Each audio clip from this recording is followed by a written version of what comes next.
fatigue starts to play a role through the Porsche curves. A Porsche spinning around into the barrier. That's maybe fate, some would say, or a curse. Well, I'm not completely sure, but the number 95 car behind me, because I know you'll run away from him. This is where the dominoes start to kind of fall at this stage. Part of it being just the nature of the track. This is one that you have time to breathe on. You get time to relax. But the problem with that, of course, being is there's other parts of the circuit where they require complete and utter focus. So not only you get the long straights to calm down, think for a moment, heck, even fall asleep at the wheel if you're not careful. And then you have to lock in for the mid sectors where there's just, you put a toe wrong and you're going to end up like some of these drivers have tonight. Yeah, we're looking at track temperature of 19 degrees Celsius. Taylor Mills in the pit, second place. I mean, flooding coming in from the LMP2 class as well. But yeah, you get in that stint where you're not going to have the warmth that you.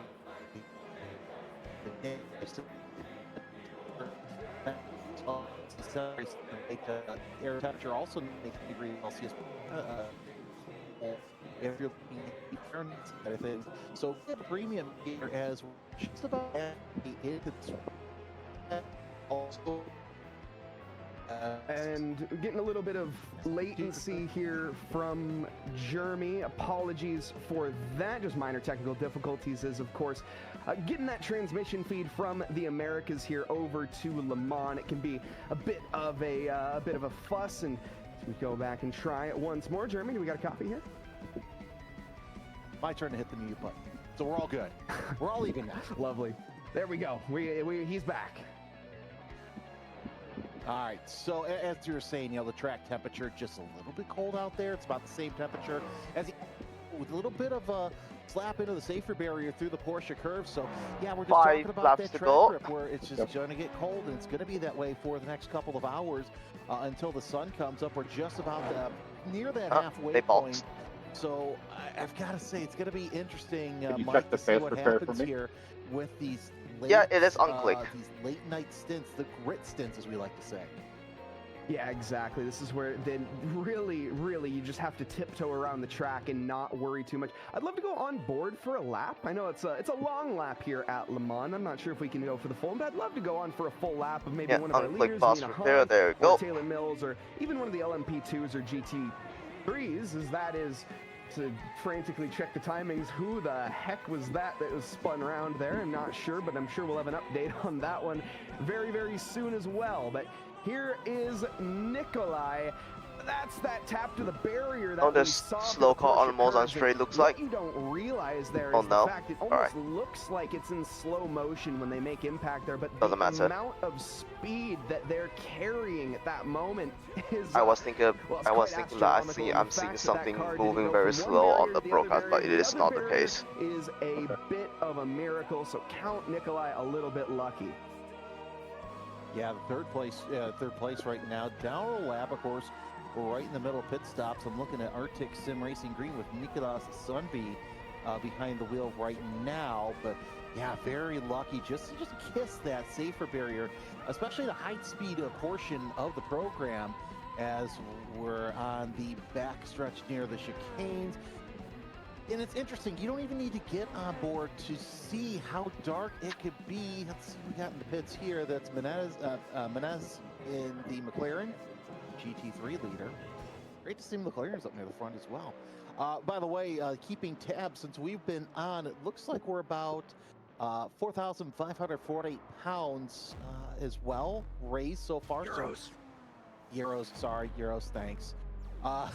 So inching ever so closely to 5,000 euros. I do have euros written down on my notes. Someone had their puty dog on the Zoom call. I did it earlier as well, so it's okay. I got yelled at by chat, which, you know, it is what it is. The doggy is sleeping very tight. So apologies for our ignorant American nature, I guess is what you could say. We always have that excuse.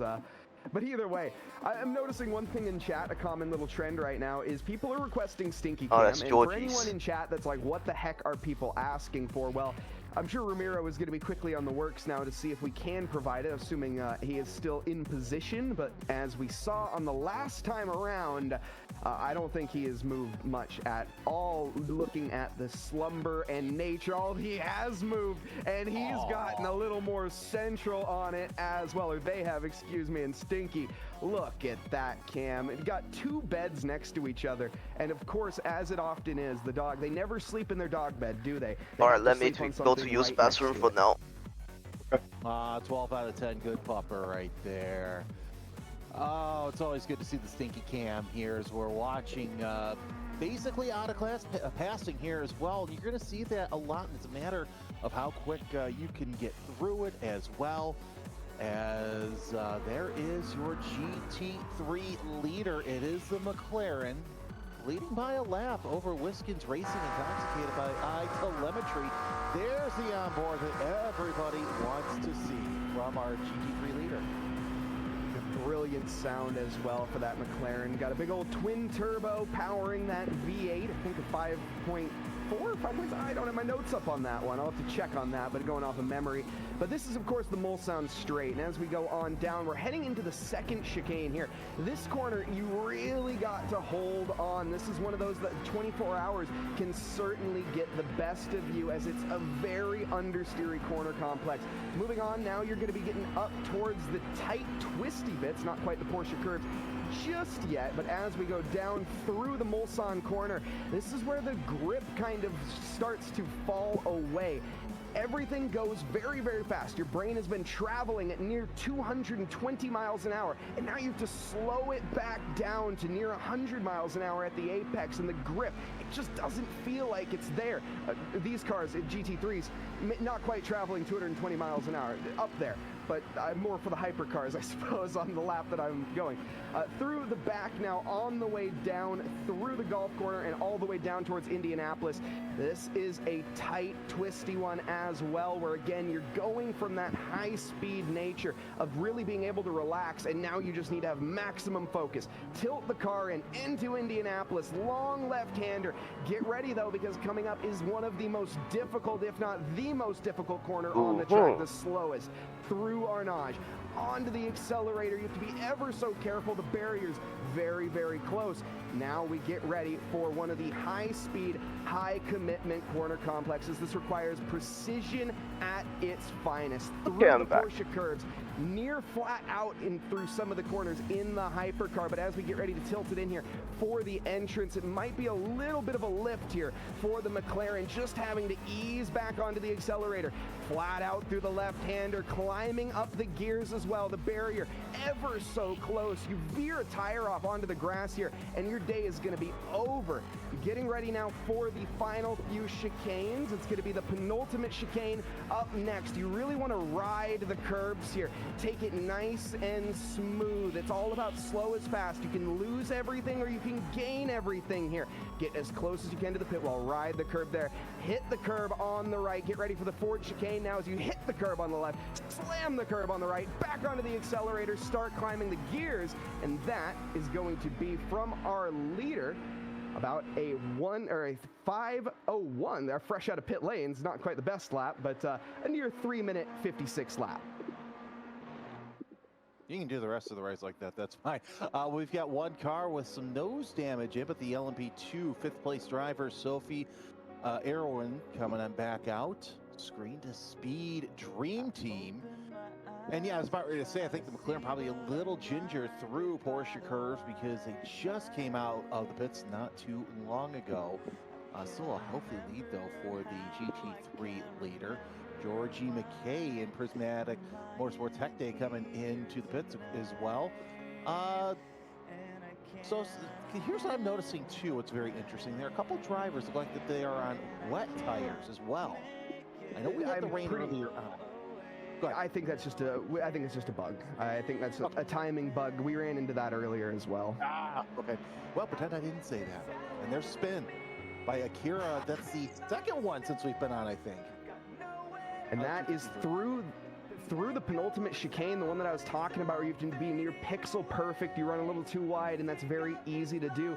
Live on the bottom there, we saw you mentioned Sophie Erwin, who's now behind the wheel for the screen to speed dream team. George McKay having an extended trip onto the barrier and leaving a souvenir for the marshals himself. not quite where they wanted to find themselves. We're going to be watching an accumulation of replays, and it's going to be the trend through the night. You're going to see a lot of mistakes. That one from Nicholas, not the worst, but as we're going towards the Mulsanne straight, he does end up, or maybe not, through the Porsche curves again. Hard to tell in these night conditions where exactly these incidents are happening. That is the Porsche curves, no doubt, and heading up onto the Ford chicane. Way too much curb usage from David Nicholas, and with a little spin round. Thankfully, no barrier contact, but a bit of smoke show.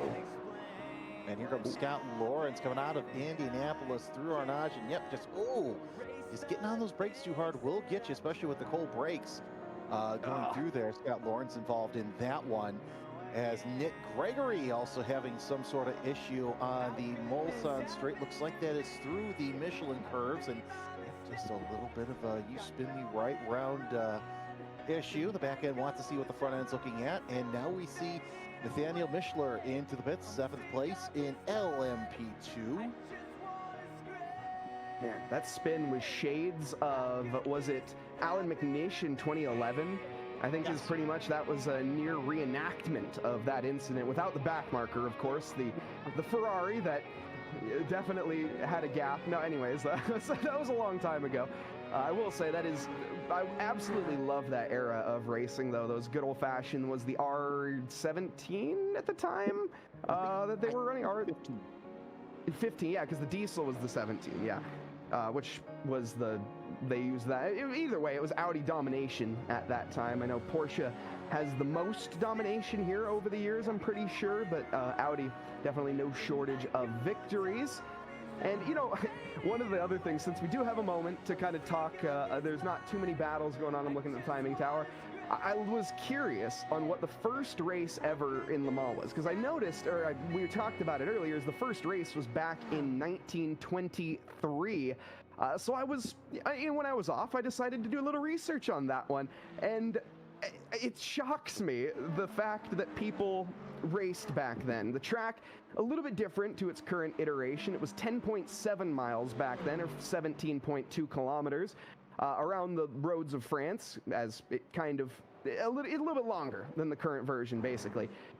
33 cars entered, some of which that you might be very familiar with, some of them you definitely aren't. Like Chenard and Walker, Bentley, gravel is still everywhere. Lorraine Dietrich, and others as well. So those are some of the entrances. Stinky was not one of them, unfortunately, despite what people would like. The winners, though, Andrea Lagashi and somebody messed up, Oscar. Leonard, two very famous drivers that nobody has heard of, probably. They covered about 1,300 or 1,300 miles with an average speed of 57 miles an hour, or 92 kilometers an hour. Somebody a little bit, so. That is quite respectable. Okay, let me see. As Ronald Mansfeld is in pit. Ronald Mansfeld in the pits right now, 13th in LMP2. Oceanic Outlaws powered by VOC, going to double at least, or maybe triple stint this time by. But yeah, it's interesting to see that era of racing. I mean, Oscar is fighting with the car. Yeah.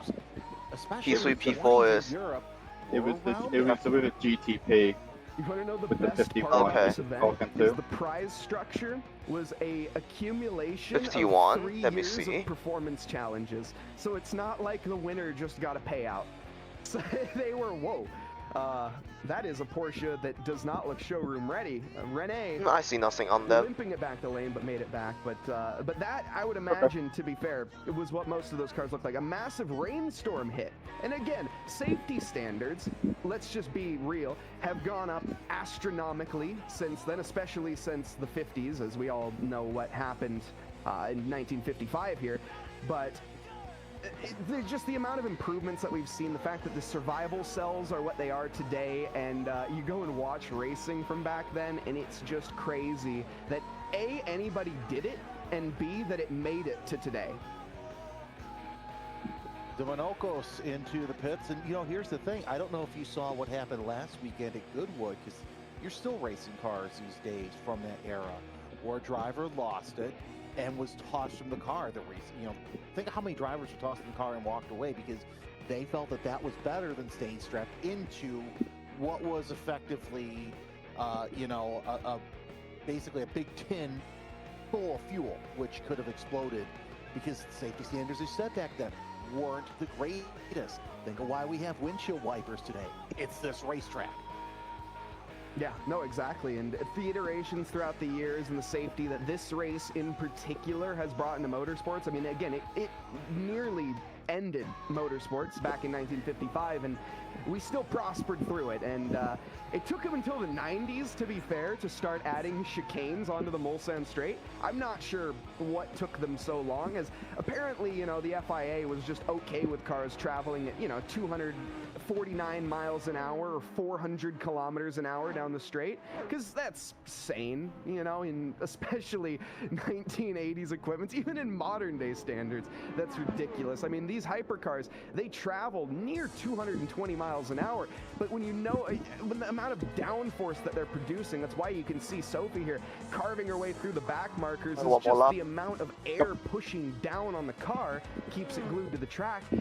As Mark Webber found out in the 90s, they don't always do that. They are upside down airplanes, but upside down airplanes can turn right side up at times. And that is why the Mulsanne Straight is now flat. Alchemistic Witch says, fun fact, go-karts in the UK, no seatbelt because it's safer to be flung if the cart flips. I don't know, Mike, if you've done any go-kart announcing. He's going to hang behind outskirts on the straight. I don't want to kill him. I don't feel comfortable enough. Yes, I don't feel comfortable enough with the car. What they're out in particular is like for public karting, because in public karting, like if you go down to a public racetrack, yeah, they're probably going to have seatbelts here in the States, at least in my experience. I used to work at a go-kart track, to be fair. And Oscar had to slow down. So typically, they do have seatbelts for the rental carts and with the stuff wheel like damage, that. God, if I understeer that Oscar, that is just a not little a bit good safer situation. than a seatbelt. Yeah, it depends get on that. the speed. Plus 60 miles an hour, seatbelts are great. Or, excuse me, it depends. It just depends. Yeah. It's all situational. Seatbelts are great, people. Wear your seatbelts. If you have one, wear it. That's just the Mike Noss PSA of the day. Yeah, seatbelts are indeed great. As we see a battle up ahead of Michelin, looks like they just faster traffic getting around the Mustang GT3. I've got to say, I've been trackside seeing the Mustangs on course at a couple of IMSA events, and they remind me a lot of the Corvette C6s, if you remember those back in the day. Not really. I'm 25. Oh, I'm old. All right. I've never mind. I'm not gonna go down that road. But I love the way that they sound. I mean, let's take a listen in. You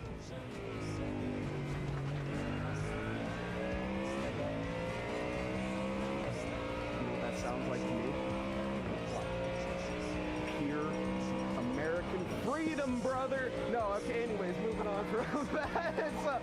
It does sound like a very large V8, though. In fact, it's a 5.4-liter Coyote-style V8, naturally aspirated as well, so no force induction necessary. That is just the sound of cheese, as well as bald eagles screeching through the night with fireworks and shotguns blasting in the background. That was all Mike talking about that, not me. No. But no, it is one of the most gorgeous sounding V8 cars out there. Ben Brown making laps around the circuit. I also got to say, the sound of the new GT4 Camaro, that thing is ridiculous in all of the best ways possible. The sound that thing makes is pure and utter, just fill in the blank. Yes, it's great. No, I totally agree, and it's great that, we're starting to see more factory involvement in GT4. It reminds me of the days in the mid-2000s when you would see factory involvement. Well, that scaled back just a little bit, a lot of independents working. Of course, that's basically the whole basis of GT4, but now you're starting to see some of the manufacturers come right in. And I'm glad that Porsche is finally getting behind the Cayman, because when it came out, pound for pound, I think that was one of the best race cars for GT4 4. Oh, that was fucking terrible. It was fucking terrible. Wholeheartedly Yeah, agree. things As somebody happen. who comes It's from fine. ACC, you know, like the GT4 cars in particular, I love to see them getting more Loud love because and down. I think they're more fun to drive personally. It's, you know, I get the GT3s are the bread and butter of everybody, but for me, as somebody who's a maybe quote-unquote washed-up racing driver, I like something with a little less downforce because they're just harder to drive. You have to drive them faster, harder, and push the limits more. When you got all that invisible mumbo-jumbo getting in your way, that stuff, you know, that downforce thing with all the sticky-outy bits and canards and whatnot, that's all 12.9, unnecessary. just I want like my what I raw had. American, just, well, not necessarily American, Just I want enough my to raw be a pain in horsepower, the ass through the mechanical high grip, speeds. and I want to be able to door bang a little bit, you know, not too much, You'll but get a that little time bit. back That's that where I GT4 fucking shine, in want. my opinion.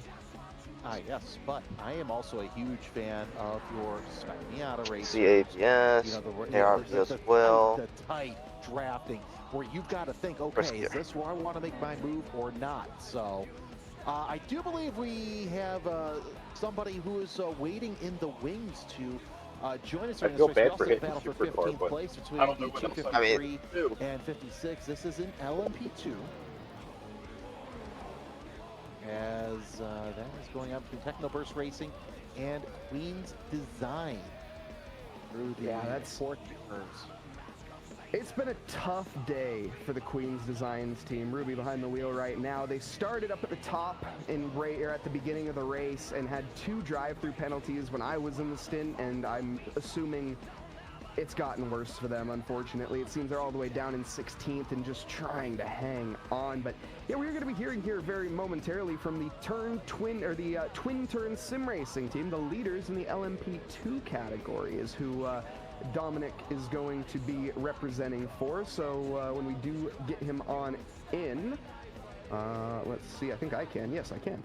We do have Dominic here. Dominic, do we got a copy?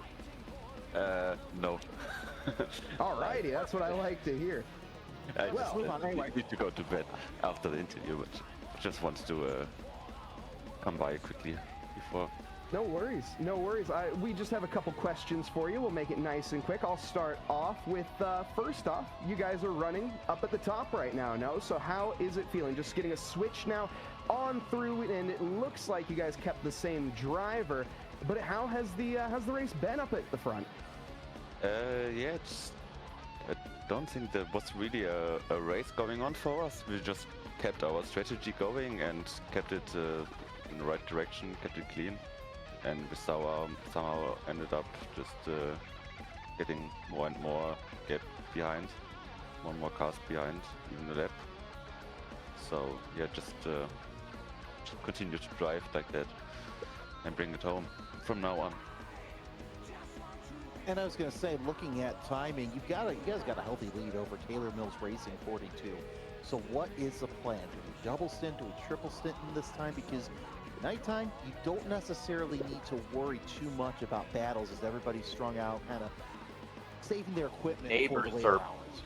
Have their fire pit going outside, and it's from like this Albuquerque tires is just still don't through the window, work, I think. bothering my but, yeah, just double stinting the drivers That's to keep not a good. bit of rhythm and a bit of rest. And we have now a few guys from the United States, so we can rest a bit and keep the last like 5 hours fresh and clean to just maintain the position, hopefully. Now, one question, Dominic, I have is that you sound awfully tired right now. Well, I know you said you're going to bed right after this. Is your team all European, or do you guys have any American drivers to fill in this kind of awkward time slot as it's just getting very late for you? Yeah, no, we have some guys in the US, some guys in Europe, so it's a pretty good mix.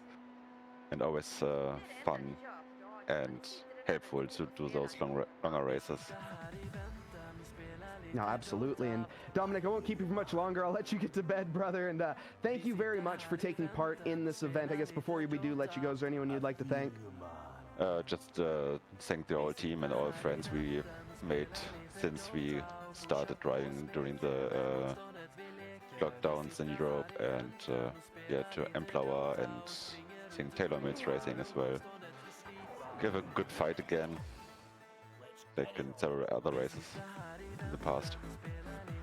And yeah, just enjoying the race, enjoying everything you're doing here. And that's what we're here for. Taking time again here, so it's good. Absolutely, Dominic. Something. Thank you very much for taking part. I hope you have a good night, and I hope we see you back behind the wheel when you're fresh and ready to roll. I hope so. Have fun commentating. Have a good race. Thank you. Bye-bye. That was the... Thank you, and have a great night. That was the number 23, currently leading the category of the LMP2s, the Twin Turn Sim Racing, currently piloted by, and I apologize for the mispronunciation, it's Marcentonio Fodera behind the wheel. We got quite the battle for GT3 going on here between Oscar Hardwick in the Doug Henson Racing Yellow Mustang and Paris Bocabalis, I should say, in the Full Tilt V Motorsport. I can't see what that is. That's an AMG Mercedes. As it was about 1.4 seconds, but they had a prototype in between them. So Paris able to let that prototype kind of use it as a pick to catch up. We'll see what happens down here on the Mulsanne Straight as the Mercedes is closing in on the Mustang. Yeah, definitely a bit of cue the Jaws music at this stage.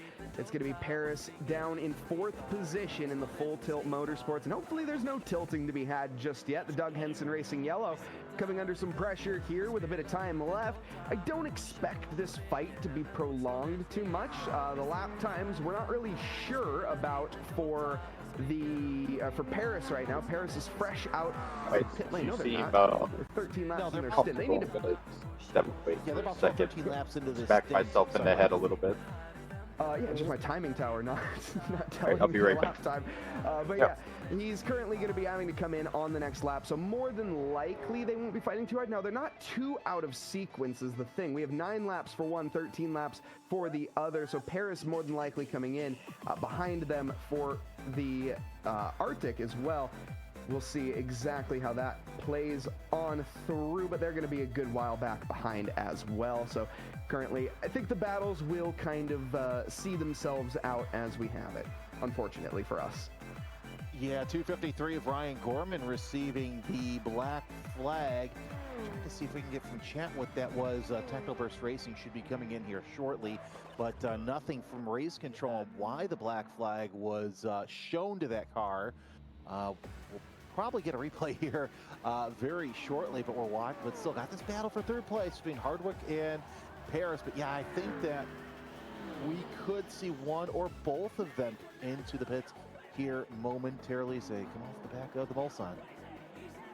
Yeah, I don't expect the AMG to pit necessarily now. I was kind of talking about it earlier in the race, and as we actually heard from one of the drivers, I was kind of surprised to hear they were thinking about double stinting tires. I don't think there's a tire limit at the end of this, so I could be wrong on that statement, but I don't see the need necessarily to at this point. I know it's late, and a lot of drivers just, you know, you get comfortable with your set of boots, you might as well roll with it, right? Not to change too many variables up and just get the simpler kind of way through, but I'd be interested to see if that was actually the case for most of these teams. Now, something that I am assuming these drivers have to do, as they have to do in real life as well as in other simulators, is at some point they're going to have to change their brakes, no? You would think so, because it would take, I would say, once, maybe twice during the race. I know for the 12-hour of Sebring, they have to do it at least once, but again, that's a harder track. So yeah, they'll probably have to change them at least once. And I imagine you want to do that during a driver's stint. We look off of that of Oscar Hardwick, and he is into the pits. And yeah, look at that. The Mercedes also joining him. So 3rd and 4th from GT3 coming in. That is surprising. So leaving a couple laps on the table for stint. Now, of course, they might have fueled for a lesser stint that could be planned. But if we are going to be doing brake changes, we're right around that time. So I wonder if we're going to start to see that, where we get to that halfway point. That's the typical kind of stage that you're going to see the drivers switch through. Could play a role, but at the end of the day, everybody has to take a brake change, so it won't necessarily shake things up too much. It'll just make things very confusing when it does happen, because everyone's going to be doing it at different times. So we often love that as commentators, but Mark into the lane now with Paris as well. The question is, you swap drivers here. I don't know how many stints they've been on.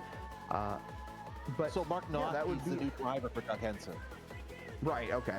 And Paris staying behind the wheel then, so going out for another one. You know, I was talking with Mikhail Stischenko, who is now the Virtus Pro, one of the Virtus Pro drivers, but previously Ferrari Esports. He was mentioning, you know, before even Ferrari and when they were on that team, they don't typically like to triple stint drivers. You know, you have your roles, you have specific drivers with specific roles. So you have a qualifying driver, a rain driver, night driver, so on and so forth. A hot, you know, consistent rock kind of driver that you're going to put out there when you need to just get lap times in. But they typically, for the most part, are not going to do more than a triple stint, and that's for those fatigue reasons. I don't think people talk about it too much, but sim racing, while you're not actually in a race car throwing it around a track, it's certainly not for the faint-hearted when it comes to the physical ability. I mean, it's quite the exercise at the end of the day. So Race Control just noting an incident between the number 13 Full Tilt Motorsport of Paris and the 558 BMW M Plower. As I said, 558 with Chloe Lord behind the wheel, so we'll find out more about that here shortly. That had to have been when we were watching those two battle, the prototypes making their way. Of course, it's always tough at night for these prototypes to come up on the slower GT3 traffic at speed, so we'll see what Race Control has to say here shortly. Yeah, also an update from one of the Rainbow Racing drivers. Now, I'm going to be honest, I don't think I've heard this one yet. Daisy, one of the drivers behind that, their house flooded. So they're not going to be able to finish their stint. So that's one of the reasons I think there was an early pit stop from the Rainbow Racing team. And that is definitely something that nobody accounted for. I think that's Oh man, this culvert is so fucking dangerous. Hopefully everything's okay with Daisy. As you see Jordan Strant with a quick little spin and go. Yeah, just a lot of rain really affecting everyone around the world. So hopefully you are staying safe. Taking a look at some of the donations already, Blanc Ryuski, one of the last to have 25 euros spent. Skylar Ward, 260, the top donation. So far, we're inching closer and closer to that 5,000 euro goal. Right now, Mike, we are at 4,641 euros and 69.69, I should say. That is we already made the joke nice. Okay, whatever. It was funny the first time. It's not as funny the second time. But no, it's incredible, like truly, truly incredible, because, and don't quote me on this, but last year, I'm pretty sure there was, I think, 1,700 euros that was raised, or a little bit more than 1,700 euros, which is absolutely incredible. But the fact that we have absolutely opened the barn door and then also planted some explosives and blew the entire thing up, we're rocking it right now. And that's all thanks to you guys in the chat and every single one of the contributors out there. You're making an impact. You know, you're making it on a truly important cause. Since the Belong to LGBTQ+ has been around since 2003, and they provided for youth between the ages of 14 to 23, and they exist to generate safe spaces and for LGBTQ+ young people, as well as empowering others, leading policies, and getting the word out, and basically just being an advocate for the LGBTQ+ community and young people that have to go through a very, very difficult change, and helping parents understand and helping everybody understand just a little bit more what they have to go through. And it's such a truly incredible organization, and a massive thank you to all the organizers as well behind the scenes that do put this on. I know Jamie Jessica Martin, one of the heads here, has been up the whole time doing all sorts of admin whatnots and this and that, and there's a lot of people like her and them behind the scenes that are really making a massive impact out there. And again, 4,646 and 69 and counting. We're halfway through. We're not even halfway through this race, and we're near that 5,000 goal. If we could hit that in the next hour, that would be truly, truly incredible, and again, a testament to just the community out there. Race Control has looked at the incident between the 13 and the 558. No further action taken, so that's always some good news there. Battle for 6 heats up between the 023 TSR with VR Racing and the 500 Redmond Racing, as they're side by side heading through Porsche curves. Little daring going through the Ford chicane here shortly, as looks like one of them may be coming into the pits. No, neither of them. It's interesting to see the line that they're taking, also kind of dipping into that pit in lane just a little bit so they can get a faster lane through the Ford chicane. It's about maximizing that minimum speed, you know, and especially every 10th matters on every single lap. And people say, well, oh, it's such a long lap time, it doesn't really matter. No, it does. Tenths, they add up into seconds, seconds, they add up into minutes, and that's what causes these 51-second gaps, these near 2-lap gaps that we're seeing in the field. It's an accumulation of tenths that are gained every single corner, every single lap, and those are the difference between the quick teams and the teams that are maybe a little bit further down the order, you know, and that's kind of some tactics if you're watching from one of the, you know, quote-unquote slower cars, or if you're maybe a little less experienced, that's something to take note of. Use all of the track. I like to say, you paid for it, you might as well use all of it, right? Exactly. I've heard drivers say, well, I pay for all the track, I'm going to use all of it. Of course, most of those are track day full. I've spent my fair share of keeping some of those drivers in line in my racing career. But hey, if you have a question for us on the YouTube chat, feel free to drop it. We'll try and answer it for you. We have plenty of topics to talk about during our stint, but still, there's a lot. If you have any questions, want to spice things up, no, we will not rehash Martin Haven's famous chat as we saw in one of the chats. I think it was like, what, 2-3 years ago, where they were talking about, it's 2 a.m. and, you know, if they won't let you have cake, we'll leave it at that. Yes, indeed. Now, one thing, though, that I can tell you and all of the folks at home, if you guys are curious, so Jeremy, do you happen to know how many birds, hold that thought, as we see Nathaniel flying off into the gravel. I think we're about to get a bit of a replay package, more than likely, is what I'm assuming here. So we're going to see a couple more. Nope, just that one. Okay, brilliant. That was just a bit of an unforced error into the gravel. Nothing to really write home about. No barriers were smacked. But as I was going to say, Jeremy, do you happen to know how many bird species are in the area here of wallowing in self-pity. Oh, no, I don't. And you know what? That would get me in trouble if I was trying to cross the bridge. So P6 is behind us now? Did they have an incident? Schedule pit stop. Back with other remarks, that's always true. But no, there are over 300 different bird species that have been observed in the area, some of which, including the black redstart, the Eurasian hobby, the honey buzzard, and the goshawk. Those are some of the funnier names that I found of birds in the area. That is interesting. Holy cow. Chloe had a moment, but I don't think it was enough to really do anything, but she did stop early. I'm just... It sounds like a Midwestern, like, exclamation, you know what I mean? Like, her last... goshawk. That's something I expect. Her last stint was only 9 laps, so... Yeah, I think that's... yeah. Anyway, who knows how it will fall with all the pit cycles with a 20 euro donation just recently, so thank you very much for that. But it would be good for us if they got into a nice war behind. And continuing on it, we're getting ever closer. 4-6-6-6-9. That's a lot of sixes. Please, somebody donate something, please. We don't want to stay at 666 too long. Yeah, it's quad 6 right now, so it's exceptional. But either way. Through the battle, is this a battle that we see on screen? And it is for 7th in the LMP2 category. So currently we're taking a look at the Mission Smooth operators battling here with the Blue Lantern Sharks. That is a sentence that I don't think has ever been said, ever. And if it was said on any other thing, I don't think it would make much sense. But it just did. And it's going to be Nathaniel and Morgan, and they're going to be hashing out to see who is going to belong in that 7th position. You would almost think that Carlos Sainz was the team manager for Smooth Operation. As remember, Michelin was involved in that spin. I think that was coming out of Arnage, so might still have a little bit of flag on the tires. Of course, we see that Lee's using the draft, and Michelin not letting any of it, and that's just going to be easy work for Lee's heading down into the Daytona chicane.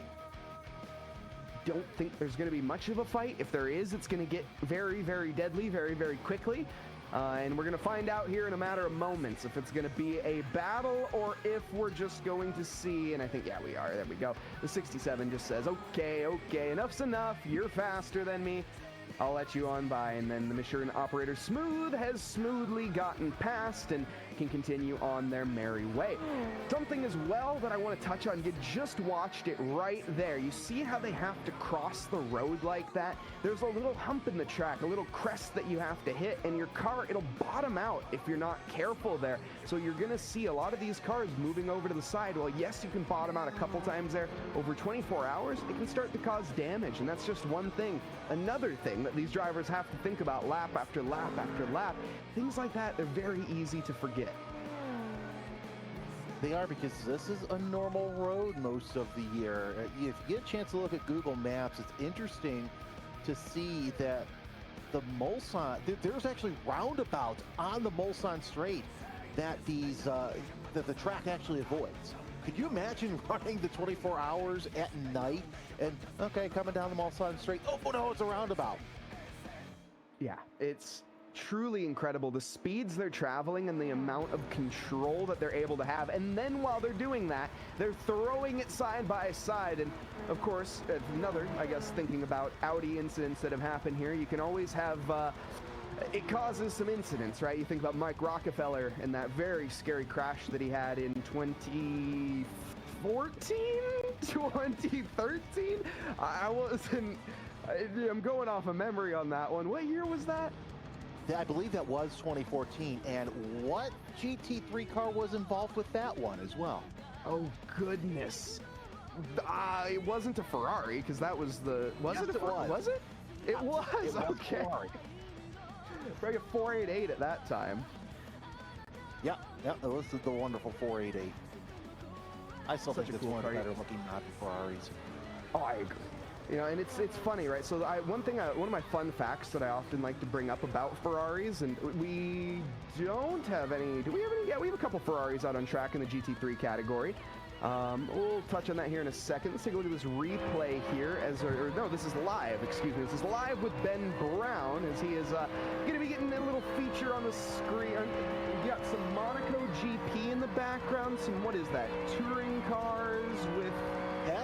That is actually all the Honda TC cars, because if you take a look, yeah, you've got the one that Ryan Eversley won in, you've got the Hart The Mustang almost lost his car. You might have one of the real-time Hondas.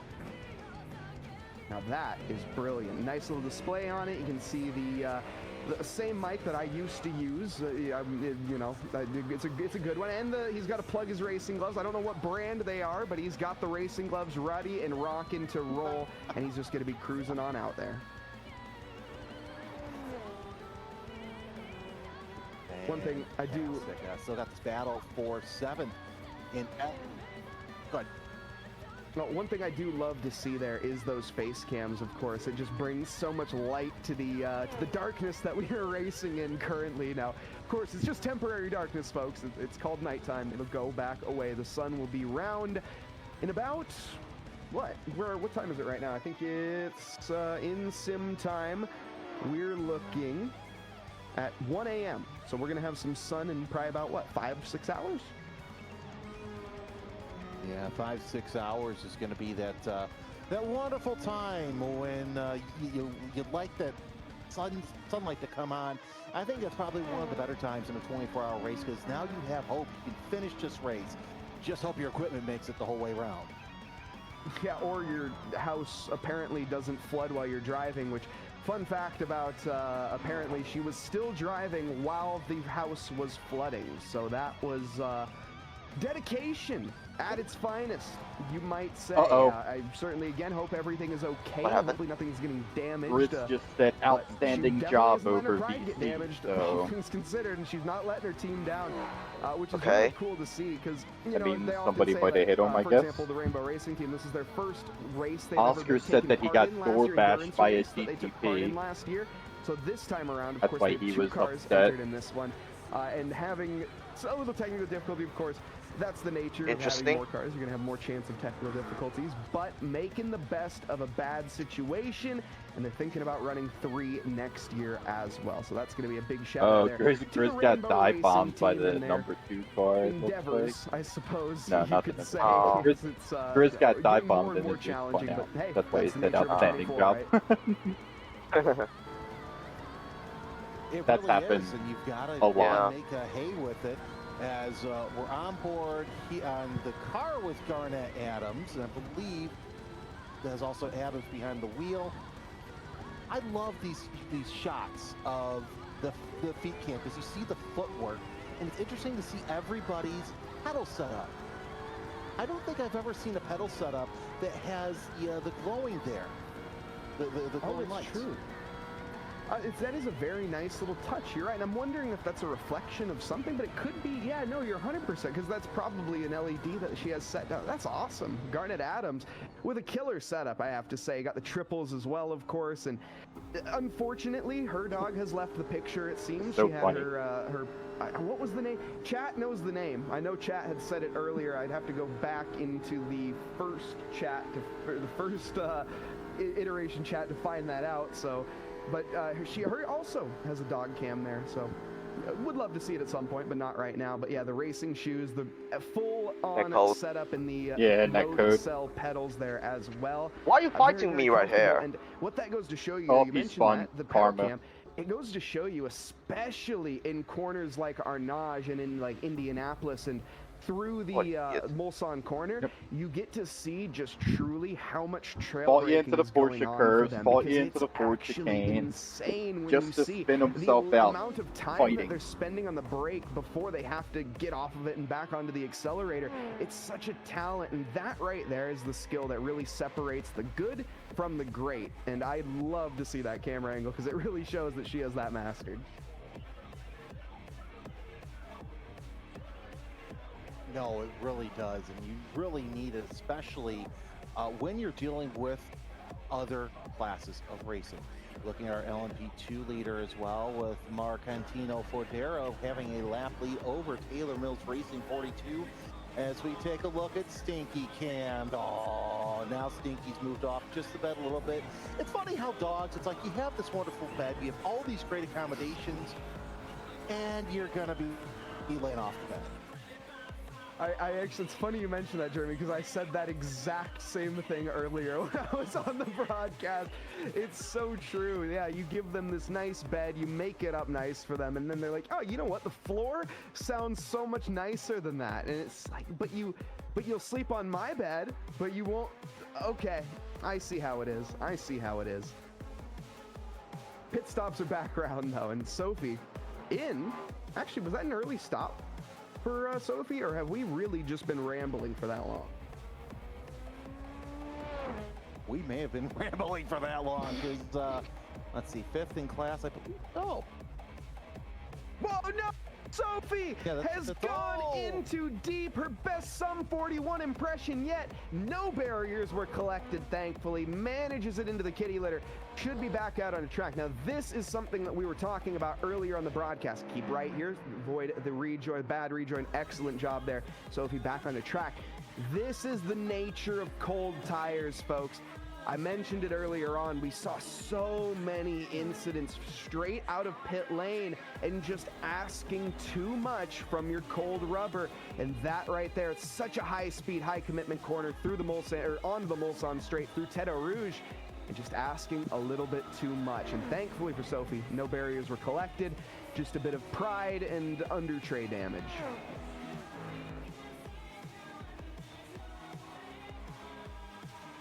Yep, just enough to keep going, get the clag off the tires, and get back running, I should say. Still 5th in class though, so not too bad of a harmful spin. No, but the problem is I think they were chasing down the turn 1 team, or not the turn 1 team. They were behind because they are going to be out of phase right now. The screen speed. So we're looking. They were battling with the Beta Frost 22, currently of Henrik Strand. That battle is now going to get put on hold. So they were, I think, a couple seconds behind, and at times they were even ahead. But Sophie, unfortunately, there with a slight little mistake. I think when we see the pit stop from Henrik, more than likely the Beta Frost will come out on top, but they're not going to be separated by too much. Like I say, all things considering, that wasn't the worst spin in the world. We've seen certainly much worse, and I almost guarantee you we're going to see much worse throughout.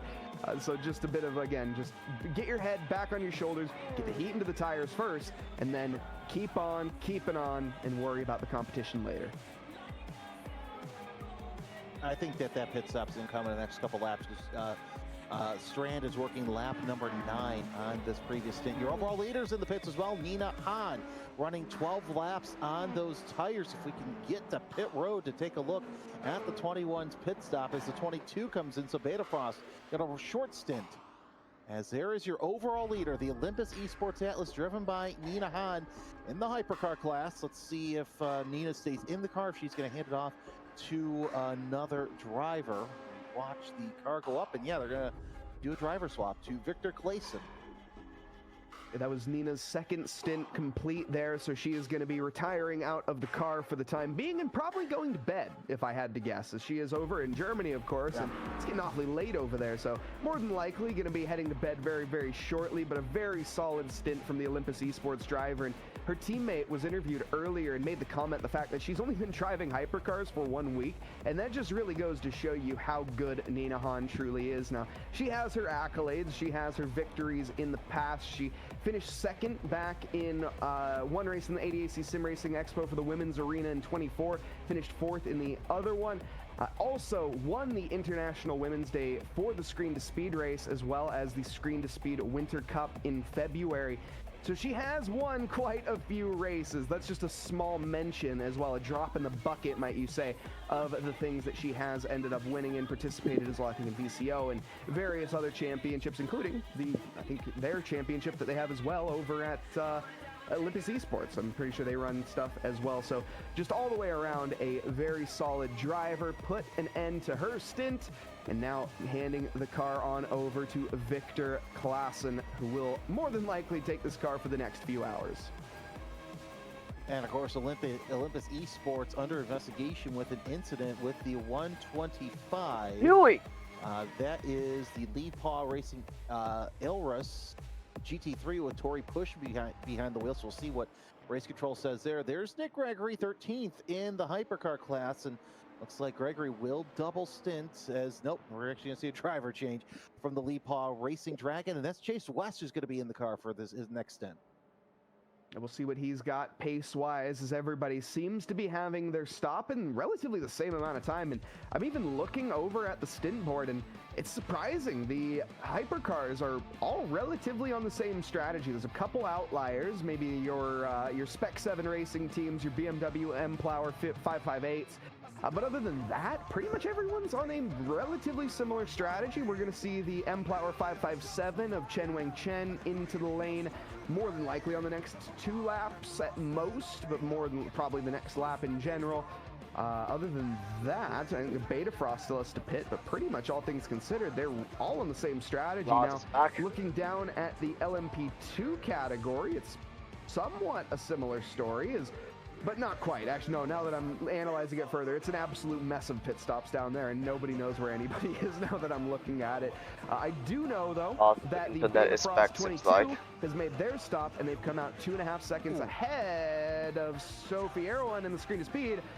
That is the 40 car looping around, and that looked unforced from Chase West. Yeah, Chase West just coming out of the pits and still trying to get going. Those cold tires, they will bite. Almost got taken out by another driver as we see the replay. And yeah, once again, the Dunlop curves just coming around and spinning. Thankfully able to get out of the gravel trap. Almost high-centered himself as well. Oh, that was close. That was close. My goodness, I couldn't tell from that camera angle if the 2 cars made contact. It looked close. I don't think there was. If it was a little bit of netcode, though. I think that was just cold tires for Chase and him just pushing again slightly too hard and asking a little too much out of him. We go on board right now for the battle for fourth position, and we see a mistake out of the Beta Frost 22, and that's going to be Sophie capitalizing immediately side by side now on the run out of Indianapolis, I think, on the way down towards Arnage. This is going to be someone having to give.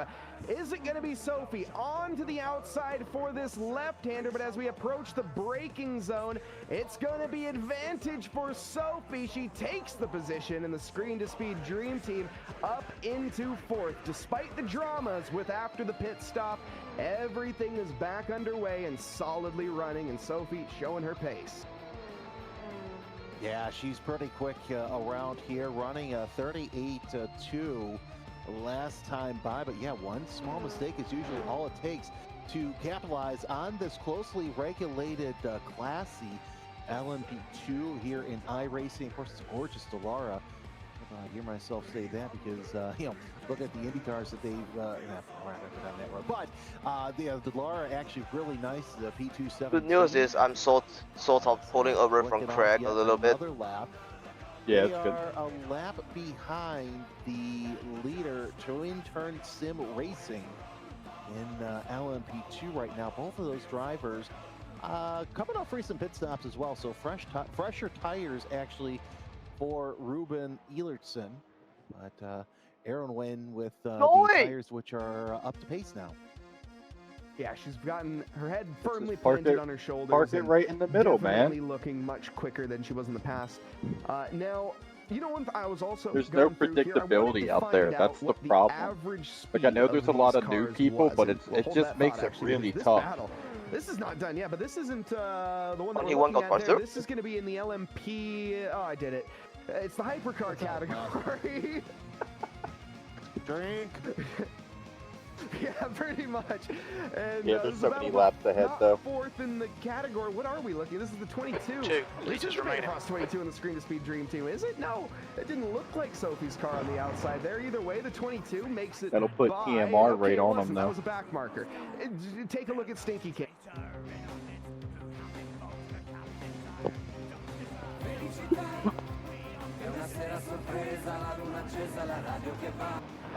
In the hypercar class. So yeah, we're still seeing a battle for fourth in LMP2 with Aaron trying to hold off Eilertson as well, but that is kind of stretched out to 2.2 seconds. So that battle kind of that's moved as we go through the Michelin chicane. Fastest lap for Banfield, 3:29.8 seconds. To see the Lord similarities is now between on these wet. two cars. So going back here now, talking about the average speed. So the hypercars, where they're predicted about 425 laps is about the prediction that I had for my maths that I got. So take that with a grain of salt. On an average of 147 miles an hour over every lap. The LMP3 cars average about 139 miles an hour, so nearly, what is that, 6 miles an hour only difference on average per lap? Then you go down to the GT3 category, and they're at a measly 129 miles an hour on average. Oh, it's a child's pace speed. No, that's still insanely fast, all things considering, but that is a 10 mile an hour difference to the LMP2 category, and nearly 20 miles an hour overall. The gap to Banfield behind is now that a black flag 7.8. has been issued for the Olympus Esports Atlas team.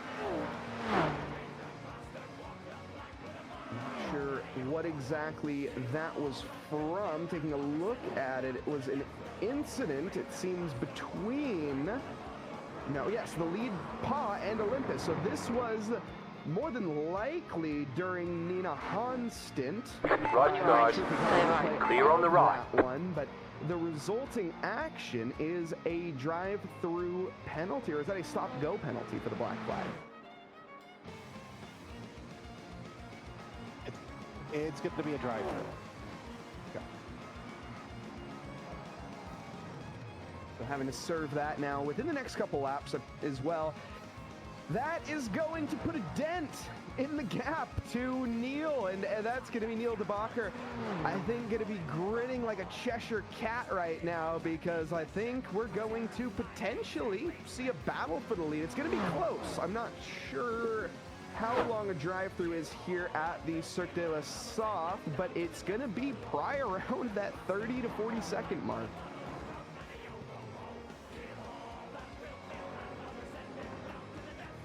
trying to log. It's going to be close for the battle for the lead. Yeah, the delta for the pits is going to be very interesting here to see what happens between the 21 and the 41. And they'll have to be served very quick. There's your gap on screen directly. It's Hypercar v Hypercar Cadillac versus BMW. I was going to say a tale as old as time, but no, not really. Cadillac, of course, being one of the newer manufacturers in the hypercar category. And they had their dramas when they first entered. I think everybody had their doubts. But ever since then, I think they've established themselves as quite the reputable manufacturer. A big old naturally aspirated 5.5. Thank you, Ruby. Very cool. Again, doing that one off memory. I think that's right, though. You're welcome. It's big, it's loud, That's it's my brash, and lap my ruined. goodness, does it sound nice. Yeah, that was due to the same thing for me. Well, of course, what helps I couldn't get one good lap because I had a car in the Ford chicane every single time. 28.968. That was a low 28, I think. But we'll see what happens if Victor Clayson Alright, can boxes lap. move Yep, his way boxes up lap, and boxes kind of lap. learn qualifying laps until he has to absolutely serve the drive-through.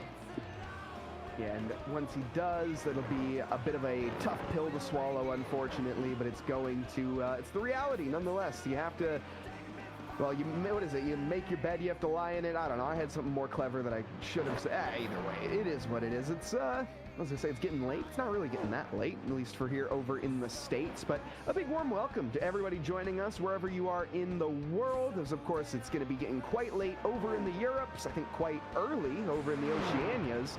And quite afternoon over here in the States, or night, depending if you're on the East Coast. But welcome to everybody. We have raised so far $4,666.69. That's a lot of sixes, not dollars. You're pulling well. away from the car It's euros, behind. Mike. The Come gap on. is 9.9 seconds. 4,666 euros have been raised thus far. A goal of 5,000. We've had so many goals already smashed. Big donators already. Top donator Skylar Ward of 260 euros. Our recent one, the Space Jace. Big thank you to you with 20 euros as well. And Napfish saying it's 2 in the morning. Napfish, where are you at in this fine world? My goodness. First off, thank you for tuning in to the RaceSpot TV channel, because that is some dedication. Banfield behind is increasing. It's now 10. Left side. Far left, clear left. Clear on the Race left. Control also noting another incident back between the of the 66 for me. Oceanic Outlaws car by VOC and the Ford Lead Paw Racing Dragon under investigation. So now we're getting into the point of the night where we're going to see incidents left and right. Oh man, this is just this is just some great. Let's log some laps. Of course, we're waiting on the Olympus Esports Atlas Cadillac to come into the pit to serve their pass-through penalty, and then we're going to have a heck of a race for Hypercar. Yes, I think we most certainly are. There's a bit of a spinner for Seivert, sending incident around no. into the kitty litter of what looked to be the Porsche curves there. Through, this is going to be Kane Crawford trying to make an overtake onto the 66, and that is a bit of you reap what you sow, touching the back bumper of your competitor, and you're the one to spin. That's not something you see too often. Oliver Svingest up next here in the GT3 category, a massive tank slapper. Holy smokes.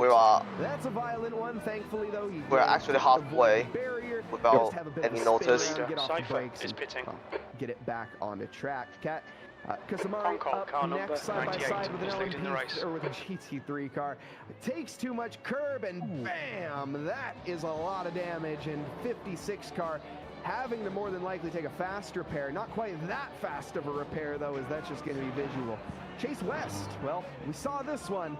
We're going to see it again. Chase having... no, we didn't see this one. We've seen an incident with Chase. No, that was the one that we saw with Chase West. Fresh out of pit lane, on cold tires, and no contact to be made. That even gave me a scare the second time around. Pit lane speed limit is 60 kilometers per close hour. to a collision there, but Chase still underway. And now, back to the pit stop phase. It's going to be NB Rain coming into the lane. 15th in Hypercar in the number 24. Pit box in 10. Racing. Box in 5. Hypercar. So Four, driver 5, change. 3, You'll see 2, you'll see 2, the car disappears. So 1. Andy Box Ray now. Right here. in that number 24. We also see Beta Frost 8 in the pits, and we have yet to see Olympus Esports Atlas serve their drive-through penalty. Mim in the 24, as we said, will come out here shortly. See if Beta Frost 8 swaps drivers as well. Oh no, we missed it. The halfway point happened. Oh man, I always love to say it. We're halfway through the race, folks. Oh, it's better late than never. We've made it halfway through the race for causes here. Belong to LGBTQ+. Youth Ireland is the community, or the charity that we are supporting here today. And so far, again, we've raised $4,666.69 out of our $5,000 goal. And the halfway points among us, the drivers, they breathe a sigh of relief, and then they realize, ah, shoot, we still got another half of this to go. Everything that we've done, it's only going to get longer at certain points here. This is where it starts to drag on, but for some, it's also going to speed up. It just lower car ahead, this guy's the class leader. It's going to fly by. Your stints just rocket on through. But if you're out there just hot lapping after hot lap after hot lap, it can get a bit tedious. And I think we knew this from a couple years back in the 24 Hours of Le Mans when they had the safety car for, what was it?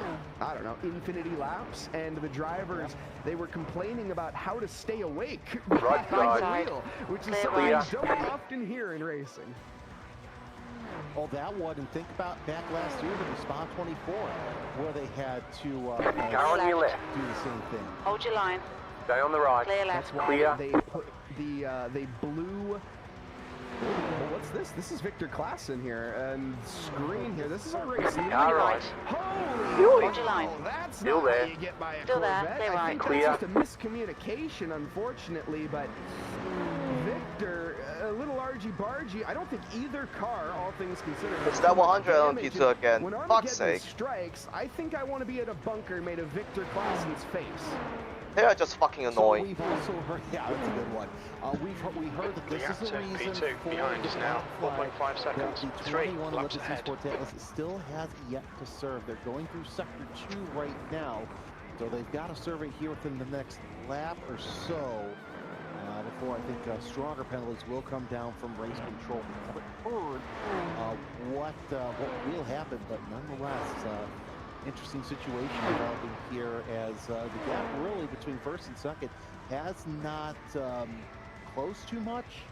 Slow car ahead. This is the leader for their class. I think that the delta might be too small for that 42-second gap to really make too much of a difference. There's an As incident here's the in leader Porsche in curve. LG2, Right Looks like it's Banfield. Clear. Clear right. of Lucas Moncla.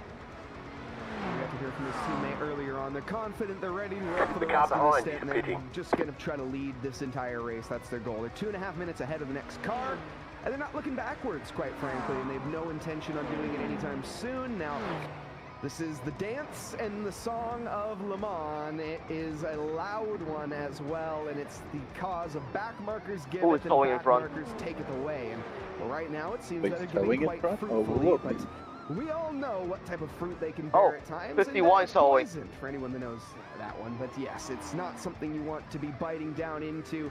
The other driver's rear bumper Oh, yeah, they're is crunching what in I'm the talking pits. about there. And with that hypercar that you Yep, can see they hit the stuck wall behind hard. Dallara, they're going to have to negotiate. Smash the on wall just coming out of the Porsche curve. 27.9. Got loose. That might Slower be class our car leader ahead. right now. Confirm Yeah, it's that a here. hard hit.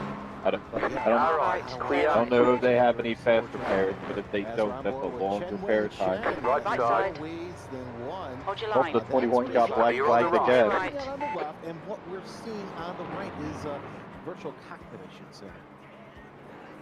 This man is locked in as we speak. You can see the focus, the determination. We were on board with, oh, who was it earlier? I forgot who we were on board with. They didn't blink. Is that literally all the TMR way behind me? from Blue flag. The Yep. Le Mans, or the, Okay, I'll let it go on the straight, I behind think. us now. yes, 40.302. and all the way P5. through the Porsche curves. They didn't blink until they reached the line, which was just, it shows how much focus is required. You know, I mentioned it before. This is a type of track that you don't often get to drive as a race car driver. A lot of them are very straightforward. You're either focused the whole time, or you typically get one point in time to relax, and the rest of the lap you're locked in.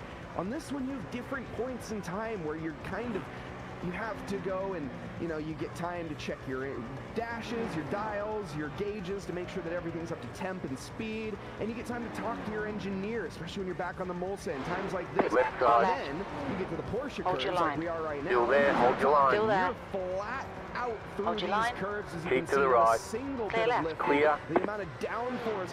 You can even see the rig. It's shaking the camera. That's how much input that's getting thrown in here by Chen Wang Chen, and just trying to fight the car more than you're trying to fight anybody else.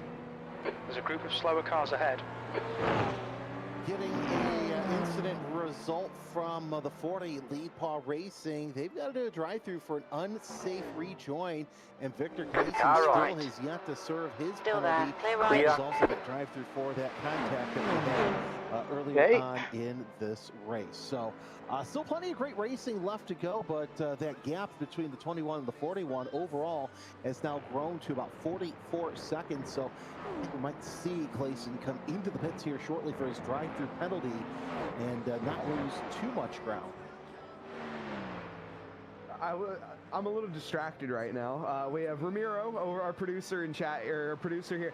He's over in the YouTube chat, and he's created a poll of more Stinky Cam. And I'm going to be honest, well, we've had 10 people respond. Who is the one that said no? Raise your hand. We need, I mean, look, we got to. Who doesn't want Stinky Cam? What are we on about here? That's, of course, Gage's cam. We're going to be seeing the Stinky Cam. We got to see a little bit more. And Ramiro, of course, will be pulling that up shortly for us. And we'll get to see the... That's rude, Ramiro. That is not Stinky Cam.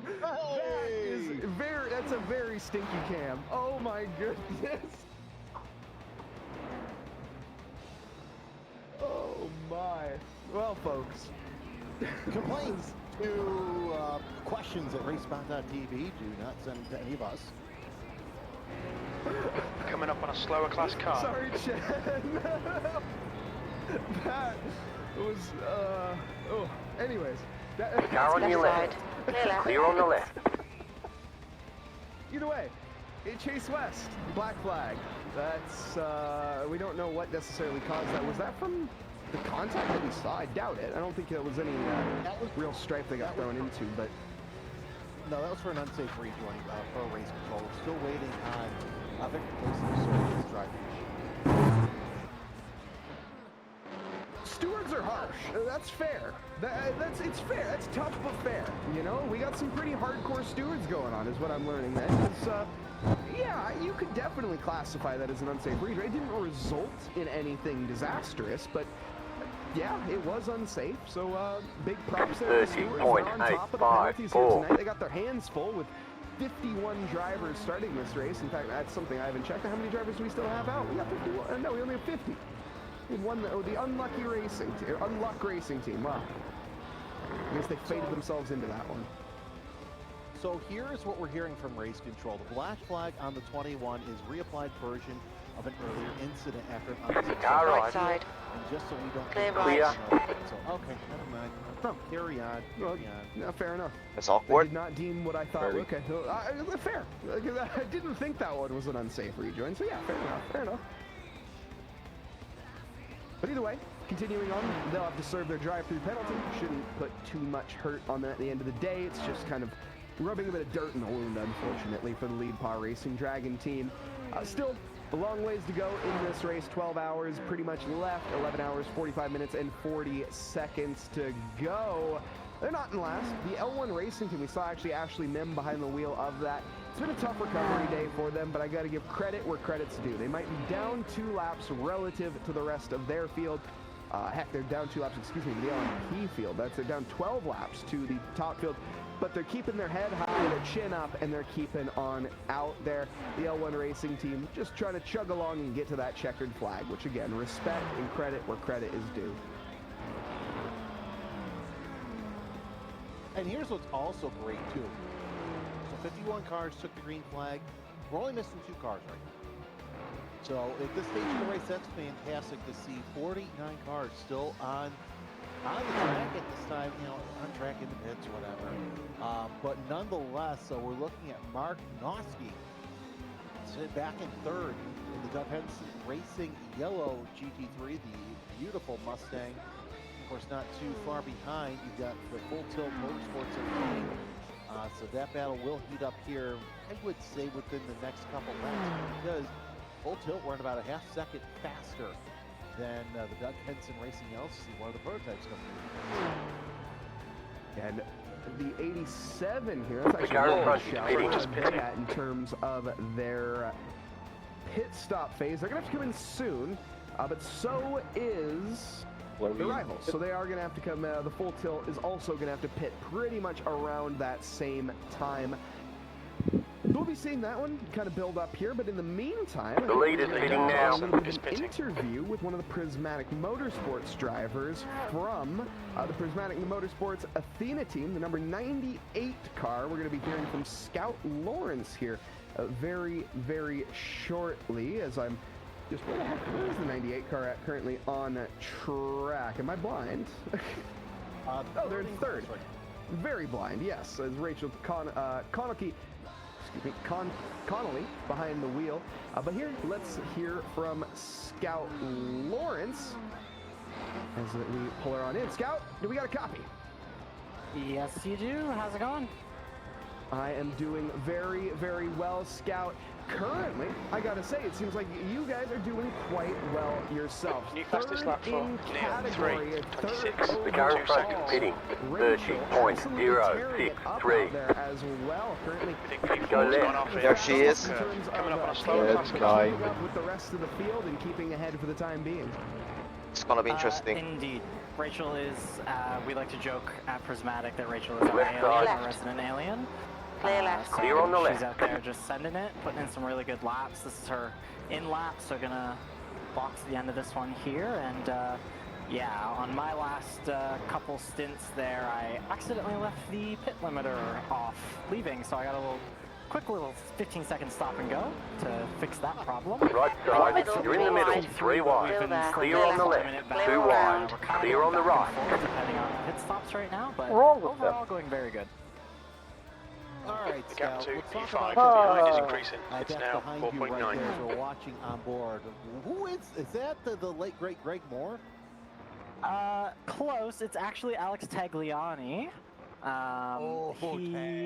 Yeah, it's a Ford Cosworth Reynard.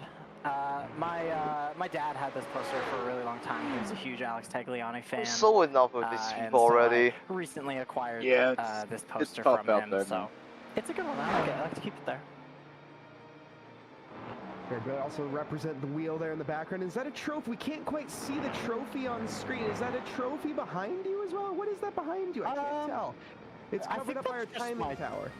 I think that's just my doorknob. Oh, it's just a to be door. honest It looks with like a you. trophy from what we saw. There we go. Now it is okay. Well, that's less exciting. That's okay. It's a very fancy Yeah, door. sorry. No, I have to say. I wish I had a trophy or something interesting to pull out, but I don't really have anything. I have like lots of little Hot Wheels cars and stuff up on the shelf, but that's about it. Don't get me started with anything like that. No, but currently I got the Legos. I got the Porsche. I got all kinds of stuff. it. That's awesome. Now let's talk a little bit about, well, the trophy. As currently you guys are sitting in third position right now. Do you think it's possible? Is Slower the car win ahead. He's the on class the leader for cards these here guys. tonight? And are you going for it? You're always going for it a little bit, are you not? Like, we're still trying to be out here and put in as best we can and keep it as clean as we can, but Olympus and TMR look really fast. So, I don't know about that one. But hopefully it'd be cool, but, you know, I'm not going to say it's not going to happen, but it might not happen. Hey, anything can happen in motorsports, and it normally does. Of course, we're going to be rooting for you guys.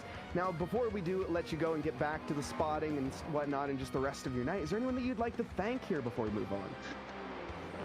I just want to thank Prismatic Motorsports as behind a is whole. now I'm a 6.5 newer seconds. member of Prismatic, only as of just a few months, I think it's been, and it's just been such a really accepting and such an awesome community. It's been the exact kind of sim racing community I've been looking for a really long time.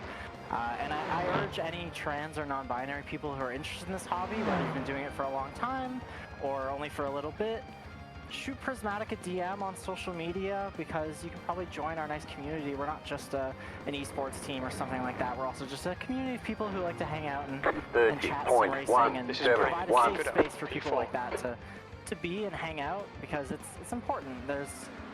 It's kind of tough in racing.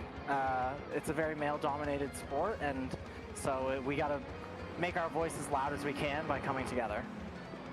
Absolutely, and it's been working quite well. I know there are multiple communities sprouting up, all representing the same message, and it's awesome to see that not just the growth with the sim racing community, which has absolutely been growing, but with the LGBTQ plus communities as a whole growing and building and trying to support all this. And having a race like the Race for Cause that we have here as well is really just the nail in the coffin. Again, you go and look at last year's donations compared to this year's, it's amazing. Again, the community, I think everyone's becoming a lot more accepting and understanding. I do feel that we're moving forward on this. At least I certainly hope that's the case with everybody else. I agree. Absolutely. It feels like we are. Car right. Well, Scout Lawrence, I'll let you know. Clear on the right. Prismatic Motorsports Athena, number 98 hypercar, currently third in class, third overall, and rocking with Rachel Konecki behind the wheel. Con Coley, my goodness, I am so sorry for the pronunciation. The gap to car number 558 behind is increasing. It's now 8.4 seconds. Now then, back to our leader, the Olympus Esports Atlas driver, Victor.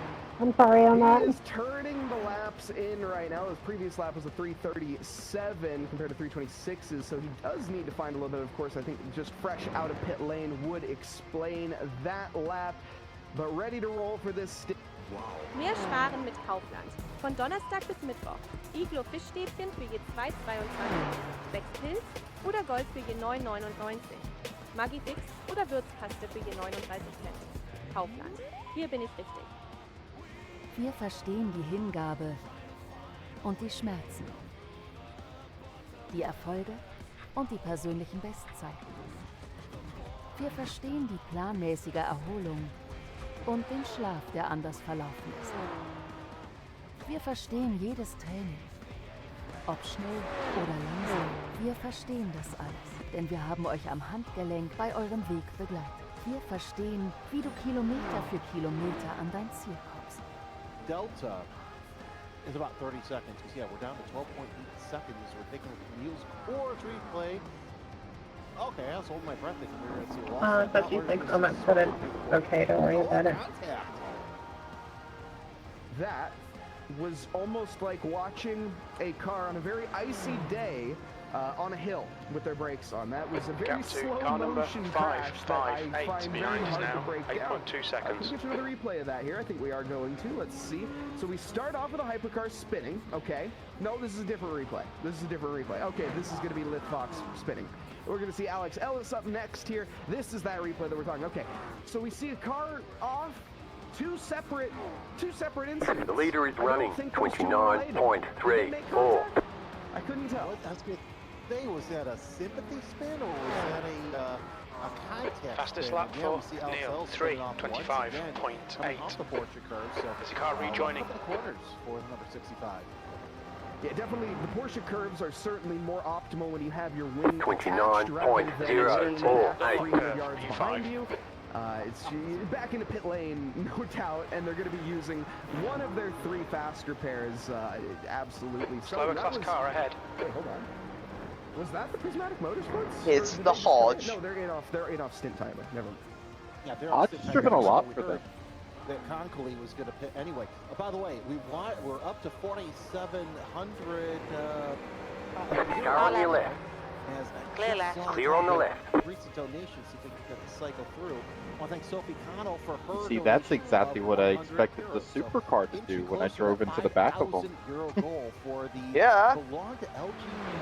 It's like, it's crazy how easy it is with a predictable driver. Amazing. We were just talking about it there briefly, but again, generating safe spaces All for the trust for many years. community, LGBTQ plus community, as well as not just that community, but of course for the young people in the community, ages 14 to 23, and just trying to help find a space out there. And of course, again, empowering parents, trying to make them more informed on what exactly their children are going through, and just getting the world more informed. It's a great charity to be a part of here, and a great cause, all things considered. So thanks to absolutely everybody for joining this stream. If you're just watching the VOD, it doesn't matter if you are donating, if you're not donating, excuse me. We thank you so much for supporting this cause.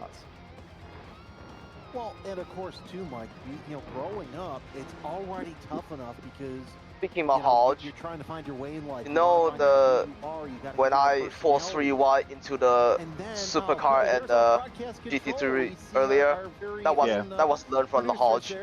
Yeah, I know. I was that was one of the first like enduro streams that I watched all the way through. Yeah. And it was like the one that made me want to start sim racing.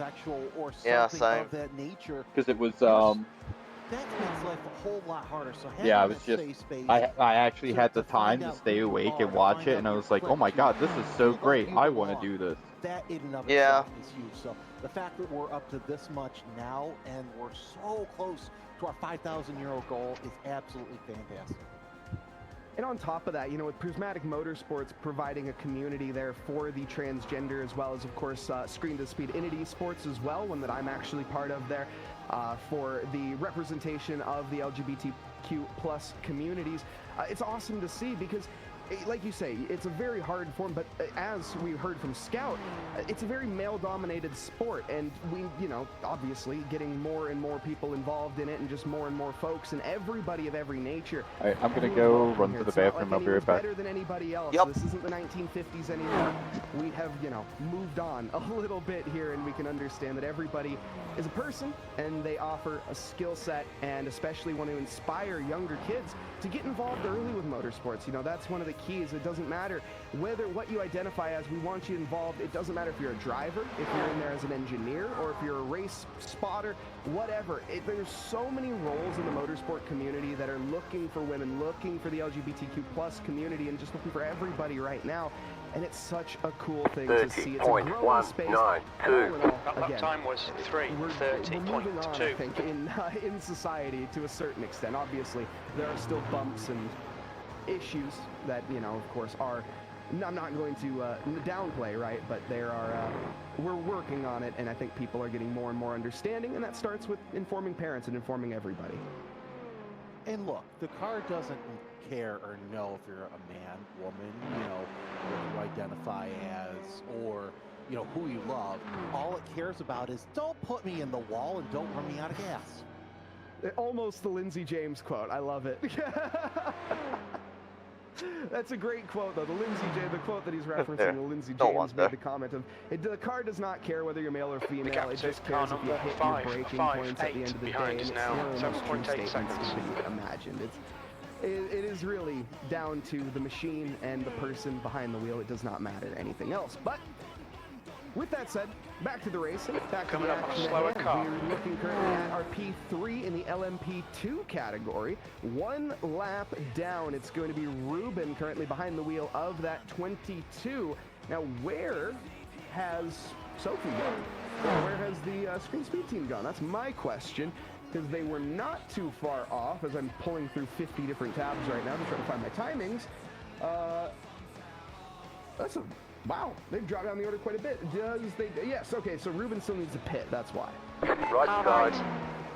Still there. Taylor Mills Clear. to the YouTube chat and said, I don't think I'm going to be able to sleep until I see my car in the lead. Well, one of your cars is in the pits right now. Neil DeBacor in the BMW. That's going to be a double stint from Neil, and looks like we've got a damaged Camaro back there as well. That's impressive. Takes a lot to, repeated punches in the face, typically, is what it requires to damage anything, even chip a tooth of a Camaro. It's quite a stout machine. Gap to P5, behind is now. Sorry, Hamish, I'm trying to get rid of our slowdown without getting in your way. But through the pit lane, we see the number 41 returning out back, and it's going to be Niels de Bakker behind the wheel. About 1 minute and change off of our leader. That'll change up as well, of course, because the Olympus Esports Atlas team had to serve that drive-through penalty, and they still need to serve a pit stop at some point. So see what happens issues with that. Shelly, brother, I did about everything I could to keep that car together. Sorry for the mess up. We're seeing that Prismatic coming off that pit stop. That Beta Plus on their tail here shortly as well. Let's see what the second few times could be from the Beta Plus 8 with Cyber, Avesta, and Sandra. Slower class car ahead. He's their class leader. A couple tenths of a second faster, so cold tires out of contact. Car right side. Might not be too Clear right. Clear on the right. Replay here. Here's Kane Crawford in LMP2, and looks like it's going to be another spin through the Dunlop curves. Yep, just back in, see what the front end wants to look like. Well, hold your brakes, hold your brakes. The Porsche just avoids contact. That is one of the worst spots to be in, and most terrifying as a racing driver. Last lap time was at 3:30.2. 5 to go. That's good consistency. Keep it up. Make it through to live another day, and Kane Crawford, he does. You can tell the tail once more. It was just a bit of a flat spot on the tires that he's going to suffer from. This is Adam Koop here as well in 5th in the in the GT3 category. It's just red. Okay, that's fair enough. I also wanted to give a second. Ramiro, you got to pull yourself back up here, brother. We got to give you a little more of a shout out here. We're just kind of a poor time on that. Let's pull Ramiro up Clear on the left. Our producer, of course. Big shout out to Hugo Luis Calmon for, of course, putting on the top half of this broadcast. He was up for quite a long time, getting everything all set up with RaceSpot, but we have, of course, currently on production Ramiro Agustin Cisneros, and we want to see his broadcasting side because it's sick. I'm not gonna lie. Behind is now 11 seconds. It's goals right Slower there. car ahead. This guy's their class leader. Pull it up right now. I'm sure he's working frantically on it, but the 51 got a reckless driving warning. There he is. Hey, there is Ramiro. Look at that. He's got 1, 2, 3, 4, 5, 6, 7 monitors. Because for twin turn, right side. They got a massive guy. Just goes to show you a glimpse into what exactly it takes to put on one of these productions. It's not as trivial as you may think. There's a lot going on, and Ramiro having to manage his checks and balances and make sure that Stinky Cam gets up every now and then, and because chat will riot if not. They are almost lapping the Dister TMR. I akin it to juggling chainsaws on fire TV production, because you're putting out many fires at once. So what what Ramiro and Hugo do for us here at RaceSpot it does not go unappreciated. Slower class car ahead. We just have to sit around and car right. driving Clear. circles. That's all we really have to do. The production, the whole nother level, and the production of these races as well. Let's not forget that to put these races on, that's not RaceSpot is necessarily doing that. It's a whole team behind the scenes for this Race for Causes, and Prismatic Motorsports heavily involved with this as well. And Jamie Jessica Martin doing a whole heap of work behind the scenes to keep everybody's T's and I's dotted and crossed and so on and so forth. Whatever analogy you have, it's another instance of putting out fire after fire. And so far, so good. This event has been pretty much seamless. Just gap to P4 behind is increasing. It's now 12 seconds. Looking at just cars just going around the track. Something that I haven't seen in a while is you see Oliver Svingset with a black flag. I can take a look and see that's the 88. It is so probably incident points most likely.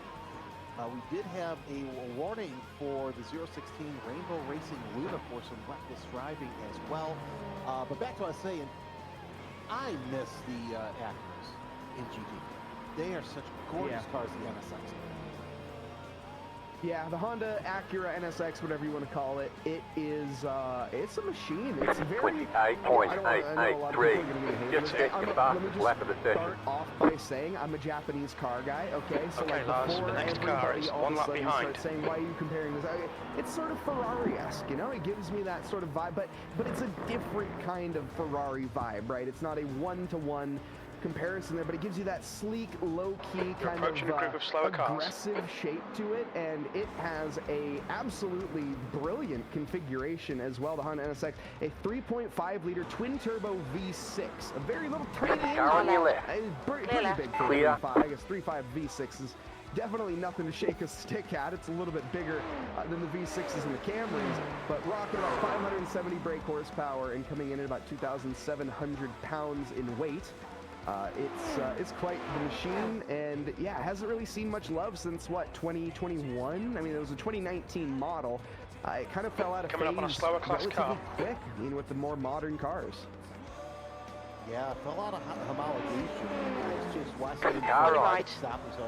Hold your line. Recently, Clear right. Clear on the right. A penalty. Right side. Go ahead and double. Clear right. Clear.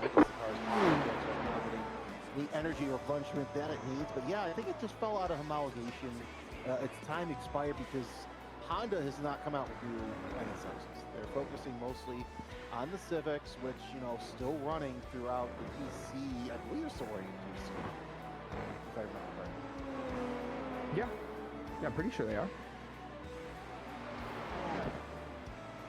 But no, it's pretty different. Oh, speaking of priorities, that's the Porsche with the tank slapper prioritizing the wrong way. Next up, here's our a little incident reel, our bout of incidents that have happened in the past 10 minutes is I guess what we'll call this here. Drivers struggling in the mid sectors of these races. Wow, who'd have thought? It's halfway through an endurance race and people are crashing. Not really crashing, but glorified spins like that. That's not a crash. It's just it's an unforced error. It's a mistake and a bit of time loss throughout the race. And you don't want to lose time, but everybody is going to have some form of this at some point in time, and that is an awkward one. That's a high-speed high-speed spin. That's going to flat spot the heck out of the tires, especially through that second chicane on the Le Mans straight. That's a heck of a load getting transferred through it and living on to tell the tale, but probably feeling a bit of vibration through the wheel. Take a look at the money race so far. We are coming up on a slower class car. €4 to go until we reach our donation. Want to thank Y for the lead is pitting now. It's pitting. Klassen ahead is pitting. My donation. Goodness. So that is incredible. Yeah. Thank you all so much once again. We are no doubt going to smash this within the next 22 minutes and get to that €5,000 goal. Right side. Whilst that's Clear happening, right. Clear on the right. Sophie is now behind Ruben. Other way around. Ruben is now behind Sophie. I could have said, if you reversed this 20 minutes ago, I would have been, again, these have been a flip-flop in position. It seems that the 22 and the 211 51.152 clear. I think the supercar might have parked it. Sector 3 is 3.1 off the pace. Okay. It's a group of slower They've been in cars. this pit for a couple laps now. The difference is the pit stops. They're in a slightly different phase right Left now. side. Clear left. Clear on the left. Car on the your left. Green Speed Dream Team Clear is on left. 2 Clear. laps, and the Beta Frost 22 is on 1. So now they finally kind of have Cypher, car gone number back 8 through the is now ropes, and leading. they've evened out the phases right now. So they're on the same strategy. Yeah, that's the point in the race where you're racing if you're racing somebody, you're going to be racing them for the next couple of hours or so, unless something happens, something breaks, you take a spin. So no surprise that the 211 and 22 have basically stuck together like glue, although they've been stretching left and right. Of course, it looks like got a battle for position. It might hamper this battle between Erwin and... Car number 558 is closing in. The gap is now 12 seconds. He's quicker than you into PlayStation chicane. That was close. That was close. That was extremely close for Ruben right there. My goodness, the Porsche almost getting involved. It wasn't the Porsche, was it a? No, it is a. Oh goodness, I can't see it. It was a Porsche, just a different Porsche. Yeah, causing a bit of strife there. And now, as you've just seen one Porsche near the end of your day, you have to get by another one if you're the 22. Coming up on a slower class car. Car on your left. Where are you going? Clear left. Clear. We're now seeing Erwin open up that gap for behind fourth place. So I guess that's good nonetheless. I should say for fourth place, as we see the 21. Concord, car number 98 is now in the lead. Now this is a scheduled stop, nothing out of order here. It's a very early stop. I'm assuming there was a double stint involved here with the tires. That wouldn't make Right much sense side, because clear Victor right. Clear on the just right. came behind the wheel though, so that's an interesting one. He stopped only at 6 laps. Now these LMP, goodness, these hypercars There's a group of slower cars have ahead. the capability of going 12, maybe 13 laps, probably tops. So cutting this stint very short. It's a little early to say that this is them going for their short stint towards the end. Car right. You're on the left. 3 wide. Clear. Car right. Actually, You're on the left. 3 wide. Car right. 2 wide. Clear on the right. 30 out, slow down. I got service. Pass-through or if it was a pit stop. So that's the reason for the stint. Our timing system showed the stint is split in half as if he did take a stop. Nothing like a good old fight between 7th and 15th. Even though DeBacher had a little bit of a debauchery through the Ford chicanes, let's see if he can keep up the place in there. Coming up on a slower class car. Lead here just past halfway. And if that does come to fruition, that's going to potentially give the Prismatic Motorsports Athena team a chance back into this. Now, it's a long shot, but they're a lap down, give or take, a little bit around a lap. Right side, clear. Cypher, car number 8 is leading the race. A lap down, and that could be the difference maker. If those two start to tangle and dice it up and they have a bit of contact here and there, The gap behind is now 13 seconds. 31.63. Taylor Mills catches up to the Olympus Esports. We know they want the track position. I think it was Brad earlier that made the comment, you don't wait on this track. You don't just get behind somebody and follow them. You take the initiative, you take the position, and you run with it. And if you're Taylor Mills Racing 41, you're going to absolutely do that. Hey, Mike, Andy K getting us 10 euros closer to our goal. So we're sitting at 4986.69 euros. So average so close. I hope we can get it by the end of this, before the end of this hour. Still plenty of time left, but I think we're going to get it by the Mitchell and chicane. It looks like Cypher. Fantastic. Watching the leader make his way through some GT3 traffic. Of course, there's also the 900 Homemade Racing Ford of Greg Prescott. Hey, so sorry about that. I thought you were getting us through. They've got a lap ahead and a couple laps behind the cars in front and behind them. Slower class car ahead.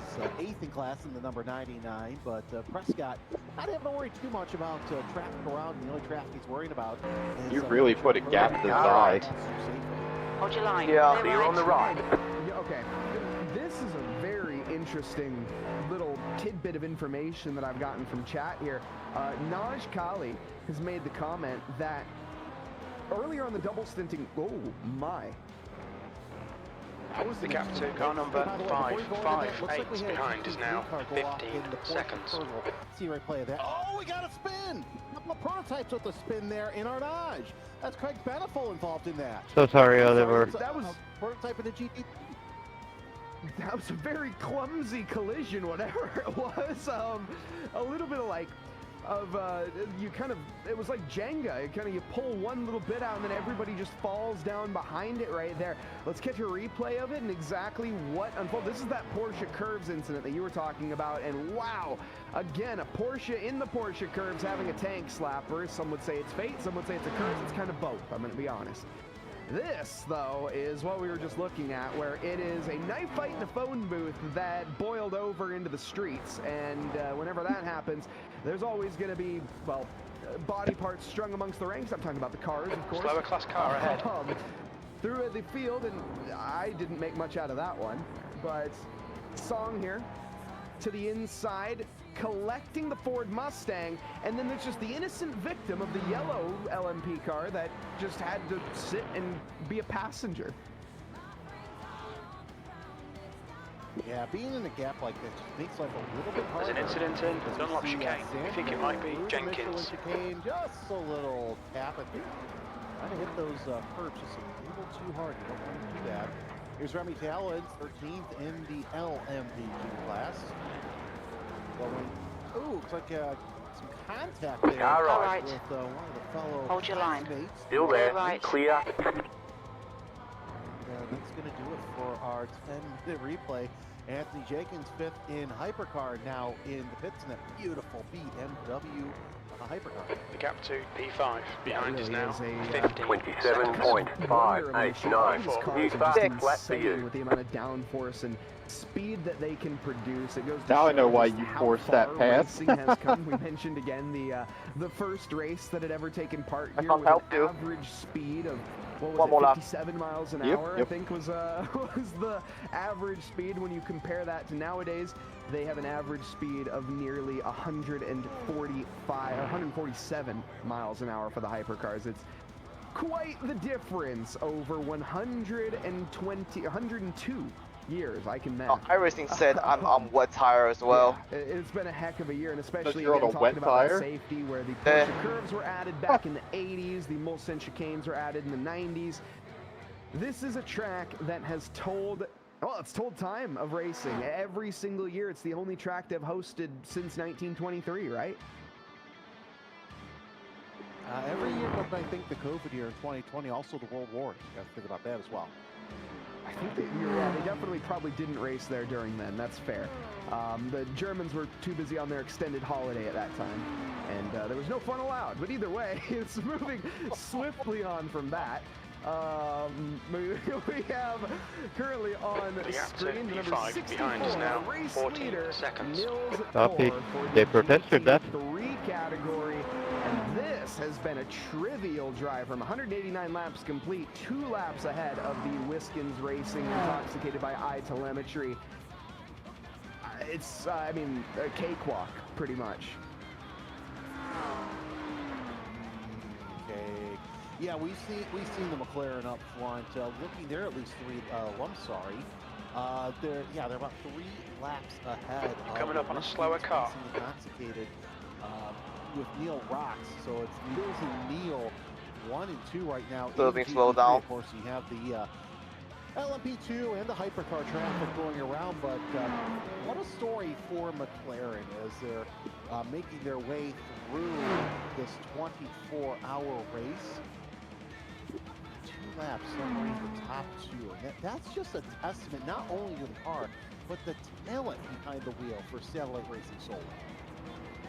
Yeah, and mainly, of course, I don't want to say mainly due to it, but they do have, of course, their Nils Core being one of their drivers for the Solar team, but also on that team is Alex Gao, who is currently not one of the fastest sim racing drivers.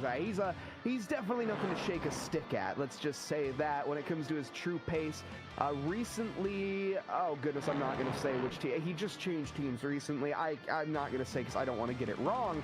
If somebody in chat knows, or Alex, if you're watching, please let me know, because I love to be informed on that. But he's quite quick, and well, again, Nils Core, no slouch himself, but there's certain levels in sim racing where you have your average, you have your above average, you have your above average, and then you have your aliens. And alien is Ramos a great description for Alex Gao.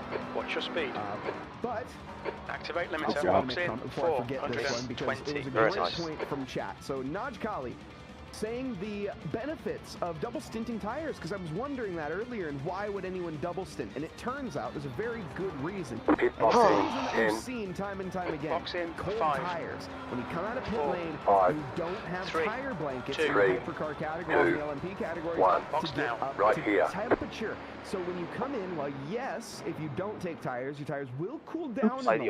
They're still going to be warmer. Oh yeah, the V8 supercar is dead in the pits behind us. More grip for a good 2, 3, maybe 4 laps at most. Then after that, you're going to start to fall off that quote-unquote proverbial so we got 15 seconds to die. About, and your tires are going to start that graining process. Keep around the barrier. I guess also can be explained. I'll explain grading here in a moment, as we're going to have a brief little replay interval. No, we're not. That's just one moment. I'll explain grading then. Apologies, but yes. What was that? It's lessons with Mike here. So yeah, limiter, so, your brake I like bias, to inform PC, everything. for some, like I say, graining is maybe a term that you haven't heard if you're newer to racing, or maybe you have heard it, but you don't quite understand. It looks clear. Maybe in concept, but not in practice. So the Cold best tire. way that I like to describe graining is think about an eraser and rubbing it on a piece of paper.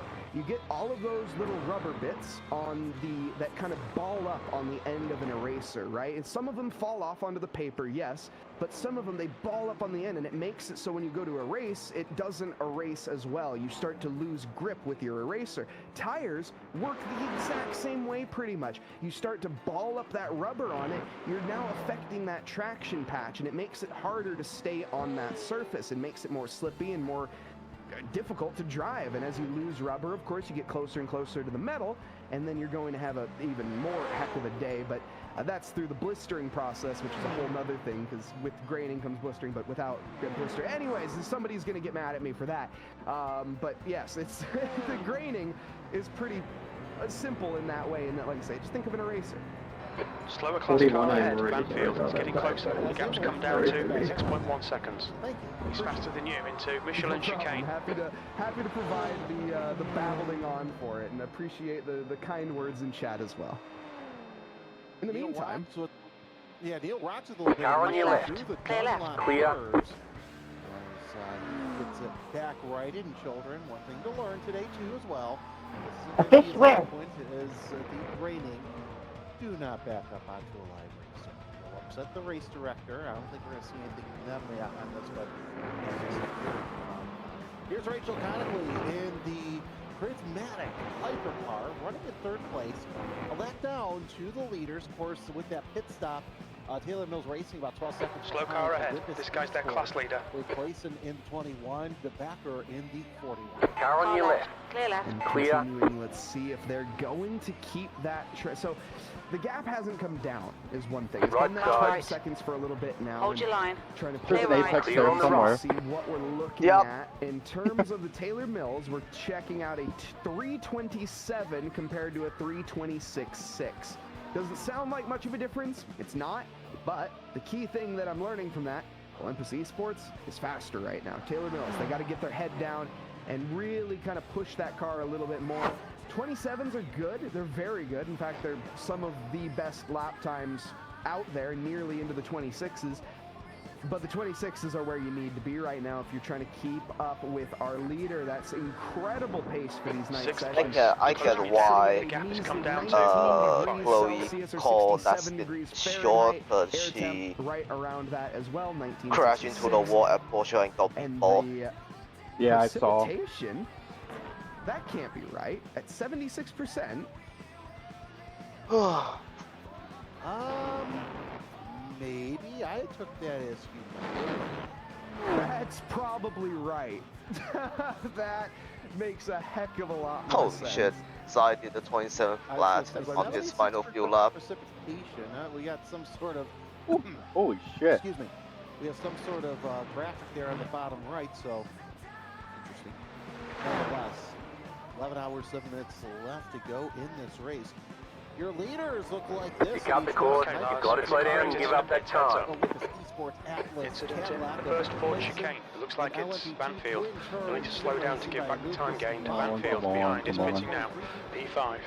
There's your LMP2 leader. You need to slow down and give back some time. The car behind is pitting. And of course, leading all in GT3 is the number 64 Satellite Racing Solar with Niels Core behind the wheel. They've pretty much flat out dominated this race so far. Yeah, it has really, like I say, it's been a trivial Also, I to be didn't honest, which particularly well last night.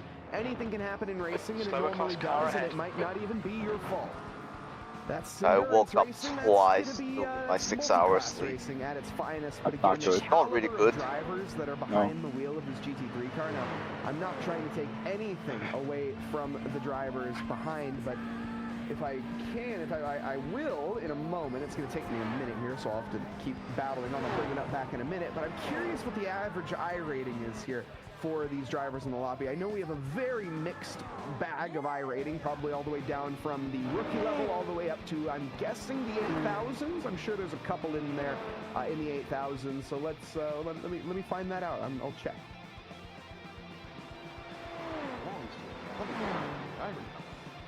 Nonetheless, it's interesting to see the amount that what we're going to come up with. So we'll let Mike look for that as we do see your race-leading GT3 come into the pits. Mix on 13 laps in, so this will be their 5th pit stop. The Satellite Racing Solar McLaren. We'll see if Wheels 4 stays in. He's been in for a couple of stints. Car on your left. Feeling that he will hand off to another driver. So the McLaren will come down onto its pit marks right about there. Go onto its air jacks. Will it disappear for a new driver? Yes, it will. So Wheels 4 is out of that Satellite Racing Solar McLaren, and Christian Menez, I should say, is back into the car once again. So he's back in after a double stint race in the rest, I should say, in number 64. We'll see if he can gain a 2-lap lead. Something to also keep in mind. So apparently, with all those penalties being given to 21, TMI is 10 seconds behind them right now. There could be a 3-car battle for second place here in GT3 between Hodgkinson and the number 87. Kind of crazy how far ahead they were. Yeah. The number 13 Full Tilt V Motorsports of Paris, and 220 Wiskins Racing, complicated by iTelemetry with Neil Rocks. Those three are close. I would say within, let's see, do my math here, 14 seconds of each other. There's your sneaky camera. Right. Size fitting in, I believe. I don't want to say rioting, no. but they've certainly without the stinky cam. So definitely need to keep up to date on that, and of course we will throughout this entirety. You got that corner and got a slow down penalty. Something happened. Tell the iRacing, so whatever. That's fine. I guess nobody gets to know. I'm sure I have to just do a quick restart, but I don't want to do that because then I'd lose my data. So we're just going to not have that. I got everyone excited for no reason. But then, yes, Manessa's behind the wheel now of the lead team for the GT3 category. We saw them out earlier. I got used to driving the broken car. I got to remember how to drive a normal car again. For them when it comes to pure, complete, and utter consistency, each one of these drivers has been an anchor, and not in the sense of dragging it down, in the sense of just being solid as can be and not going anywhere with their lap time. So the Satellite Racing Solar team, they got a long ways to go, but they're certainly looking quite good. And we look back at the team behind, it's going to be the Doug Henson Racing Yellow, currently running in second, and they are 2 laps down right now. So that's a long, long fight. This is the 3rd place runner who is, give or take, only 17 seconds actually off the back of Doug Henson. I think you just mentioned that now that I am listening. I was reading chat. Slower class car ahead. So that is going to bring that battle into fruition very soon. But here is Paris. There's an incident in Lake Station chicane. It looks like Ramos. Yellow flag. Hello? You got a quick car on the right. Good news. We have reached our goal with more than 11 hours left. The last one, I think, was one of the programs, 3 CBB with it's a car in front spun at the chicane, seems like. 5,011 euros. Absolutely incredible. Thank everybody. Thanks everyone so much for being a part of this. Again, whether you're just tuning in, whether you're donating, or whether you're hitting that like button here on the RaceSpot TV, we thank you all so much for being here. This is truly an incredible cause that we're supporting here. The Belong to LGBTQ Plus Youth Ireland is what we are going out for here tonight, and that is 5,000 euros that's going to be heading to an extremely good cause. And that's, again, thanks to everybody that's in chat right now, everybody watching at home, and everyone that has tuned in and currently isn't. The drivers as well, of course. We wouldn't be here without the drivers, so a massive shout out to them. What an incredible event. And looking at the live chat as well, we have an iRating on one of our mascots that is Stinky. Georgie McKay says 8.3 thousand. Wow. Better than me, no doubt. Better than me, yes. The car in front is speeding. Eilertson with a black flag in number 22.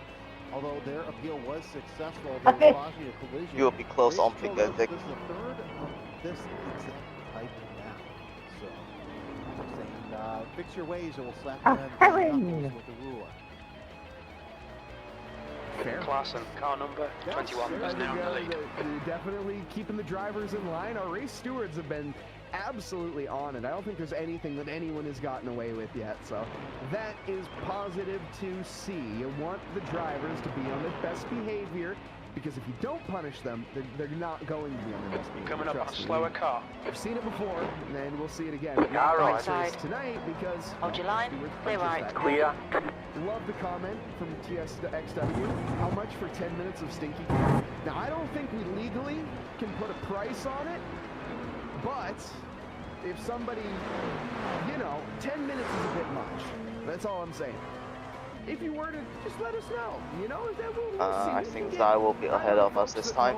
Want the stinky can? We can arrange something. Left side, the car in front sitting. Clear, 31.639. You got a slow car on the There's right. Zai. Pretty consistent. Is in charge of that once that.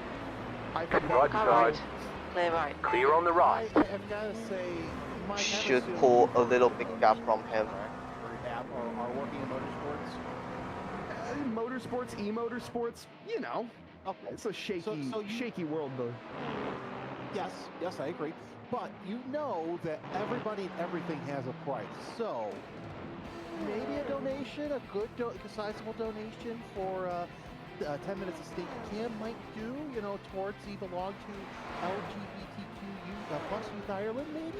I'm not saying I'm using my Chicago tactics to bribe people, because bribery's a bad The gap to word. car number 558 behind is increasing. It's now 2.8 I seconds. couldn't agree with you more, Jeremy. I think that is an idea that somebody has had and might work if. Coming up on a somebody slower class watching car. this- Neil, car number 41 is now leading. I don't want to do something I get in trouble for, but if we get the okay, I'm okay with it. So yes, we can arrange some peanut butter. Oh, Georgie Right side. actually trying to Hold just your line. spoil the Clear chat right. now. Clear. That is, you're too kind. You're too kind. But Georgie, also, we need to arrange that. Yeah, Georgie, Naj Kali says you can lure people to donate. And I think that's a good idea, because we know Right side, that clear right. Clear. Stinky will get peanut butter, but we want people to help donate so Stinky can. Again, maybe. as I don't know if we can say this, so I'm sure it's okay. I just don't want to get in trouble, like I say. So we will, either way, probably still get you a stinky peanut butter can, because if go to that is toilet real something that quick. we can get and Georgia is all right with that, let's do that. I'm totally for it. Is this a battle? No, this is two categories. Is this a battle? Hold up. Let's see here. No, it is not a battle. The That is gap just to two car number categories. 558 behind is increasing. It's now Right now 4.3 seconds. watching Doug Henson racing yellow in the number 87. Hodgkinson still behind the wheel. He's 9 laps in, so probably another couple laps. We'll see that Mustang come into the pit. And he's opened up a bigger gap. Now remember, Mike, when I was talking about earlier, between the 220 and the 13, well, 220 of Neil Rocks has gotten around Paris over there in the 13.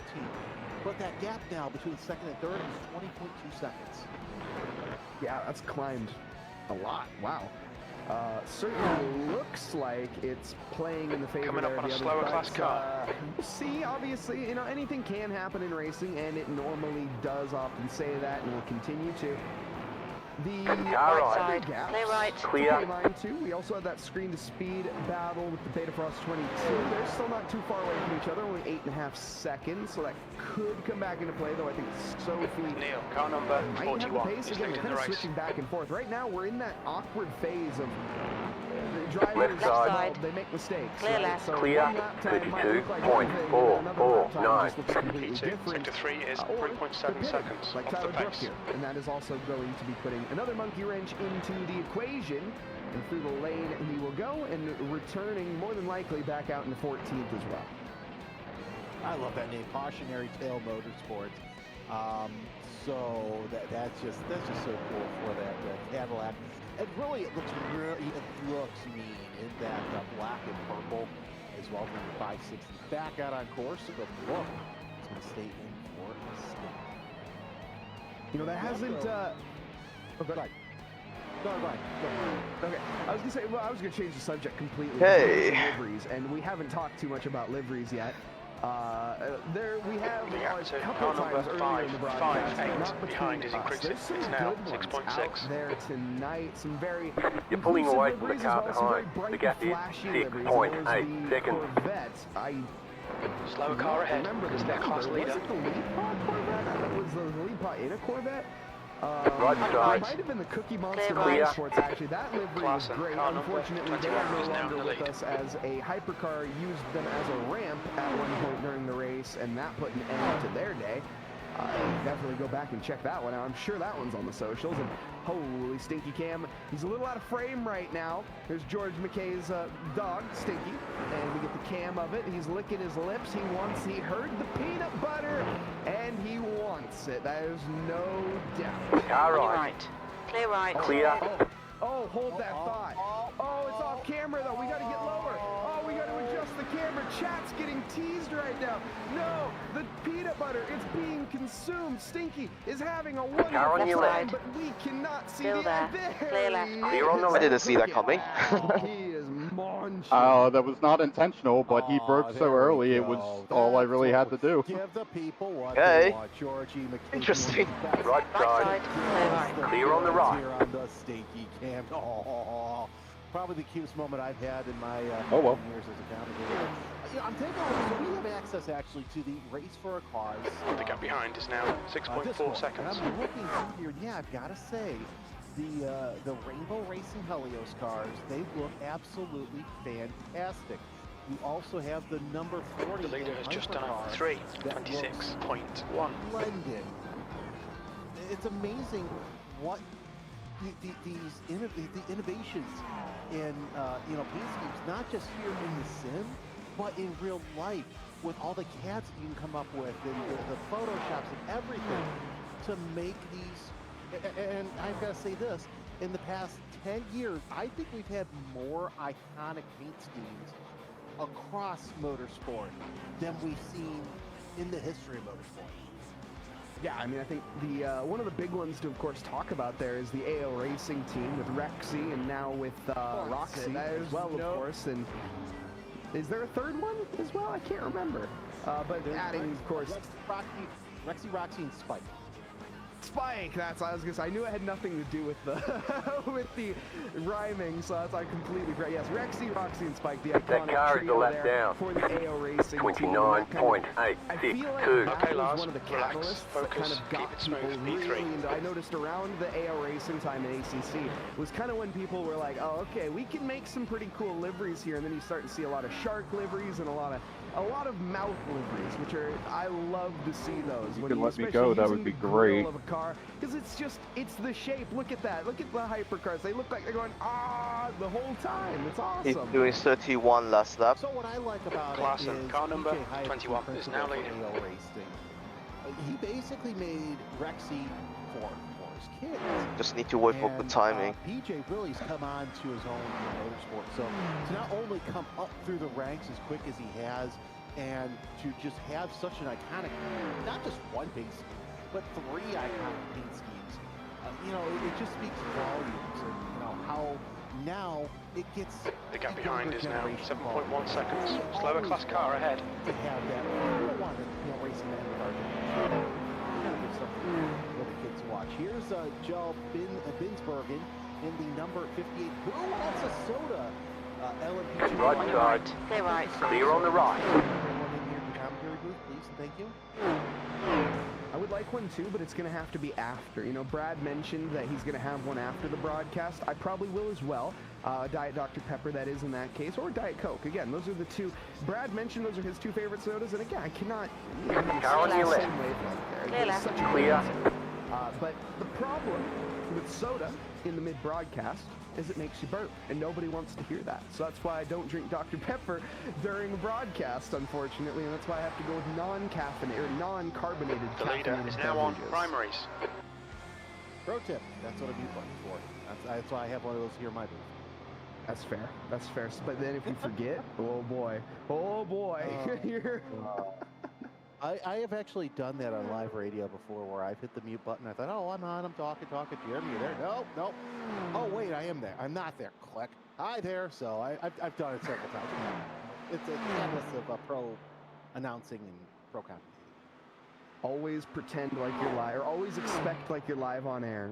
Just anytime you're in for me, it's always act like you're live, just in case. You never know. You never know if the mics are coming through. But either way, that's a little behind the scene, breaking the fourth wall, you might say, of the production. We already broke the fourth wall earlier with. Would you please let me go? You're fucking going, knocking gravel all over the goddamn track and holding me up. Oh, hold that thought. Oh, it's off camera though. We got to get lower. Oh, we got to adjust the camera. Car number 41 is now in the lead. Ramiro, sorry. I think we both, Jeremy and I just got very confused. Gap to car number 558 behind is increasing. It's now 8.3 seconds. I'm hearing my own voice in my own head, and I was wondering what the heck was happening there. Speaking of live TV and the joys of it. Oh, yes, it's so fun, but this is the LMP2 number 58, still we're watching on course, 9th in class, about 44 seconds behind Lilac Zero. That car is a lap down. There's an incident in 30.264. Ahead of Dogbox Racing Alpha, Rudy Silva in the number 06. One car in the pits is King Crawford in the number 6 Olympus Esports Proton. So while one Olympus Esports car is doing well, another one kind of middle of the back, LMP2. King Crawford going to stay in the car for the time being. Also in the pits, the Oceanic Outlaws, powered by BOC. Klassen, car number 21 is leading the race. The 5th place car in GT3, and it's another McLaren. Continuing that charge on the Arctic Sim Racing. Slow down. Good. Get the fuck out of my way. But no, it's not. God damn it. It was answered by somebody in chat, but I'll answer it anyways for anybody that maybe isn't coming up on a watching slower class the full chat room and just curious on what the lap times are in each category right now. So currently, the Olympus Esports Atlas car. Well, you know what? Hold that thought. Let's take a look at Chase West careening headfirst into a barrier. Trying to dive straight in, and unfortunately he did so. Too much volition. The front bumper no longer attached to the hypercar, and that's not the first time Chase has come straight. This is Francisco going, and whoa, I think he hit the barrier, but I don't think it was that bad. 6.5. Right side. On your right. Aggressive Hold your line. smack. That's Stay one right. of those Still lines there. that you Stay look right. at Clear. and you see and you're like, okay, that could have either been 0 damage or that could have absolutely ruined the steering column of that car and pretty much put an end to their day. So I think it was the first one, but I wouldn't be surprised if it was either. All right. I got to feel for Wes. What a pain in the ass, man. And, someone mentioned that now we're getting into the time of the race where fatigue is really going to set in. So you're going to see more and more mistakes happening. Right now, Race Control is investigating an incident between the 161 Prismatic Motorsports Hecate and the 23 Twin Turn Sim Racing LMP2 leader. A decision has come down. There'll be a final warning for Twin Turn Sim Racing, reckless driving, overtaking outside the circuit. And it's not the first time that we've seen this overtaking incident in Porsche Kurtz. We think it might be Hagen. Third place in LMP2 heats up between Constantine and Dove. Yeah, Sarah behind the wheel now, the Screen to Speed Dream Team, and has Giannis to contend with. That's not what we're watching on our screen. There's an incident behind. He's spun. I'm Thanks pretty sure fuck that's for that. a marker that's involved as well here. Giannis is a little bit up the road from Sarah. Sarah behind the wheel. She's quite rapid here, expecting the 338. Sophie had the 337s down for a bit. She's now handed that car back over to Sarah, and then we'll see Esmeralda behind the wheel at some point as well. But it's getting late over there. I know for a fact that team for the Screen Speed Dream Team, they're all European drivers. I think Sarah does. European, I'm pretty sure. And so it's going to be a bit of a late night session here for the Dream Team. So that was a Bahaj United Motorsports 67 of Lilac. Giannis Constantine guys were on board with Sarah Dove. And you just get that sense of speed. Do you have like a drill operating near you, Crash? Also, you want to stay away from that center white line. It slows the GT cars down. 5.2. You got a slow car on the right. Go left. Better Frost is towing. And I will die on that course that it will always be Who's the towing? stop. I will still call Better Frost, number 8. Uh-oh. I couldn't agree more. Oh my I god, think that's it a was big great one. little trade, a great They little, lost the whole tipping right of the rear hat, wheel. You might say in both directions. I think they still got just fast tribute repair. to each circuit, to each great Probably. circuit as well. Daytona being a true, I will say, you're I didn't know 100% that. right. This whole It's time I thought that the car went faster on the Oh. center line. They lost themselves in Not Porsche because I curve. don't want to, but just because No, the so with these commentators cars, we've it seen, actually Yep, they have kills fast the repair. ground effect and it causes like some And friction they that crash slows at Porsche them curve, down. so For they the should be GTP, it helps, or for the able to go GT3, back it out helps really them out. shortly. Slightly. Yep, that's a 2-minute pit stop for them. There's an incident in Indianapolis. Looks like it's Jenkins. Am I thinking of, There's an am I incident thinking in of Dunlop Spa? I might Curve. be It thinking looks of like Spa, actually, Banfield. now that I think about that, with no name. Is that curb to Paul Freeze? I don't know. One of them is curb to Paul Freeze, but I don't call it that, so. All right, so Diesel in the YouTube chat Finally got says, some quick clear fun fact track in about front of me. Dogbox. Each team member has their Yeah, own pretty Grand much. Prix. He's a Doberman. Only a few LMP2 ahead. David is a Lemon Shiba Inu, and Paige is a Greyhound. Also, the Greyhound was originally a livery for only used for endurance events on multiple cars, as it represented the world's best race dog. Car 11 has. Yeah, if you can keep the gap from Zai, that would be absolutely perfect. Scout Lawrence now. Yeah, if I didn't get stuck behind that other dude, I was pulling on him. I know. But I whatever. am Yeah, whatever. dyslexic that my Closing in. The brain gap is now actually 4.6 broke seconds. when I saw He's that. faster I than you, tried entering Indianapolis. so hard to read Incident in Porsche curves. Oh, Looks like Better it's Frost towing Jenkins. again. What the fuck? Yes, we have Uh-oh. changed camera views, folks, and it is Wow. gotten better. Full There's tires? your Stinky Cam. Yeah, I And think love so. The little tribute to Stinky as well. Man, we've come up with something brilliant here tonight. Yeah, haven't we? cold tire lost the rear again on Tetra Rouge. Oh man. Lost the whole rear end this time. Tire is still attached. Yeah, nonetheless, that's pretty cool. A little ode to Stinky, you might Not say. sure if That's they also, still got Beethoven fast song, repair. in case you were curious, but moving on. If they had, that should be their final one. It wasn't that funny. It wasn't that funny. Let's be real.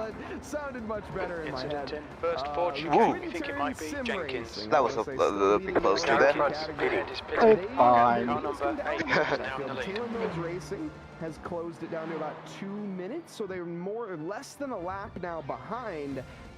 But also, Alright, it's Punk taking Crew this is long in the process. pit. It's Taylor Mills second in both categories right now. That must be fairly frustrating, but also pretty cool simultaneously. Well, you know, here's the thing. You've got two cars provisionally on the podium, so that's great. But Taylor, if you're still awake, why? Go to sleep. Let your cars do their thing. We would love to see you up in the lead, but don't beat yourself up if your cars aren't in the lead. Something will happen. It's the late 9 hours at the moment. Okay, I'm done with that soft talk.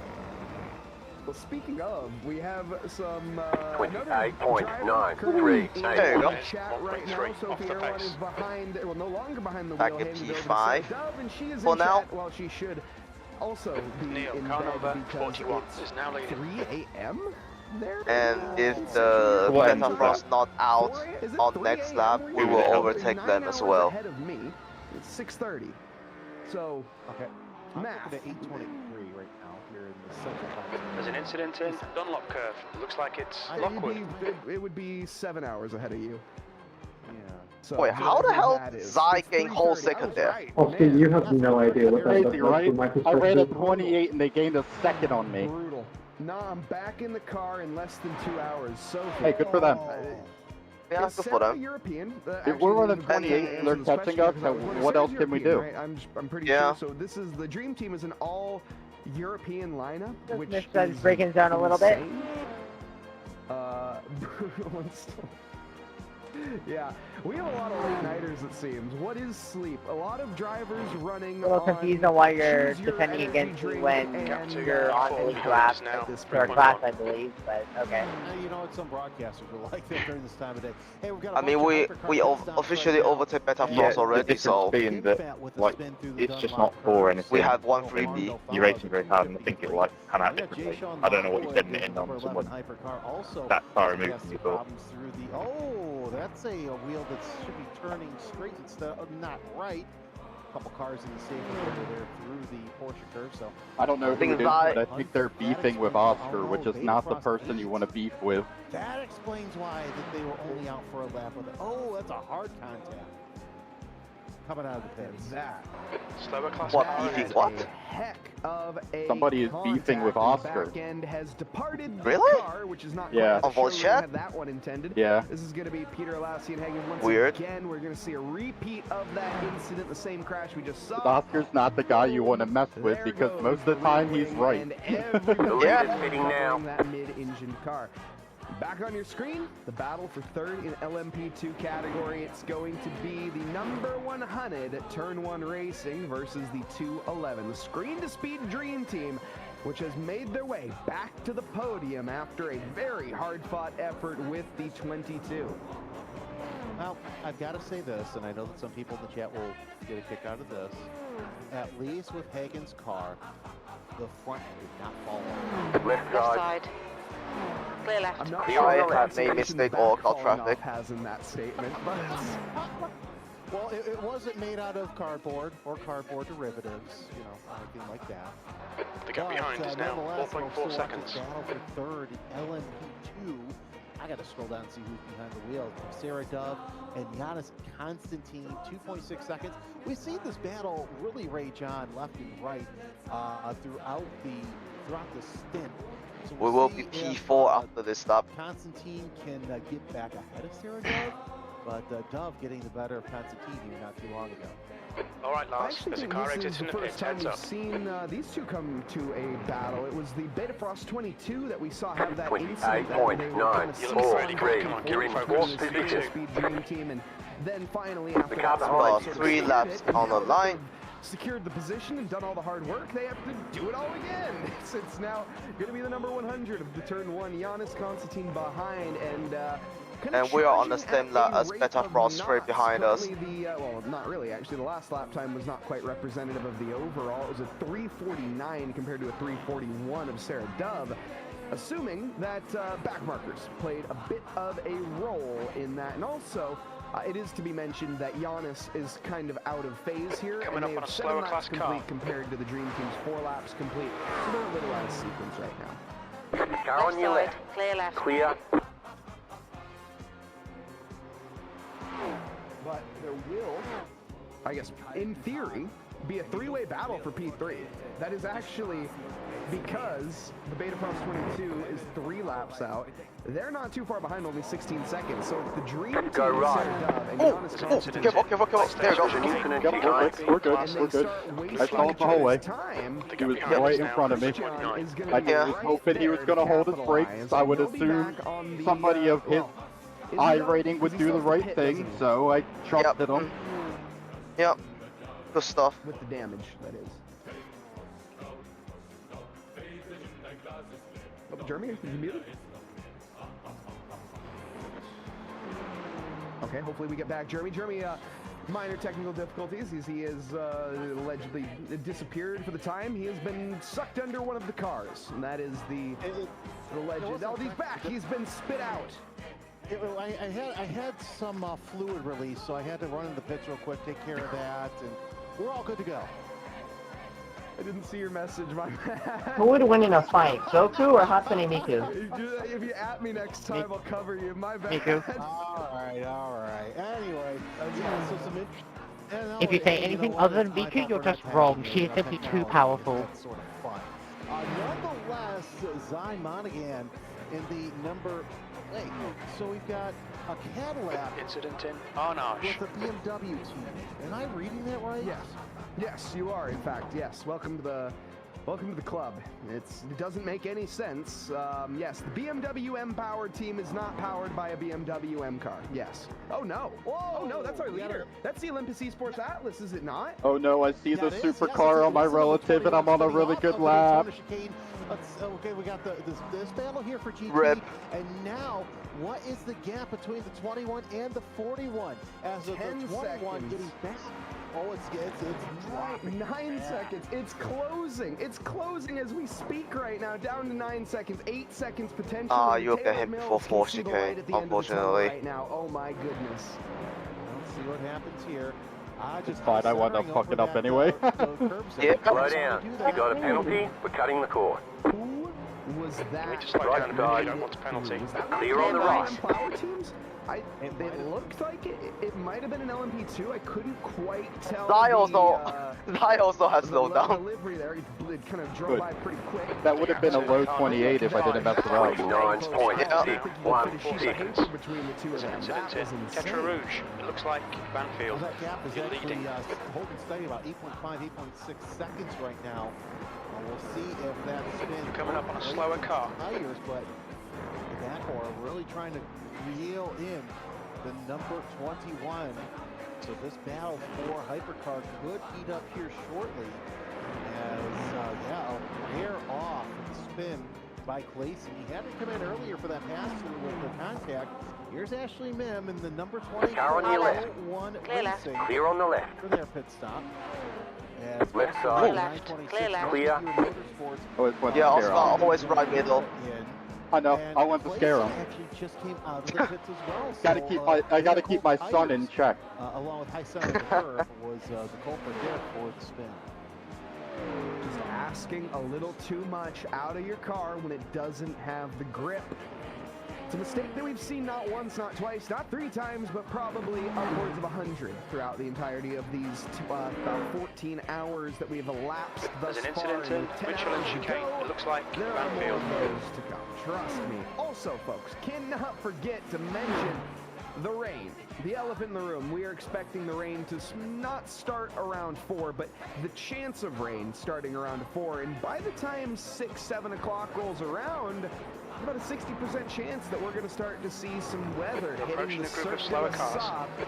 And that, of course, we already know, we saw at the start, that can cause complete and utter chaos and calamity with just what tire drivers are picking when. That was one of the determining factors early on that sort of put the Screen to Speed Dream Team out of the running. They'd work their way back up, just 2 to 1 mistake and picking the wrong lap to put a set of boots on. Left side. If you're looking at the bottom Hold your line. Screen, Clear on the left. see that the goal just got raised by the admin. We're now up to 5,500 euros for our new goal. Did you know that I am canonically transgender? This That's guy's the crazy. class leader. Plus Ireland. P2 is reeling you in. The gap's now 4.1 seconds. They're faster than us into Tetra Rouge. Here's what's interesting. So the number 41 Taylor Mills Racing is closing on 21. It's now a 6.3 second gap between car on your left. Second. Still there. Clear left. Clear on the left. It's going to be interesting to see if that shortens and when it does, because it's shortening even faster now. Yeah, we're still a full lap behind Prismatic in front. Somebody in chat point out earlier that there is no flat spotting currently in iRacing, something I did not know, so I appreciate the information on that. So that's not going to be the issue for Niels de Bakker, excuse me, for Victor Claassen. It's something else, and it might just be pure pace related. His last lap was allegedly a 56-second lap. I don't buy that for a second. My timing towers. Hey guys, why do all the pretty girls come from this country with a blue, pink, and white flag? My other timing tower, it said a 56-second lap. How did? Okay. Don't fully understand that. Alright, one more lap. Wait a second. 29.417. P2. Either way, My fault, I'm sorry. I think Zai is on his Zai is on triple stint this time, I believe so. He still got one more stint, and I think he will be Chloe again for a double. Right here, I think we're going to be seeing a battle very, very soon. Actually, I think it's the dog girl flag. And the rest of Benston will be Jack. There in that spin, because like I said, you saw a little bit of high centering by the number 21. Yeah, absolutely, and that could have 100% played well in the diffuser. One of the most important parts of the car to actually generate that amount of Slower class car ahead. So it very, very well may be playing part because of the I was scared he would, that guy would move back to the racing line. Yeah, I was prepared. From anyone, we're gonna get to Because I was scared for it too. But I needed to do a big lift anyway because I'm a little tight on the fuel window. But we are gonna hear from Kaito Nasa. Like, I'll make it, but it was a little tight. Team. Let's get him down here into the comms box. And is Kaito? Do we have a copy? Hello. Am I saying that correct? I want to confirm. Slower car ahead. Kaito, He's the class leader for these guys. Okay. So far, currently rocking down in that LMP category. You guys Oh, I got slowed down again. So far. But I have to say, recently, it seems like you guys have quite decent lap times, and you've just been plugging them in. How's it been going in the past couple stints? Yeah, it's been pretty good. The team's kind of changed focus. You know, we started off pretty strong at the start of the race. I've been kind of the emotional support Catboy VTuber for the group. And so I've been kind of cheering them on since the start of the race. I have not slept the entire time. But I think, you know, after the incidents we had a little earlier on, we kind of shifted our focus more so to just kind of finishing it out, bringing it home, which has helped, you know, recenter the drivers in there right now. I know Song is a really good driver, really fast in terms of pace as well. So seeing him kind of rebound from those mistakes earlier on in the previous stint and put down those faster lap times is it's good news for me. Paige, I have some theories on that one. The question I have is a lot of teams are utilizing either regional talent or they're utilizing international talents. What does the driver lineup? Slower class car ahead. We have one car number 558 is gaining on you. The gap's now 5 seconds. Most of the drivers in Technoverse are in. More of your like Southeast Asian drivers. All right. We have one driver in Hold your line. in Clear Europe. right. So that's most of the lineup is like Southeast Asia, one European driver and one US driver. Honestly, it's so fucking scary that the GT3s are driving in the middle of the track on the line. Watch your speed limit in the pits. There's a group of slower cars ahead. Engage limiter. Slots in for 120 meters. Thank you. The next car is car number 558, and their rating is 3.5. I actually got myself some Coca-Cola from the store nearby, and I'm hoping that's enough caffeine for me to last the night. 4, if not, I may catch some sleep. 2, 2, Certainly. 1. I hope Box now. you Right for here. the sake of yourself, keep it. You have to drive at some point in time, and we have heard, of course, in the past with people falling asleep at the wheel. I don't want to see you being 83 degrees in my room right now. No, I'm the emotional support cat. I'm not driving, unfortunately. It was up to 85 at one PC point. Would not be able to handle endurance racing. I wanted That's to. rough. I will say I wanted to join in very badly for this event. You know, it's for a good cause. It's for charity. Unfortunately, it's that weird time of the year here where for the event, but, it gets like cold at night, but super hot during the day. I'll be honest, Same here. I think that's even cooler, that you are just sitting back on the sidelines as a cheerleader and you've been with them the entire time. That, to me, goes to show that sim racing is more than just a race of people, you know, that are coming together and just trying to win, right? At the end of the day, there's a car approaching. There's P2 coming from to you. Probably grinning from ear to ear like a Cheshire cat and having a wonderful car time is the whole Lockwood, time. car I hope you number guys Discord 11, is also, and their rating of course, is having a nice 1.7. bout of Find time. the Is it tire. fair to say? You're coming up on a slower car. It absolutely is. We've been joking around, talking about different things. I know one of the drivers is talking about watching WrestleMania right now, so we've been, you know, talking back and forth. There's a little bit of strategy talking, but it's mostly just, you know, good friends having a good time and trying to enjoy each other's company for 24 hours. That's awesome. That's what sim racing's all about at the end of the day, and hearing that genuinely brings a nice little warm kind of twinkle to my heart. I don't know what that means, but P1 and P2 is only 5 seconds apart. Before we move on here and let you go back to your team, is there anyone that you'd like to thank? Yeah, I'd like to thank Psycho Kaiza. He's the team principal for Technoburst. Van Greg, he's kind of the manager of the iRacing side.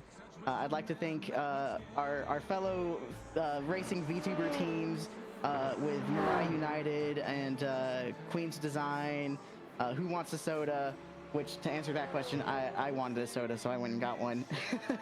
You know, Dogbox, and everyone that's taking part of this, this event wouldn't be possible without all of the teams that signed up. Awesome. That's really awesome to hear. Kaito Nasa, everybody. Currently, not one of the drivers, but one of the cheerleaders, as we'll call him, for the Techno Burst Racing 253 LMP2 car, currently rocking in 15th position in category, 30th overall. Best of luck to you guys for the rest of the night. Left side. Take care. Still there. Clear left. Clear on the left. And with that, folks, that's going to be a great little interview wrapped up. But let's talk leaders in category once more here, Jeremy, because it's clubbing down. It was 6 seconds. It's now down to 5. Oh, this is going to be a blast between the 21 of Clayson and the 41 of DeBanker. Now we're getting to the point where coming up on a slower class car. It's haunting the number 21. A couple of cars separate them on the finish, but on paper it's a 5.2 second gap between the two drivers. So now we're getting to the point where the 21 of Clayson needs to really focus down. They've been up, the lead between the two cars has been as much as 43, 45 seconds. Now we're down to 5.3 seconds, and the bulk of it was due to that mistake in the Daytona chicane. On top of that, of course, mentioning the black flag that the Olympus Esports Atlas team had as well. Of course, they had to serve a drive-through in the pit lane. Then on top of that, they had to spin in the chicane. That's sort of been the detriment to them the past 2 hours. Realistically, they've driven almost perfectly up until that point. They had a minor back marker incident slower class car ahead. Nothing to He's really their write class home leader. about. But the Taylor Mills Racing team, I think, is the one to even say more about, because they have not put a foot wrong. There's been no penalties for them that I know of just yet. Oh, Right side. no, that's Giannis Clear right. Constantine. Clear on the right. With, again, a near reenactment. I was in Arnage, I think is where we were right there, but down to the inside, trying to get by a back marker and just having a bit of an incident. Getting reports that there will be a drive-through for the number 95 Arctic Sim Racing Green for dangerous driving there. 39.88. P4. Number 42 Taylor Mills Racing, LMP2. And this being Ometi on our screen. Oh no, that is a case of not checking our mirrors. Clear left. Clear on the left. You hate to see it. I'd like to. I'm gonna give him the benefit of the doubt. I only saw the one camera angle, but from that one camera angle, the Porsche did not look that innocent, and that was a bit of a you reap what you sow. Holy smokes! Tires are still not there 100%. Craig Benefil. That was insane. Yep. And then now Seems to be that lad. And LMP2 down the Mulsanne straight into Mulsanne. Let's see what we lost that one. I have something else going on with Giannis Constantine in the 100.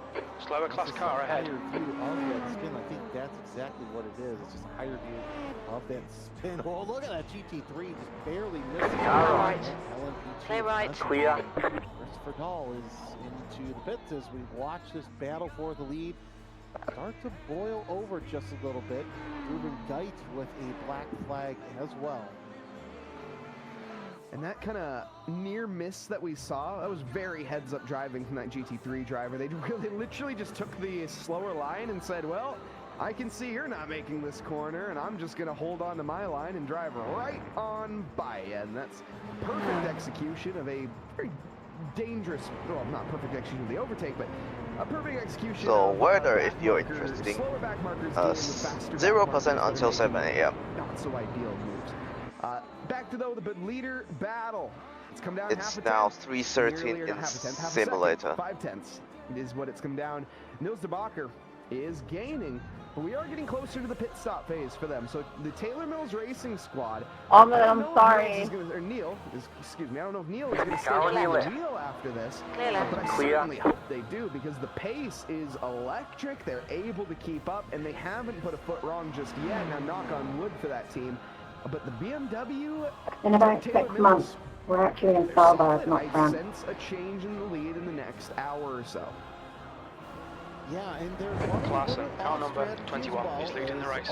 With the contact there with the prototype. Not sure if that is a LMP2 or a hypercar, but I think that's a replay of that other contact that we saw earlier. But anyway, back to what we're talking about. I would not be surprised either, because this Taylor Mills Racing team has been nothing but strong. I mean, they've been down but not out, as we have one car in the pits. That's the second place running LMP2 of Connor Pearson. So that's the other Taylor Mills Racing prototype. If Pearson stays in the car, or they hand it off to someone else, cars up on the jacks, and that car disappears. So we'll see who gets in the car after Pearson, as there will be a driver change for the number 42. It's Zach Mitchell who will take the reins of the second place LMP2. And they're going to have a nice, comfortable cruise pretty much ahead of them, with no one in front, no one behind for, well, a good while, to be fair. It's a long, long ways to the 51.388. It's a long, long ways up to the twin turn sim racing that's currently leading the category. So a bit of a not stop for them. I mean, it's a stop. They're still running in second, but there's the hopes and dreams right now are just really micro objectives for this 42 team. Just survive a lap to survive another lap, and eventually the race will come to you. There's still 10 hours and 20 minutes left to go. Plenty of time for drivers in front to make them, or for the driver in front to make a mistake, but how many times you make a mistake for yourself? So it's just about keeping your head calm, cool, and collected. Unlike this man, or this on our screen right now, Neil is going to be driving like a bat out of hell, because he can see P1 and it's not far away, and I don't think this team has seen P1 at all yet. This will be the first time, I think, that we have a change in that category, and that would be, well, again, very welcome to this team.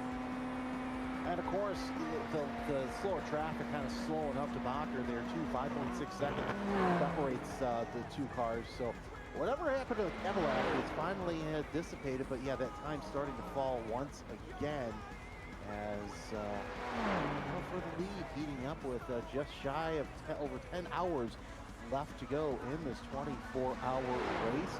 Yeah, my name's Jeremy Scott. Mike Naw is joining me here in the commentary booth. Mike, you're going to be getting out of here shortly, going to get some rest for yourself, but nonetheless, we've seen some great racing throughout the whole pack. It's not something we normally see in the nighttime hours at Lassard. Yeah, but also, I think I have another hour here, don't I? Maybe both do, right? I think, let me look, hold on. I might be shooting my mouth off, which is not unsurprising for me. Slower class car ahead. Just double, triple check that one right there, but yeah, I think we have another hour. 1 second. Yes, yes. So it's the car behind us. Car on your left. Left side, Clear. left. No worries. And yes, so Neil DeBacher, we're going to have a chance to see this, I think, come to fruition. We get to watch this battle continuing to draw on and end up kind of getting a little bit closer and closer, but is now come down a bit. Now, 2/10 since we last in the pit. More stabilized, I think, than anything. And is that the Taylor Mills car maybe backing off a little bit, or is that the Olympus Esports Atlas car with a fire lit underneath their seat and pushing a little bit harder, or is it neither? And it's just back markers giving and back markers taking away. That's probably the realistic outcome. Yeah, I mean, regardless, taking a look at the lap times, they're still running about the same lap time, so no surprise there, but I think it might be just the back markers, because now, whoa, there's one car that went, decided to take a trip through the kitty litter, and you know who wouldn't take a trip through the kitty litter there? True. I was wondering where you were going with this. That's fair.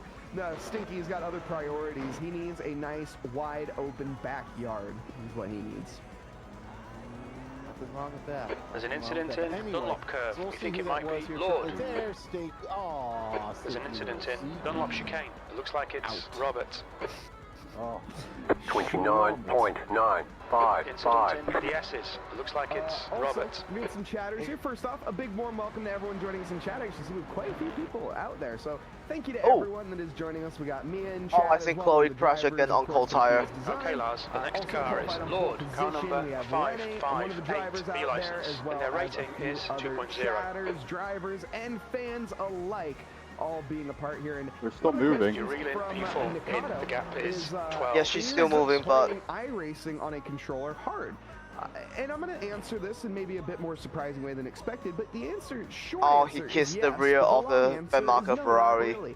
So racing in general is quite difficult. I mean, there's just no sandbagging. That doesn't matter what you're ma'am, using. this is a Wendy's. It's a tough sport, but with that being it's said, showing she has people or she has drive-through or what, I don't know. After us, is the fact that he has driven the controller a little bit himself. You're gaining on the car in front. The gap is 8.1. Yeah, I think her wheel is a little bit bent. He just wants Gotta to be drive ball. some fun laps and have a good time. And if that's your goal, just to go out there, have some fun, be somewhat competitive. Let's be real, you're probably not going to be up there in the esports pace with the controller, but also you might be. There was I'm trying to blank on their name, but a F1 esports driver that drove in PSGL for a while okay, Lars, that drove with the controller for a very long time, and they were extremely good, world class, able to race against the likes of Jarno Otmir and Freddie Rasmussen and all of the Ismail Fassis and Alvaro Caraton. So it's really down to, we're all human, right? And we can learn things at our own pace. And is it ideal? Well, I mean, I'm not catching her at a crazy rate, so it must not be too bad. But will it work, and will you have an amazing time hanging out with like people? Absolutely. This is a net code. That car is a lap down. They said they showing. Oh my god. Oh, they have no front end. It's a very good yeah. By the deck. It really is. Apparently, apparently, George, our rear of the car got stuck in with a code. Our car? Yep. On my end, at least. What the hell? There's a cone on our rear end. Oh, it's gone now. It's okay. You can still get by, and yes, it will be. I was gonna say, I don't want a cone friend. Very convoluted. Yeah. To say the least. But no, great. I was like, ooh. Let's see here. No, Namers also said on the YouTube chat, that they have a buddy who only tries controllers like a 3,000 driver, pretty consistent. Oh, there's my problem. I need to use controller. Yeah, and I started on controller as well, right? So it's kind of one of those. We often call it the bug of sim racing, is what I think we describe it as, and it's very true, because it's sort of, for me, I relate to this, in that I started back in F1 2018 on a controller. It was in 2020 is when I started, because it was on sale. I got that game, and it was fun. You know, I enjoyed it. I was on a controller. I got pretty decent with a controller. Started understanding what a racing line was. Started understanding how to trail brake even with a controller slightly.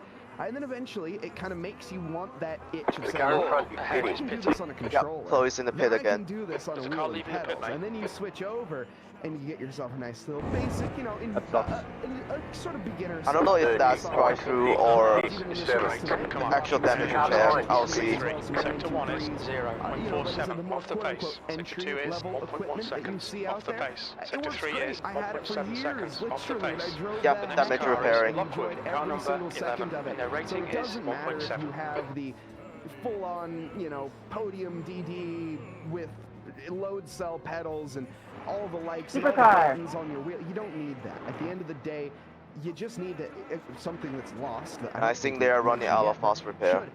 This is about I think they only had one left. Oh, so I think that's the final one. Yeah, they're out of it. Okay. Yeah, they have final one. They just used their final.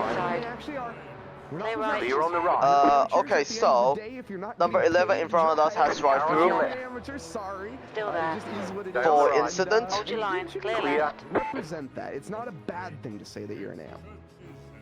Blue Jay, thank you for the €10 donation. So up to 5,021 euros.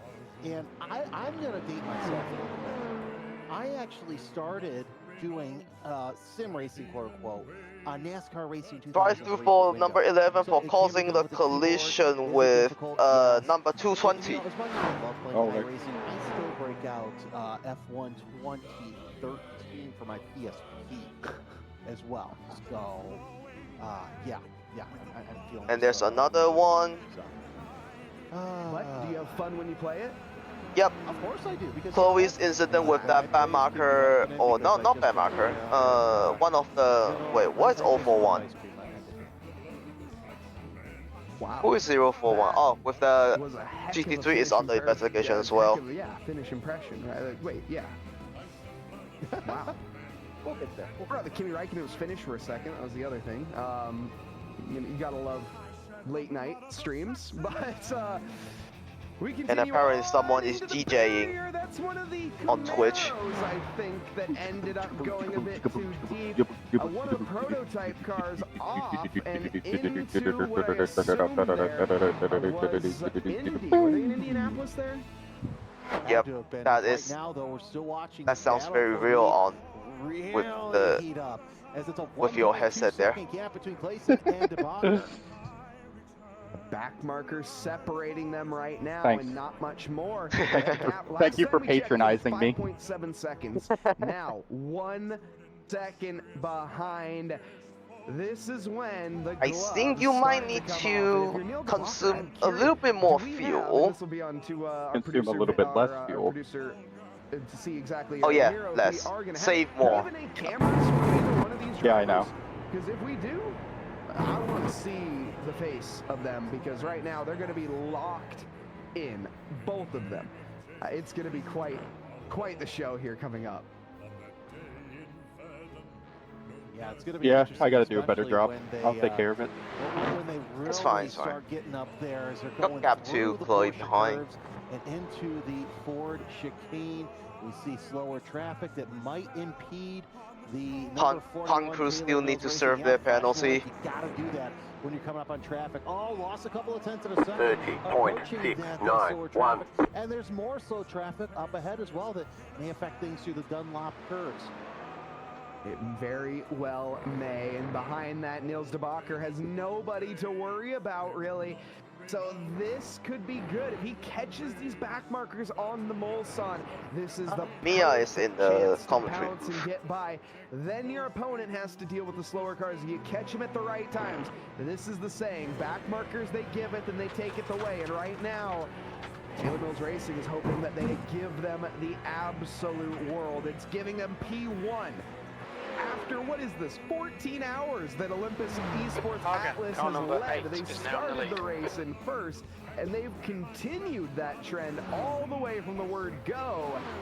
And as we approach the 10th hour Slower class car ahead. I suspect that we're going to have a new leader on our hands.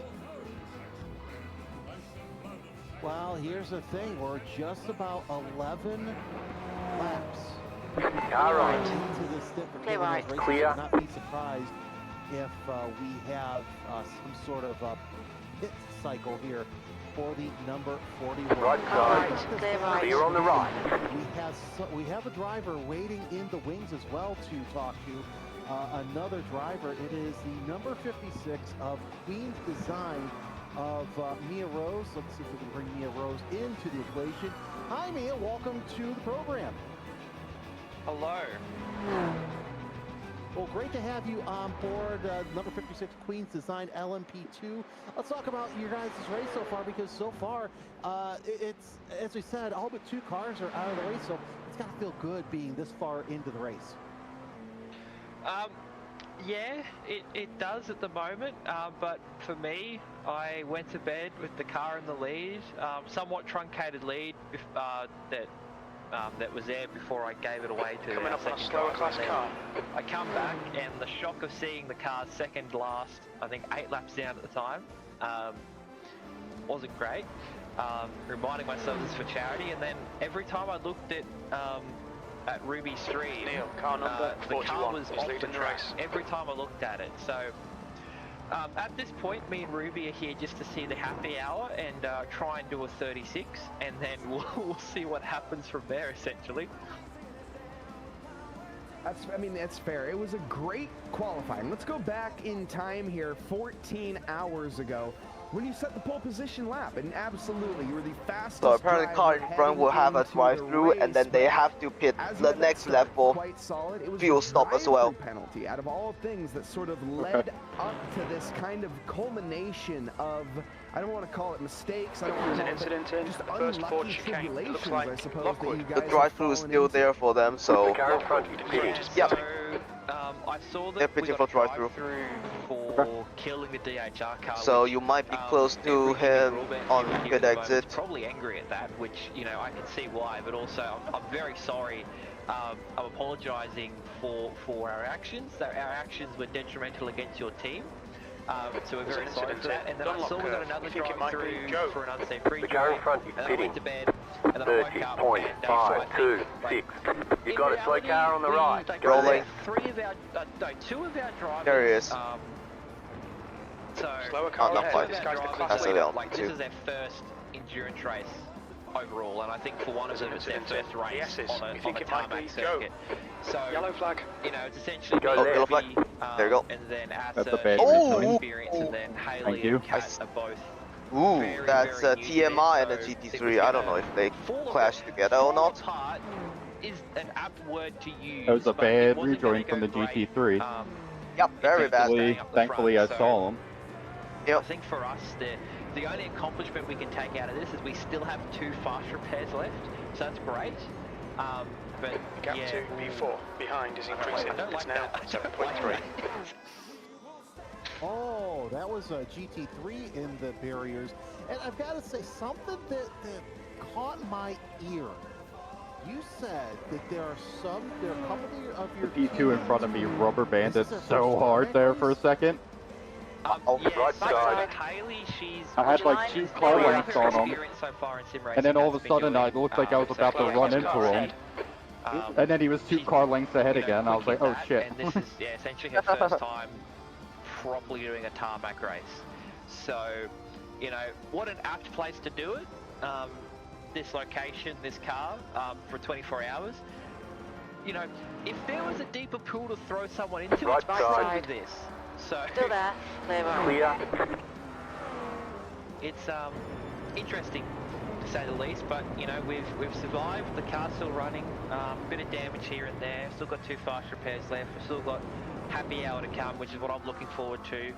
And we'll see where we are when the sun rises, and then as they say, we will buy our ticket at the last hour when we can.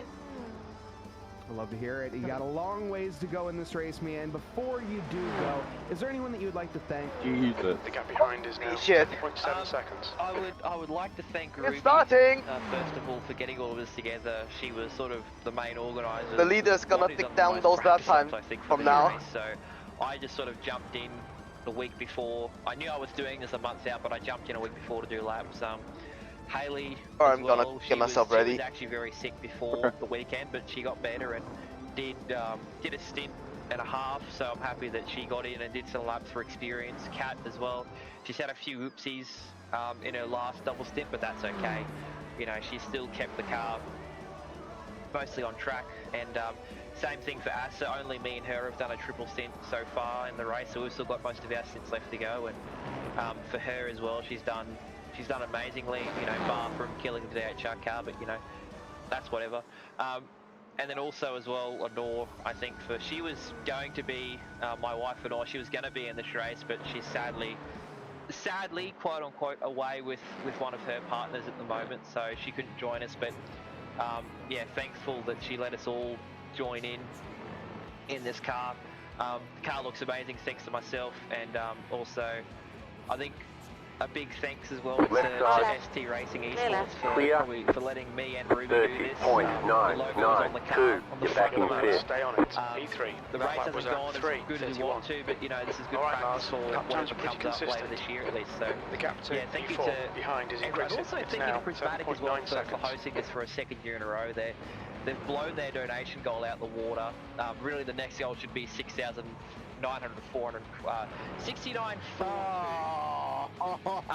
that should be the next donation goal, but I'm very biased, and And yeah, I think that's really all I need to think. And have you guys gone crazy in the commentary box yet? I haven't heard a Le Mans yet, so you're not there yet. I think you need to get more deranged in the commentary box to really fit the personality of this race.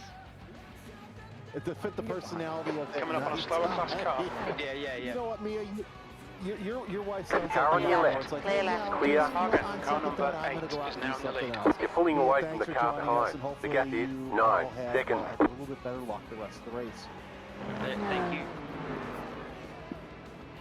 Apparently, my bird facts are not crazy enough for Mia Rose, is what it turns out. I guess I need to bring some, I don't know, freaking possum facts. It's a night race. What do I need to do to make Mia happy on this one? My goodness, the stand. No, I'm kidding. I'm absolutely kidding. Whoa. Big shout out to. So that's why that GT3 spun out right by the 56. That makes a lot more sense. Here comes Vermeulen. Lars should be awake pretty soon. Is that why we saw Yeah, the it should be. spin and close to contact? Nope. Vermeulen able to get back on. Here's another replay from the eyes of the GT3 car, and yep, just a hypercar spinning and nowhere to go, and just involved. Getting reports of a new. This is a heavy penalty. The 253 Technoburst Racing with a stop and go for 10 seconds for causing a collision and repetitive behavior. So that's, we kind of got that. Yeah, go ahead. We kind of got that vibe from, and there's the 253 there making one spin, and I'm assuming put not my the best camera rejoin. back No, on. it's definitely not the best rejoin. Thankfully, no one was around, but it got done okay. Yeah, we were kind of hearing that from the earlier team, from them, and they're just saying that the Technoburst, of course, some newer drivers out there, so seeing that type of penalty, jump scare. You can't be upset about it. If The old Lars jump scare. Right? You weren't going to drive perfect. You're trying just not to ruin other people's race. And just get to the checkered flag. Again, that's a victory so far so good. In everyone's books, at least it should be a victory George, in everyone's books. If you just George used another fast repair. It doesn't matter what position you're in, just crossing. So we are down to 1, especially in these 24-hour because unfortunately somehow the inside curve of the first chicane caught up with us. Yeah, it was a skill issue for sure. Slower class car ahead. 1 minute 46 second gap with Victor Clayson leading the number 41. Yeah, I hit the barrier. Yeah. The gap behind is now 10.0. 29.47. That was at 3:29.5 seconds. Yeah, the rear tire got eaten. It looks like Lockwood behind is pitting. I would not be surprised if we saw Clayson come into the pits here in the next lap or so. No. The first small side chicane. In which will close that gap back down, because remember, folks, that lead gap I was, just oversped and took the curb. Now, we watched the sideways. 41 smash into the wall. Oh yeah, So everything else no has been longer fine. going to be that. But it Oh, will still be somewhat close. I'll be honest. It's going to yeah, be quite and George, sizable. It's going to be a while. yeah, and George almost rear-ended the supercar. Supercar being indecisive. Yeah, but Keep to the left. supercar is difficult to not it. And just kind of pushing the car Yeah, they just beyond what it was didn't do capable what of. I thought that they were going to do, and I just drove into the back of them. It unfortunately bit back. Yeah, that's the damage as when I punched that McLaren. So 13 seconds optional, no big deal. Drivers, they're going to. But on clear laps, we're running low 29, high 28, except for Gerhard ran a fucking 27. Going to happen. It is the nature of this race. So. What I always do. We're going to see some odd incidents here in the next couple You're of on hours. TV, George. 10 hours left to go. Oh no, not us. Wrong car. Minutes to be it's still dark, so I can't see which Ferrari actually it is. Yeah, we'll get A Ferrari, it's not a Ferrari. What Slower class car ahead. This is a BMW.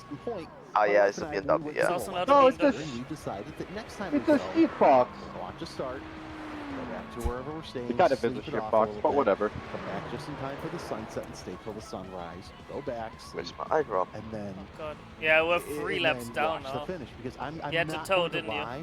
as the leaders into the pits. Yeah, but that also means that the cars around us had to fucking tow as well, because they are also 3 laps down. Yep. Yeah. Go on. Wow. Oh, well, I mean, at least we're not the only ones who apparently are having issues. You don't normally see race cars at that time. If you think about it, most race start. Our dynasty has waited long enough. I'm gonna send a message real quick. Should be done before you on the pit road. Is over. The lead is pitting now. Car on. Right. Wasn't I only supposed to come back at like fucking 10 a.m. my time?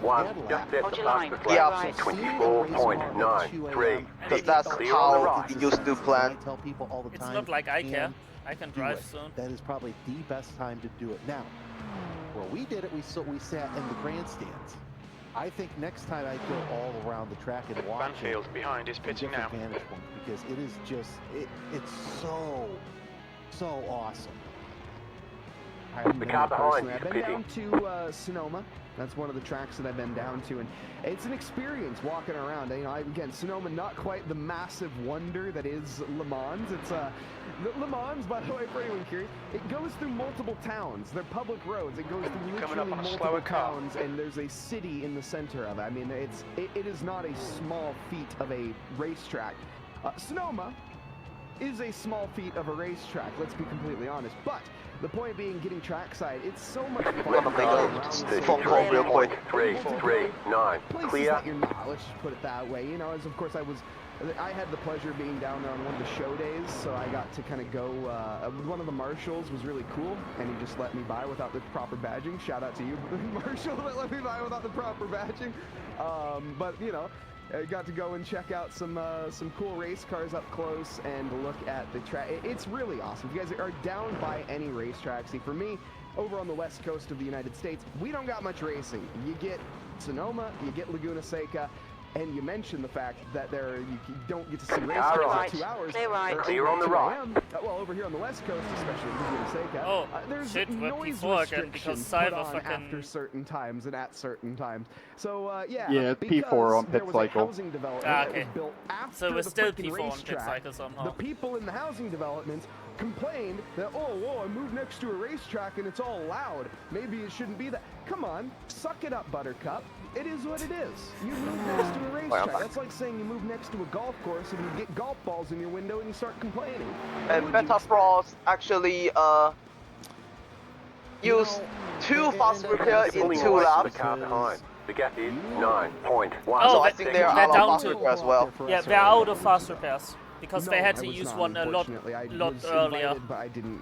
When the 77 rejoined into them and apparently smashed the car real good. I will say this. Yeah. So yeah, they have no fast repairs anymore. If the Beta Frost car fucks it, they are done. Yeah, they're done. Yeah. And Chloe also run out of her fast repair. Yeah, I just read up. Better, and I wish more series would do that. You know, maybe open up your season. All right, let's go to a driver that we mentioned in the running position.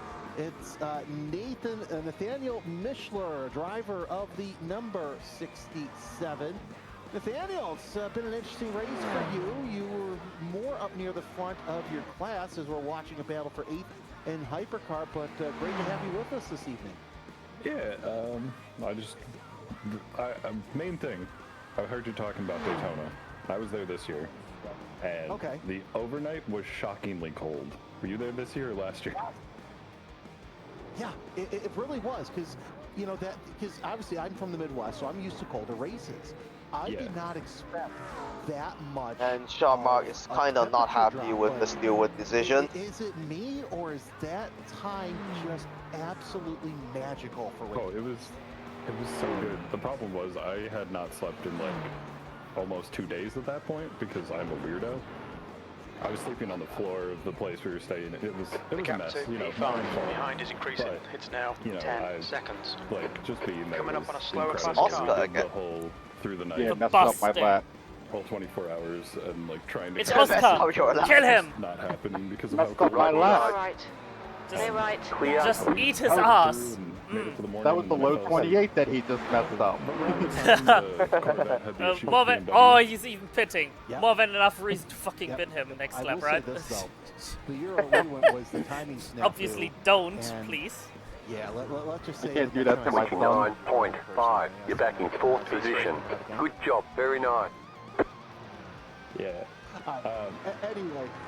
Anyway, Lilac Zaire right now in the car, 8th place. How you guys feeling so far? For this lap, you only have 2 LMP2 and a supercar.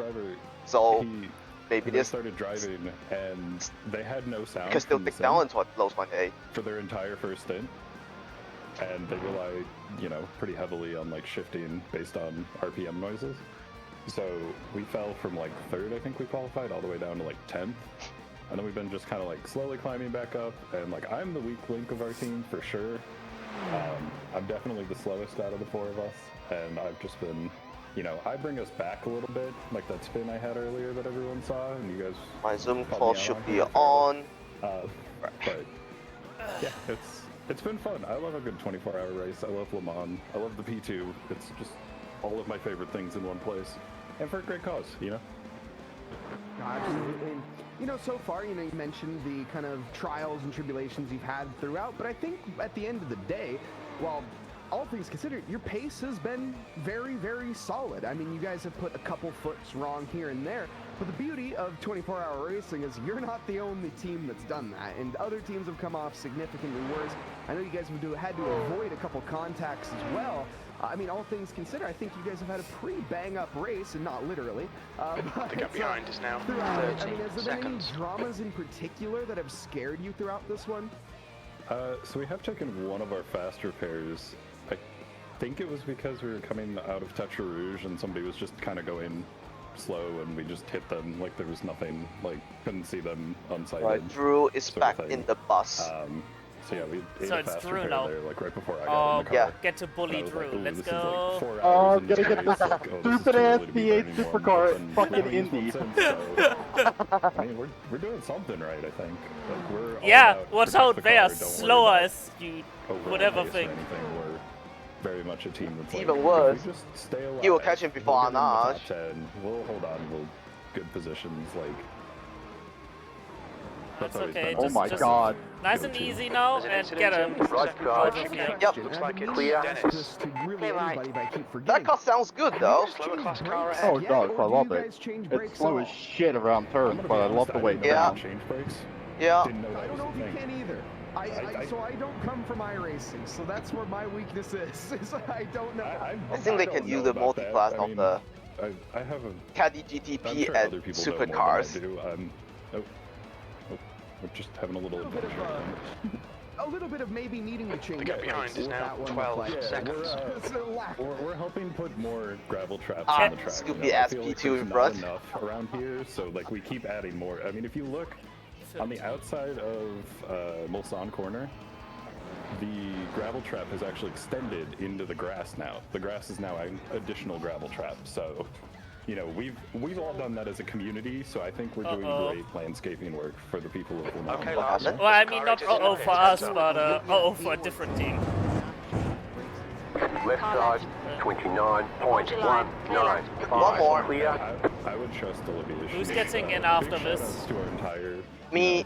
moderation staff, like from the So stewards you're all the way gonna down do to a like, people who are just double? helping to moderate Yeah, the Discord. and then there's Like, George's there's been a lot of final people double, who and then need my roles final double. assigned, and, like, That all Josh the will come back. troubles. Like I'm pretty good in. friends with Olivia and Roxy and Laura, like some of the stewards, and they're just great people and they're doing a great job. Like I don't envy them. Slow being car away for ahead. This this guy's long their and class having leader. to Got decide more. whether someone hunted someone else off the track intentionally or if it was just a breaking. Please mishap. don't, please You know, don't maybe they fucking need to change destroy him. brakes. Like, I'm gonna meet him in person at Nords, and I really don't want to give him a reason to fucking hit me in the face. Keep to the right. Clear on the left. Some levity to this broadcast. Yeah, no problem. Who do you want there? Oh yeah, looks like I mean, all of those people I mentioned earlier are the ones who looks told like me the about number the show. 13 I didn't know I was doing GT3 this, is a week ago. And, like, is yesterday now I on the was playing final toilets, warning, and today I'm apparently, driving for around, conduct. so, you know, Life comes at you fast around here. Sure, Mark. Clinton are on final warning as well. The people were really our little bum team, as we like to call it. Yeah. So that's why he was not happy with Stewart's decision. Having a good time, you know. I think most people are I saw that they were not happy about 24 hours of Daytona in iRacing, and I think that's a good thing. I think we need more chill events where people are having a good time instead of, you know, I have to be the best all the time. I couldn't agree more, and somebody needs to clip that. 9 hours, that might be 45 one of the to best go. things that I've ever heard in an interview before. Is I was cleaning toilets yesterday, and now I'm racing at Le Mans. That, out of context, just sounds so insane, and I love it. Now, Nathan, before we move on here, is there anybody that you would like to thank? I mean, that's what I was trying to do, but I got off topic a little bit. I'm sorry. But yeah, just everybody here. It's been great. You guys have been doing a great job over here. I've been really enjoying having your commentary up when I'm not in the car. When I'm in the car, I don't want to hear you telling me about how I just spun out again. I don't need to know that. I already know that. I'm there. So before you go, when I started actually announcing, anyway, when I started announcing, I did a regional sports car series, and one Strictly Auto racer came to me. He goes, you know, I gotta say, oh, people are being dipshits. In my car radio because and I am reading up on dipshittery. And I want to hear what you're saying about me. So it's okay if you have us on. Oh, yeah, okay, so you're saying I should put you on, except that lags out my computer a little bit because I don't have the best computer, so that's more of the issue. I can't even have a web browser open when I'm driving because VR is taxing. So there's an incident in first Ford chicane. I'll try my best to find the radio feed. You guys Clear on the right. Channel do I tune to 98.3 or something? Oh, if only one day. Yeah, when you go to Road America and there's all the signs. Car on your left. Watch your speed. Clear. Clear left. Engage the limiter. Box in 420 meters. That was hot. That was better. Yep. Definitely made up for that shitty second double. Well, they have one of those movies. Pit boxing. Working on it. Box in 5.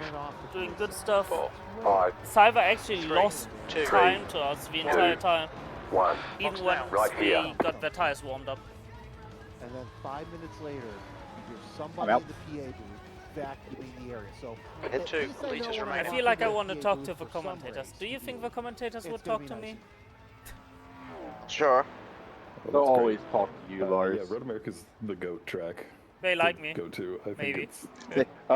Don't worry. They got the clip of me crashing. So I love going there any chance I get. It's just, it's like just low budget enough, you know. How about I say, like it feels more hometown racetrack than something like Daytona.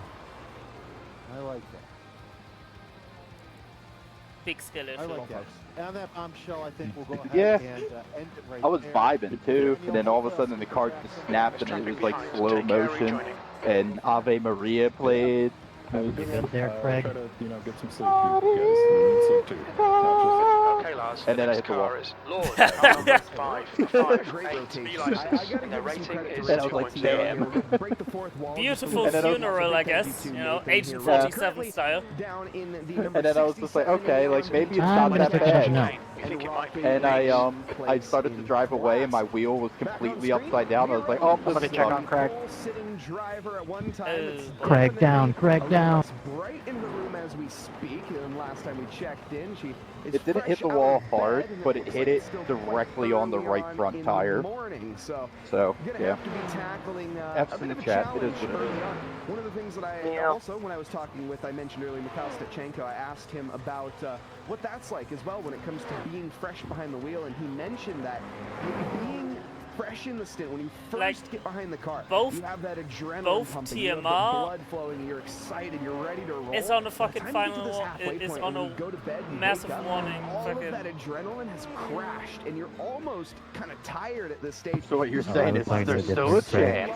Craig and Hayes. No, it was the LMP2 that apparently was your car is out on track driving, and you have no control. Was being reckless. Used. Yeah, no, the LMP2 apparently was being being used to block another competitor.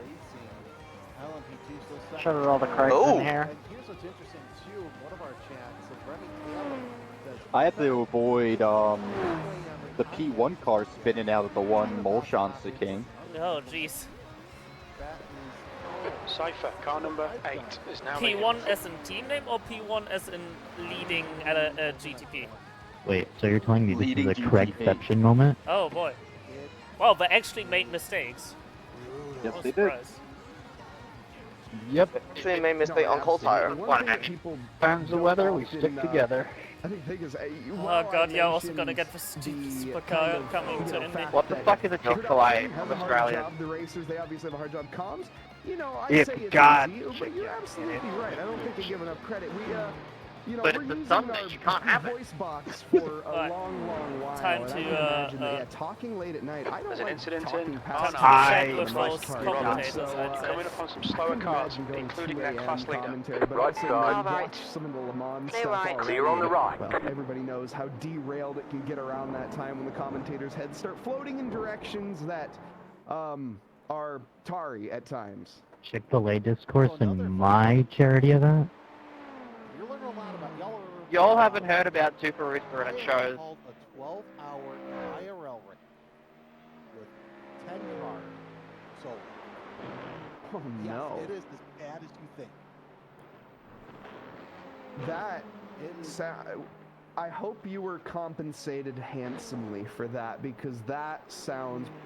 Willow, but I just say, I'm sorry. I didn't know your brakes was that bad, alright? Woof. That's a tough one. We have.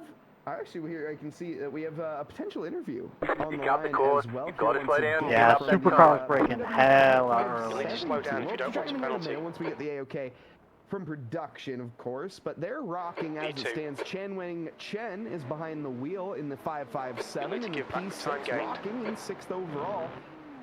So far, it's been quite the stints for them, but you can see they've even placed the M Plower cars pretty much right next to each other. 40 seconds separated. Right. They got Pun Clear. not too far behind There's an incident either, about in Tetra Rouge. 28 seconds back.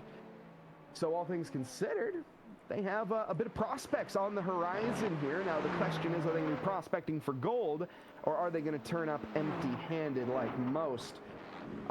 Let's find out, shall we? As we have Lars Wiley.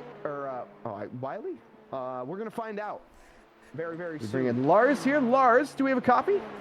Good morning. It's like 4 a.m. I just got out of bed and I wanted to chat a bit. You don't sound like you just got out of bed, Lars. First off, can we get a pronunciation on your last name real quick? It's Vila. Go right. There's an incident. It's German, Vila. so yeah, it's a bit rough to say. That's not bad at all. Awesome. Lars Vila in the 557 BMW M Plower car. Now, we need to address the elephant in the room real quick before we move on. The BMW M Plower team, and you guys are not driving a BMW. What is going on? That is the entire joke behind it. It started 5 years ago, actually, at Nords. The team's been going since 5 years, yes. So you guys have been the M Plower team for 5 years, but you've never driven in the BMW? We have driven BMWs before, but whenever we drive BMWs, we usually paint them as something else instead. Maybe Audi, maybe Porsche, but everything that isn't a BMW becomes the BMW. Arnage. It looks like it's I absolutely love this concept, I have to say. And now, you're running line and stern with your teammates. You got the sister car about, 40 seconds up the road. You got a competitor about 28 seconds behind. Now, the prospects looking forward. It's going to be a while before Chen here has an opportunity, I think, to find a fight. But we saw earlier Chen putting in some consistent laps. And also, we have the face cam for Chen Wing Cheng. He was pretty locked in, all things considered, throughout this race. Yeah, he's been doing great. He is also, I think, the only one of us who hasn't binned the car in some way, shape, or form, or at least lost control, which is pretty good. He has been a very reliable teammate. And we are actually P4 on pit cycle, so it's going to be interesting to see how that shapes the rest of the race. And of course, you mentioned the pit cycles. We see that Golden Lord has done 10 laps on this most recent pit cycle. Both cars right now with 8. Of course, Chen Wing Cheng, the most recent driver, in and out of the pits running 1 lap. Is this the kind of to space the 2 cars out, or what's the reasoning for the separate pit stops? Now we just actually just crashed and had to use another fast repair. George dropped it in the first chicane. I think you caught it on the broadcast. Okay. It's of course the late night hour, so we might be a little delirious, slap happy nonetheless. Well, let's talk about the team itself. P6 running near the front so far. This has got to feel good as well, being in the top half of the hypercar class. Yeah, it feels really good and just affirms that we have been doing everything correctly over these last couple of years, considering both George and Cheng are rather new additions to the team. Both have only joined sometime last year. Despite that, we had amazing success over the last year and a half. We've won multiple special events now, and we even got a triple podium at Sebring for the 12th hour in the official special event this year. And you mentioned working with new teammates. You know, for a 24-hour race like this, you've got to gel and just be all in one. What is that like, having new additions in and kind of molding them into the team? It all comes down to how well one can. It's a bit difficult to describe. You just really, it comes down to what kind of person you are, and thankfully so far every single of my teammates has been able to hold it out with me, despite me apparently being annoying and loud and angry all the time and salty. So yeah, we've always just run on the good vibes and just trying to have fun. No super competitive, just try and have fun, and the good results came from themselves, surprisingly enough. Yeah, but isn't that part of being men? I mean, come on. Of course, trying to win is part of racing, but for the most part, we just love driving a race car. We would love to do this IRL, obviously. Everyone would do, frankly, who does sim racing, but our main goal is to have fun. It would be stupid to try and push for something that no one in the team wants, which is trying to be hyper competitive. We tried being hyper competitive once and nearly shattered the team a couple of years back, and I'm glad that didn't happen. Well, how can't be hyper competitive without being slower class car ahead. Lars, thanks for joining us here. Anybody you want to thank? Yeah, I want to thank all my teammates from MPlow, obviously, and I also want to give a shout out to my friends from L1 Racing who are still hanging in there. Go Ashley, go Dustin, go Envy, go everyone. I love you all, and I hope you're gonna have a good time despite everything that happened so far. Lars Vila, the driver, number 557, joining us. Thank you so much, and good luck the rest of the race. Thank you. Have a nice night as well. Goodbye. Right side. You know, some very positive. Yeah, I'm back. Let's pull him on in. Yeah, we bring in Lars here. Lars, do we have a copy? Good morning. It's like 4 a.m. I just got out of bed and I wanted to chat a bit. You don't sound like you just got out of bed, Lars. First off, can we get pronunciation on your last name real quick? It's Vila. It's German, so yeah, it's a bit rough to say. That's not bad at all. Awesome. Lars Vila in the 557 BMW M Plower car. Now, we need to address the elephant in the room real quick before we move on. The BMW M Plower team, and you guys are not driving a BMW. What is going on? Alle Infos zu unseren Studiengängen im Hochschulbereich Wirtschaft und Recht findest du auf vom.de. Commentators asked me about why we're not in BMWs.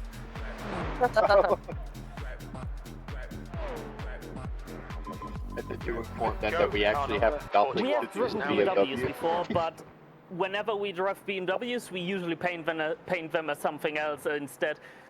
Maybe Audi, maybe Porsche, but everything that isn't a BMW becomes the BMW. I absolutely love this concept, I have to say. And now you're running line and stern with your teammates. You got the sister car about, what, 40 seconds up the road. You got a competitor about 28 seconds behind.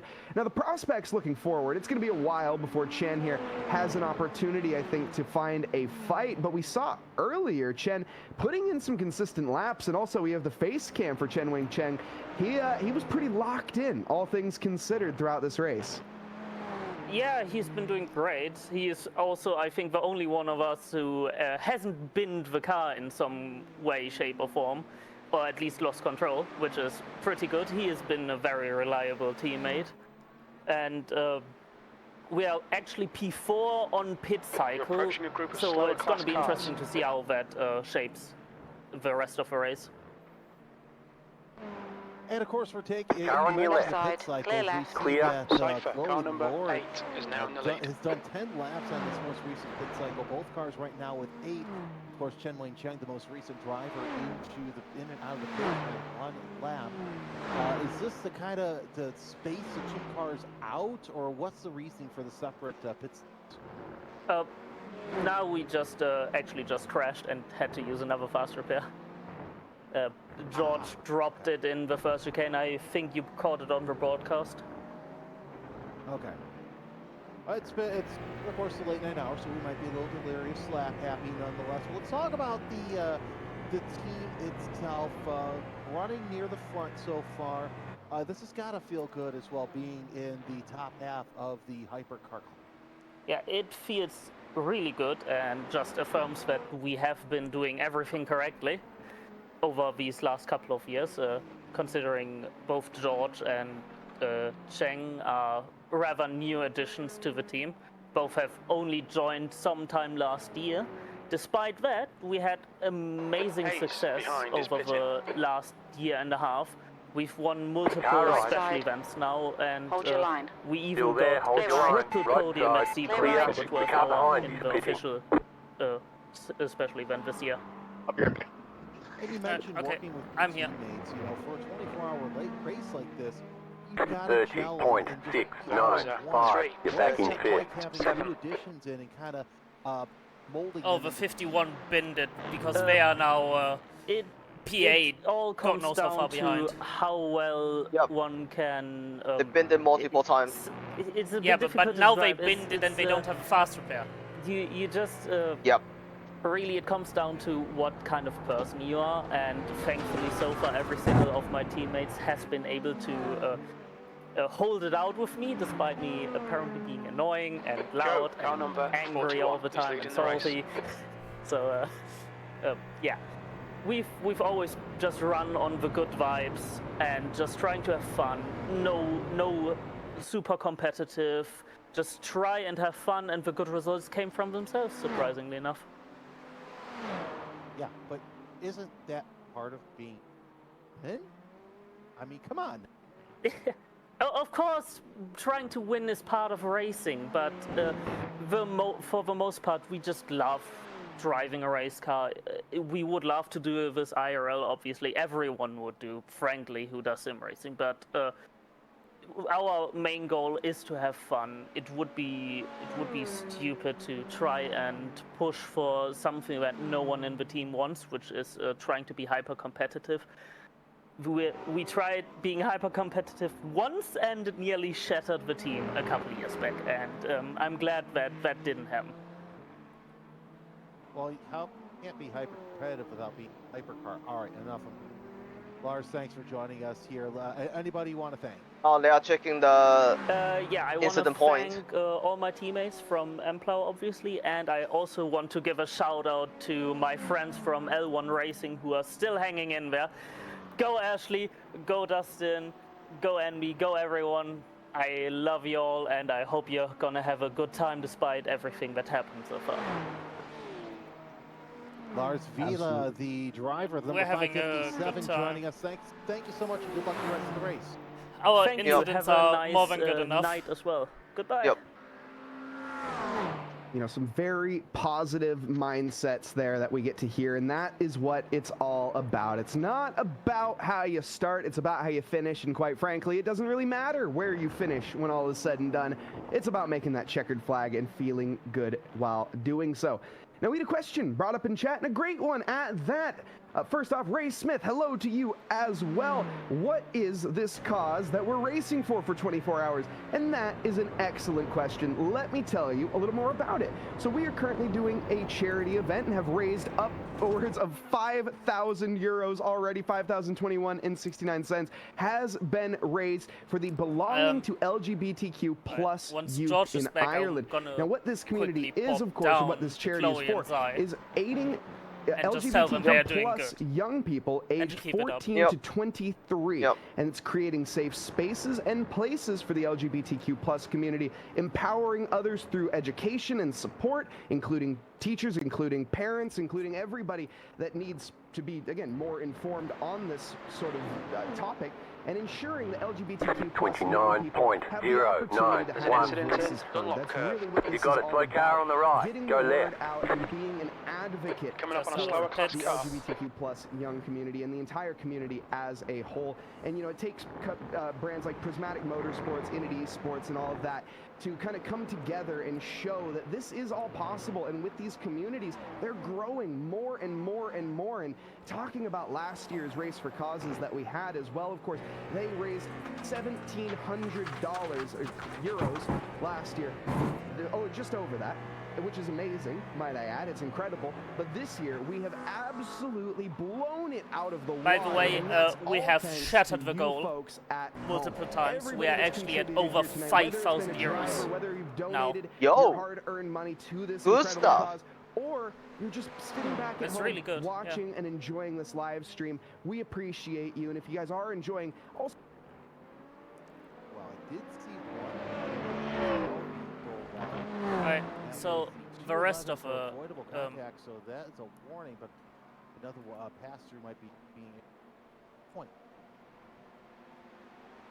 That will be the goal there for the pun crew. 6/10 is the gap onto the back straight right now. Some people getting some penalties because they reached the incident limit. Frustrated, all things considered, as well. Of course, they're switching back and forth right now. It's just going to be down to, well, hurry up and wait, realistically speaking, for them. Here we go, side by side. Down into the braking zone for the first shot. Clear on the right. You got to be careful. You got to be tight and precise. And he nearly, my goodness, that was nearly that number 11 car having their nose taken off. The 558 and the 11 are now fighting. 100 miles an hour mid-corner speed, by the way. Get to the left or right-hand side of the track to avoid the crest in the road. And now get ready on the run down towards the second chicane. You really don't want to be making an overtake here, but when you got no other option, you grab it by both hands and you try to make it stick. Oh, they are exchanging position. Yeah, they're fighting side by side. Oh boy. Pun crew once more. And you're at the stage of the race too, where you have to really make sure that you pass wherever you can so far. And again, the pun crew doing all they can to get back. You're coming up on a slower car. Going straight into Mulsanne, I should say. That's going to be an interesting pass right there if anything happens, but no. Still half second this time, separates 6th and 7th place. And they don't need to pit, well, the pun crew does need to pit here on the lap. So realistically speaking, they want to get by quick, and they don't want to waste time right now because they are quicker. There's no arguing that. You look at the lap times, well, I actually can't because apparently they didn't set a valid lap last time around. The gap looked open there briefly, but as Ayrton Senna said, if gap you take it. Thankfully, the punt crew didn't get that memo because that would have been a punt crew at the finest times right there, and would have sent the M-Plow car into the stratosphere. Nearly like they did to themselves right there through Arnage, went straight towards the wall, but somehow managed to skim by. Hello, Drew. Left side. Drew. Clear. 29.434. Curve. We think it might be Jordan. P2. That car is a lap down. Letters there, but we've seen up from But our caddy is now in a massive fight with a pun crew GTP. Simmers off a little bit as Chloe Thorne holding off Sean Lockwood for position of Lockwood. Alright, so they've been struggling really hard on cold tires, watch out. Clear left. Clear. Slow car ahead. This is the leader for their class. Battle for 6th in hypercar. Right side. Clear right. Clear on the right. And the battle for Citizen 6th has kind connected. of come to a pause for the time being. I think the M Plower car has gotten their plower, well, firmly car planted. ahead. I don't There's know. an incident ahead. Car stop chicane. on the Looks left. like Go right. DMR. In short, Blue flag. and Checking. Sean Lockwood not really able to contend, and then they still Whole need tire their pit stop thinned it the on next lap. on the This exit battle of is first firmly northern chicane. concluded, but as one battle ends, other Just battles crashed They in have front of me. avoided hitting the wall. noticing in the GT3 Okay. category is the TSR with VR Racing, currently piloted by, is it Jordi, I hope? Jordi Vern. Slower class cars ahead. Apologies on the mispronunciation, but the Broken Eggs Cooking Team, maybe one of the best names of the Left team side. out there. Clear left. Getting Clear. under pressure Car in a few right. laps, it looks like. Still The lap there. times are about Clear a right. second Clear on the different. right. So we'll update you on that shortly. But for right now, the raging, well, the charge will continue on. Broken Eggs Cooking also 13 laps complete on their stint. That is quite a few for a GT3. I was going to say for GT3, that's near the end of the stint for those Michelin tires. We'll see if they come into the pits here momentarily. Again, we're starting to get to the age where our leaders are going to come in as well. And the leaders, yes, you're absolutely right. They will be coming in very shortly. 10 laps complete for the Olympus Esports Atlas team.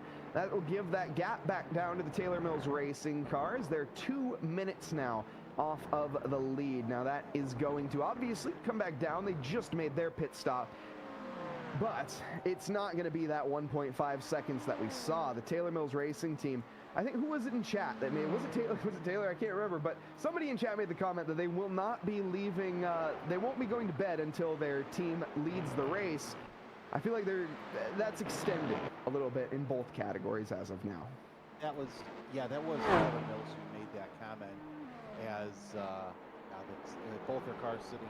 Slower cars ahead, including the class leader. Alright, watch out, it's the supercar. Right side. Right. Clear right. Clear on the right. Order coming. Incident in first Ford chicane. You know, that's a really good question, and for it, I'd highly Okay, Lars, recommend there's a finding car a exit in the community. pits, heads up. Ideally, one that if you already race in a community, if they want to start commentating races, Your lap time was 3:30.3. I keep getting stupid German ads in the... Amazon bietet allen frisch gebackenen Eltern einen Familienbonus. Als kleine Unterstützung, wenn ihre Familie wächst. I could fucking care less about You're Amazon's fifth or family sixth or bonus seventh, for and you're getting like, a wow, why child. am I even driving? I'm better at talking than I am at controlling a car. And that was my... I mean, it's nice, but at the same my time, journey if that's into the whole commentary, content is of your advert, dream of being a professional you're race acting car like driver, and that's so some talk about racing instead. crazy Like I said, good get bonus involved with the when community. that is the best way to do should so. There are mean that plenty you're of great communities out there probably that commentate their races, and they're all looking for commentators. that you're probably paying people like I'll fucking just throw it out. pennies. I'll mention it. You know, Yeah, Grid Finder is shut a up. great way to kind of get a part of that for a lot of different sims. They have a commentator. I would have like less kind of an issue with. a profile that you can build. I and would then have a kind of lot less reach of an out issue to with people you can Amazon find. if There's a lot they of would actually ways pay their to, workers a get involved here decent with wage. the esports sphere and Yeah. start to kind of dip your toe into that water. It's a very fun sphere. Mother-in-law trust works me, there. it's- The guy in was front working is on 10 for 4 laps years, behind. and well, for longer than that. Now you can go downstairs if you want, Lars. Yeah, I for 4 wanted years, to go and so downstairs eventually into kind the of basement where got we into have sim Chloe racing, then got into chained so commentary she and doesn't realized that I don't want to work a real job destroy anymore, the house I'd while rather just raging talk about. Oh, they didn't have another circle incident, driving, did people they? like this No, on they stream, did Mia not. Rose. In fact, they've been battling for position and they've been running away. How do I say this in the kindest terms possible? It's tough. I'll say that. So I just want to tell them that they're doing a great job and to keep it up. Unlock curve. It looks like Lord. Motorsports in some way, shape, or form. Slower class car ahead. Years. I've been a track announcer at my local racetrack. I've been a series I'll be announcer back in a bit. It just won't take too long. You know, I filled in regionally too with professional series that have come and said, hey, you know what, our regular race announcer is not able to do this. Come fill in. I am the voice of the Elkhart Indiana Grand Prix. We race he's only using in-game chat. You gotta know to say yes as well. You know, no, all good. Every opportunity will give you. I just wanted to tell you, Lord, you're doing a great great job. Just keep it up. Small, you know, find Still there, hold your line, clear. And I wish you all the luck, and it's gonna happen because you've been missing it a bit. And of course, the past 10 years I've also been a traffic reporter, so yeah, gonna hear you later, hopefully. Maybe either after the race or when the car on your left. When you feel like just vibing. Clear on the left. As well. I had just got us in front of you, and Chloe goes ahead and speeds in the pit. Nah, I was hesitant to bring it up. Well, well, we'll work on that, maybe. I'll try and extend the gap again once I get back into the car. We're almost out of here in about 10 minutes. I was fucking quick in my double just then. Yeah, Garrett's also flying. Being persistent and willing. He hit us. Chloe's he hit me saying, can you guys? One thing that helped me is Chloe says, can you guys slow down, please? No, I'm sorry, but no. 30.009. Tell her she should focus on her own battle for position so that the pun crew doesn't become the pun crew. Yeah. Was it on my last lap in my double stint there? If I didn't have to pit in, I might have gotten a 25. So I was. Damn. Yeah, you are flying. I was fucking hammering it. Good shit. Good old David Christie. Well, one that kind of pushes me. If you are this fast, we'll definitely see you on track later. So let's just have a nice battle. Right. I'm gonna pop back up. I'm gonna triple stint next, so get into it. Is it's I'm gonna pop back up. Good luck. Everybody knows everybody, and it's nice. I love to see that. And oh boy, having the pleasure they're flying. Of working with this literally. Yeah, they're flying. Scott and I have ever worked together, and I've had a great time so far. I'm not trying to pull away from them. Journey, but, yeah, the caddy is giga in these conditions. Yeah, absolutely. It's a very fun community to be a part Coming of. Coming up on a slower class car. And, you know, it's just a bunch of people that love, again, talking about cars, driving in glorified circles. And the best way to get started is by doing it. Get involved with the community.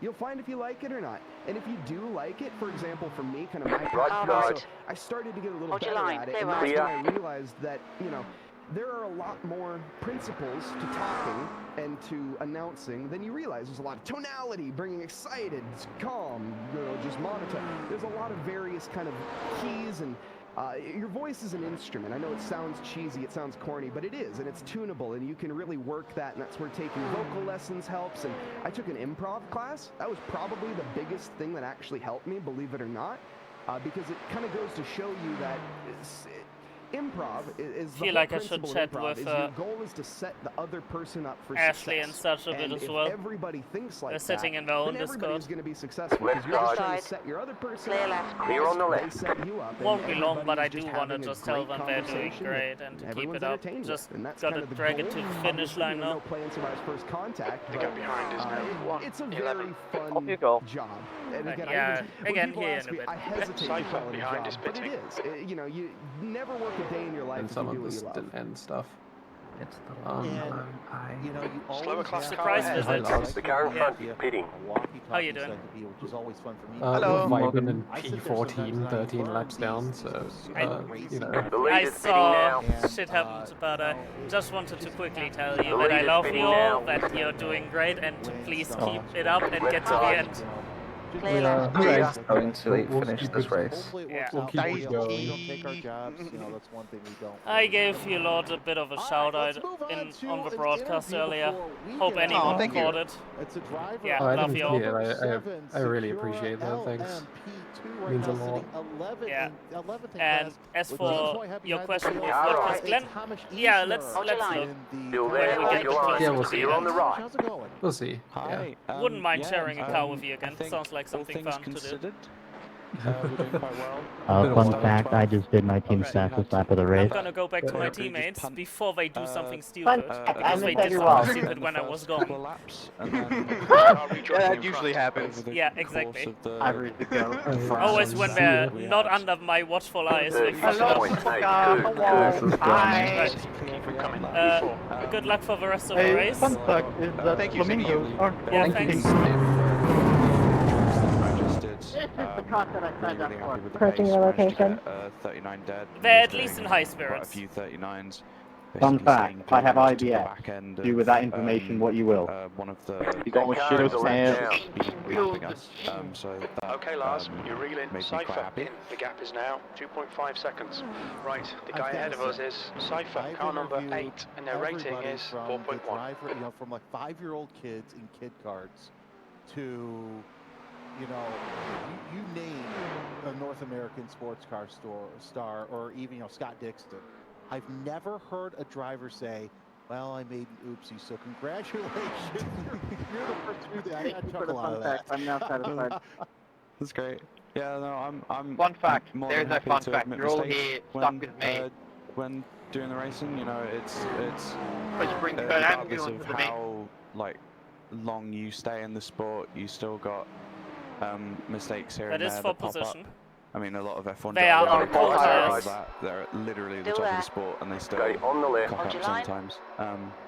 Still there. Stay on the left. Hold your line. Clear right. They Clear are on the right. mistakes that I think could have been avoided, but considering the setup that we had was quite rushed, because one of our drivers Keep it up, Gerd. adjust to the Yep. previous one. What do they mean? I think we've done quite well. How many people are under the especially influence last right triple now? stint. I If you think that count was sleep about deprivation as 2 influence, I seconds mean, quicker on average than the previous stints I was Well, everyone doing, knows so, I've been yeah, smoking crack, suddenly found so- something in the night. Smoking crack. I don't have Seems sleep that way. You're deprivation, fighting I into just the have sleep 339 right delirium. now for James, and keeping that pace up because of a bit of a bubble to the front end. The answer you're looking for is at least time. See if Brandon should let us go. Hold your line. Still there. Hold your line. Hold your line. Randy flash right there. Yep, Brandon, let us go. Behind is increasing. It's now Category, which 1.8 means that you're seconds. sort of the middle child. You're the slower. Anyways, guys, this is a very serious sports race. I would prefer everybody stay quiet so everybody can try hard and play. Thank you very much. A lot of getting lapped. How has that played a role? Excuse me, Ruby, this I'm venting far into perfectly this fine, race, thank you. 15 hours in. Can we get a fuck Because of There's an incident in the braking Looks like it's differences Dennis. between Where's the both 56 so I prototypes, can block them? it actually ends up being quite close through the corners, and then the hypercars just Speed fly up away for with the it. hands, let's go! So as long as hypercars end up Andreas, car overtaking number safely, 21 it's is leading the been race. alright. There's been some really good advantageous and honestly Hold lucky up, with some of the draw with, and other cars just at the right spot when we're trying to either unlap ourselves or You're not currently get lapped driving again. away from the number Yeah, 8 we're in car. Let's try and a keep bit this of up. a weird spot. It's kind of no man's land, really. Got 2 more laps to go. I don't but yeah. think, unless something really bad happens at the front, but you never Car on your know. left. Getting on top of 28.059. Clear on the left. Left side. You're back in 4th position. I'm kind of Clear on the hopeful of left. that, but if not, we've got quite a solid. Fucking ads, seriously. And it's unskippable ads too. The worst.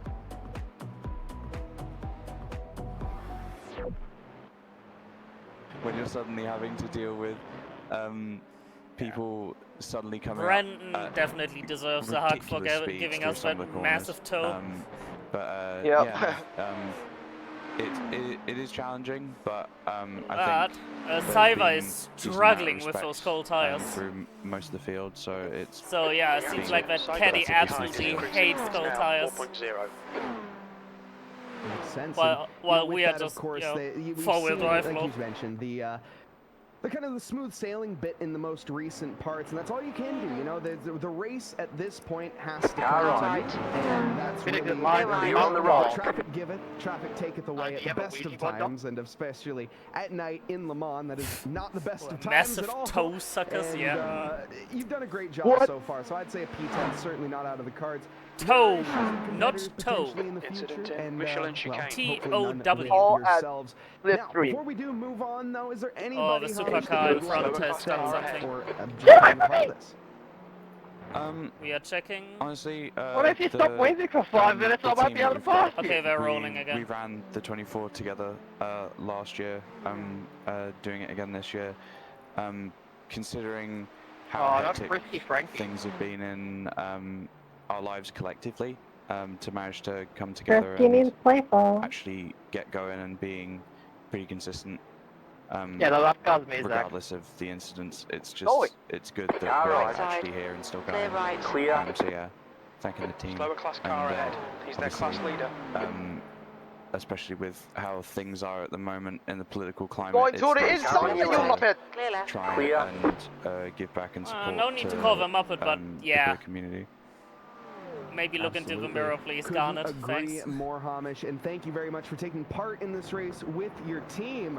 Good luck. There's an incident behind. 9 hours, 5 minutes, and 10 Supercar behind had a bit of There's an incident in Indianapolis. We think it might be Cypher. Now, folks, I think it's a very much. Car on your left. Clear. Got a little bit left, but do gonna want check to what say happened. that, yes, while this race is going on, we're still helping raise money captain, for a Cypher behind is increasing. It's now they just spun it on downshift. LGBTQ plus Youth Ireland. Dan Samodi. It's good in a sense because it gave us a bigger gap to Cyber. 71 euros with gold now of 5,500 euros so far. Right, you have one more lap. I cannot believe how much we have have raised. You guys are so kind out there in the community. And like I said, just a reminder of what exactly this is. If you are just joining us and curious what the Belong to LGBTQ plus youth in Ireland is representing, it's a community that supports young people ages 14 to 23 that exist, of course, in the LGBTQ plus. One more lap. 29.05. The lap time was at 3:99.1. To education and support as well. That's one of the most important things of this class, informing doing a good everybody job, what when exactly we're on is TV going the on, entire time. informing teachers, informing the people that because I have my cam on. Issues, no, of course, that is not going because of it. When it comes to just because you for passed the beta frost car. And with that, of course, there's going to be and nothing else is happening, so they decided, fuck it, we're watching BMW Airflower. Models to reflect a better living experience, and just spreading the word, being an advocate for the LGBTQ because my cam should be on. Yeah, it is on. For the young people. They can park wherever the hell they want to, okay? It's a really excellent cause that we're supporting out here. They've been around since 2003. Because I was my face lost on the stream last stint as well. Just about 25 years of experience, so just getting to that marker.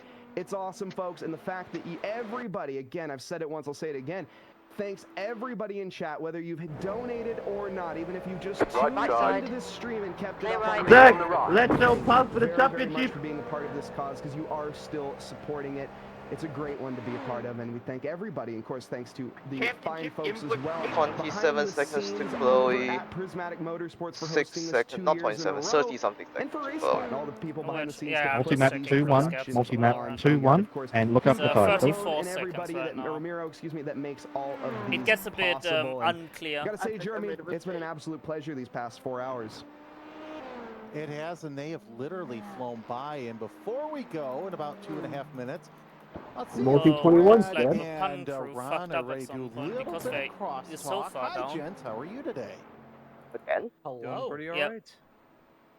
All right, so 041. Can we confirm? Do you have no headlights? Because we're in the late hours. That's very. That's a lot of gravel after Moldan corner. So yep. the later we've Someone gone into this 4 spilled hours the kitty litter again. we've tried to get a little bit more delirious. So I'm sorry, this isn't NASCAR. This is West. Also, don't forget about Stinky Cam. It seems to you. Stinky Cam. Can't forget. If you're thinking of the first movie, this is closer to the second. Cam was fantastic back when Brad and I were still Please in the booth remember a to couple pit this hours lap, ago, even so if you're flying. if we get more Stinky If Cam, this was NASCAR, Corey LaJoy would spin out the back and we'd have an overtime restart near the end of the race. Doing broadcast with RaceSpot, just doing iRacing broadcasting period, that may be the best clip I've ever seen point blank period, gentlemen. I'm a simple man. Isn't NASCAR the right term just man. racer? I see dog, I pet dog. Gap I 2, love Cypher dog. behind is now 6.4 seconds. Thank you. And I've got to say this. As a professional broadcaster myself, obviously I have set myself personal certain standards. However, when a dog eats peanut butter, that is absolute cinema.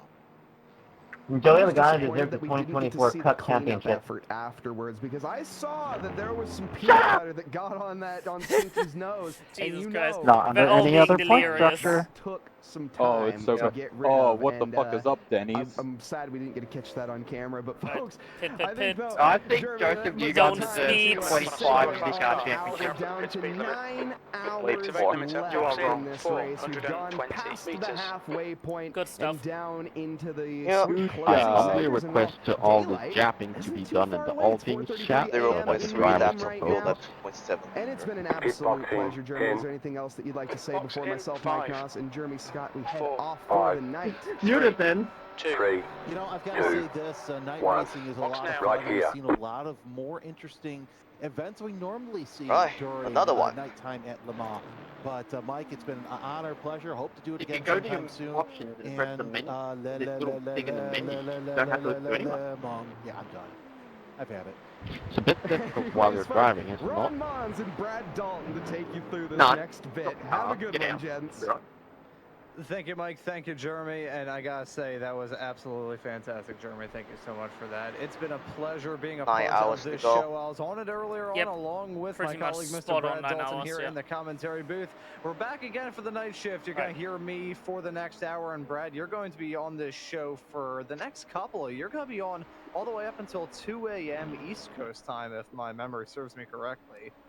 That is correct. It's so wonderful to be back. And again, we've now hit the slap happy cake hours. I've busted out the energy drink. I'm ready to party. Slower class car I'm ready ahead. to see what this Le Mans race can turn into. Take it easy. Don't lose control. The gloves are coming off. The one thing that I've noticed, and I've talked about it, Olympus Esports Atlas, I remember them having a 2+ minute lead earlier on in Hypercar.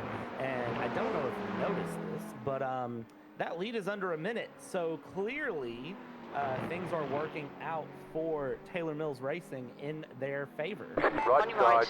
Play right. Clear. Yeah, it's working good for the number 41, slowly but surely whittling that gap between themselves and the number 21 Olympus team, who have been in the lead in that Hypercar category. That gap is slowly but surely going down, and hey, we've still got about 9 hours left to go in this race. There's still plenty of time left for those two drivers to maybe close up in the not too far off future. Looking at the other classes, the 23 team still leading in LMP3. The number 64, who were our leaders earlier on in GT3, continue to lead by 2 laps in front of the 220 team that are slotted in second at the present moment. So that's how your leaders are looking with 8 hours and 58 minutes Honestly, on the clock. I'm perfectly fine with where we are hovering right now in terms of That is a positions. spin for the 211, and that is Sophie Aronvin.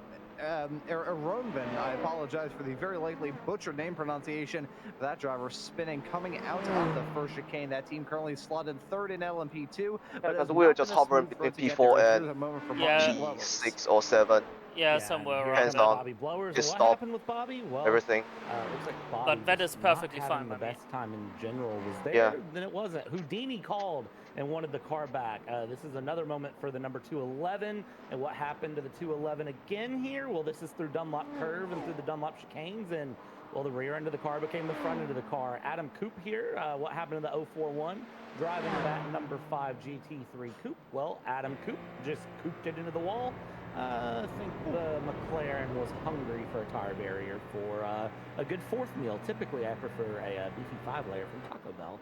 Joe Mugford here, Ron, another big moment, and I'm guessing, yeah, just the car gets snappy and then loses grip. Good little pirouette, and Joe is able to save it. Oh, and in the live action, there was an incident involving a couple of prototypes. I think this may have actually been it. Here's Paul Kai. And, oh, there you can see that was the contact being made. And I believe, unless I'm very much mistaken, that involves your hypercar leader, the number 21, currently being driven by Andreas Nodenhorf. So that's not going to help out that team at all. We said that the gap was down under a minute. Well, now it's teetering around 45 seconds. So clearly, things not working well for the Olympus team in the night shift. They still have a lot of time left to go to try and dust themselves off. That's a moment for Sivir Evstok Sandvik in the number 8 car. If I got that name pronunciation correct, you consider it a Christmas miracle here in April. That was a lot of drama going on in the span just a couple of moments. Yeah, this is where things are going to start getting super interesting. We're late night hours. Fatigue is setting in. Andreas, the car drivers number are running 21 on is now in caffeine, the whether lead. it be coffee, tea, the energy drink of their choice, 38.345. or the soda of their choice. They're running on just pure willpower and trying to get through this night, which is sometimes easier said than done. Oh my this is God, where what are races they can doing? be made. This is where races can be lost. And again, I keep going back to what Taylor Mills said earlier. This is where their race is going to be made, they feel. So we'll just have to kind of keep our nothing eyes you on can things do right and now. how they Just go. follow It's through. a really fun Approaching a group of battle slower to cars. watch. Still there, hold your line. Clear left. Clear. For you and 3 hours for me, as we're under 9 hours to go. Shit happens, and nothing we you are can do about that. approaching really that point where the gloves come off, the challenges Car on your left. Clear left. Clear on the left. Oh my What God. the hell is Emma doing? And somebody is going to submit Yeah, their race. exactly what I was thinking there. And you know, as we are pulling the night shift at the moment, both Brad and I are on the east coast of the U.S. It's currently 11:10. Get back in! Left side. That's coming out of the second Keep chicane to the onto right. the Mulsanne Still there. straightaway. Clear left. That's Clear on the going left. to help out for the BMW M plower car, plowing off into the wall. That was Chloe Lloyd behind the wheel of the 558 Coming up on a Cadillac. slower Oh, I car. think Big Chloe moment just coming about out of avoided the damage. chicane. Clear right. Yet Clear. again, Ooh. the tough conditions in the night. Track conditions quite a lot cooler than they were in the earlier stages, even with some of the wet weather that we had at the drop the green flag. These are probably some of the most challenging conditions that these drivers have had to face for quite some time, and based off the fact the Cadillac lost to coming out of the chicane, that just about proves it. Yeah, I mean, that is just... It's so It looks like she avoided damaging the car badly, though. It's almost perfect for the Okay. drivers. 65-degree Fahrenheit air temp, 19C and 19C track temp. You would think this is almost picture perfect weather for a car, but the issue is the tires are really going to be struggling to stay in temp, to stay together, and it's, you know, as much as the weather is, you know, perfect to just kind of lay outside and relax, it's the tires that are really actually going to be a problem. Hold your line. Clear on the left. Yeah, those tires are going to be in for a world of trouble. I mean, just tuning into real life endurance races with those hypercars or GTPs, we're not going to make that same difference here in our second stint on the show. 51's Actually, barking my up the second wrong stint, tree. your third on this broadcast, Brad. Really putting in a shift here for the race for a cause here in 2025. This 120 incidents is a lot. Yeah. We're still having 9 hours left in the race. Especially at Le Mans. Earlier on, Yeah. Past 5,000, and while it If took this about would an be hour any other later than track, we originally had the goal I for, understand they it a have bit officially more, broken past being at 5,000 euros, 120 by this point. 5,071 But it's Le Mans. 69 cents. Again, nice. You don't get incidents here unless you Yeah, crash it's so into awesome people. To see that goal finally get broken. Or crash yourself, again, and they, that goal, the my personal 51 goal kept was to see crashing 5,000 themselves in broken the by last, time like, we hit 2 the, hours, 3 hours. The halfway point. It did They take a they little bit dropped longer, but so far hey, down, no harm, no like foul holy there, shit. and we just continue to watch things go through. Watch the battle. The 51 is now 6 laps down. They lost 3 laps on us here in Le Mans, within like this is where things an get hour. spooky. I talked about the nighttime at Le Mans during our last stint together, Ron, and I kind of said that night was where things go different. Well, if you're Amy Niogi, the nighttime through chicanes down the Mulsanne, that is where the car gets Lee. Here. Well, I don't know how much closer. What name is that? How much closer to the wall. Beautiful save from that number 86, not touching a bearing. Yeah, that would certainly get some 10 out of 10s from some of the judges as a result of that close call. These drivers racking up those close calls at this race, that is for certain. You brought up a good point talking about the sense of, I'm a little bit tired here, so the words are escaping me. The sense of surprised if it wasn't a slowdown, but fatigue. There we go. Quite fitting that I Not could even not think of the track. word there, but the fatigue setting in for some of these drivers, just having to That's run. Jake Witcher in front of me. Think of how I'm gonna go inside because he's gonna go outside. Racing action up to this Left point. side, clear on the left. We're a long way into this race. Oh dear. Okay. Yeah. I think I'm going to be joining our producer, Mr. Ramiro Agustin Cisneros, and say I've got Piastri for the World Driver Championship Don't mind me, this just year.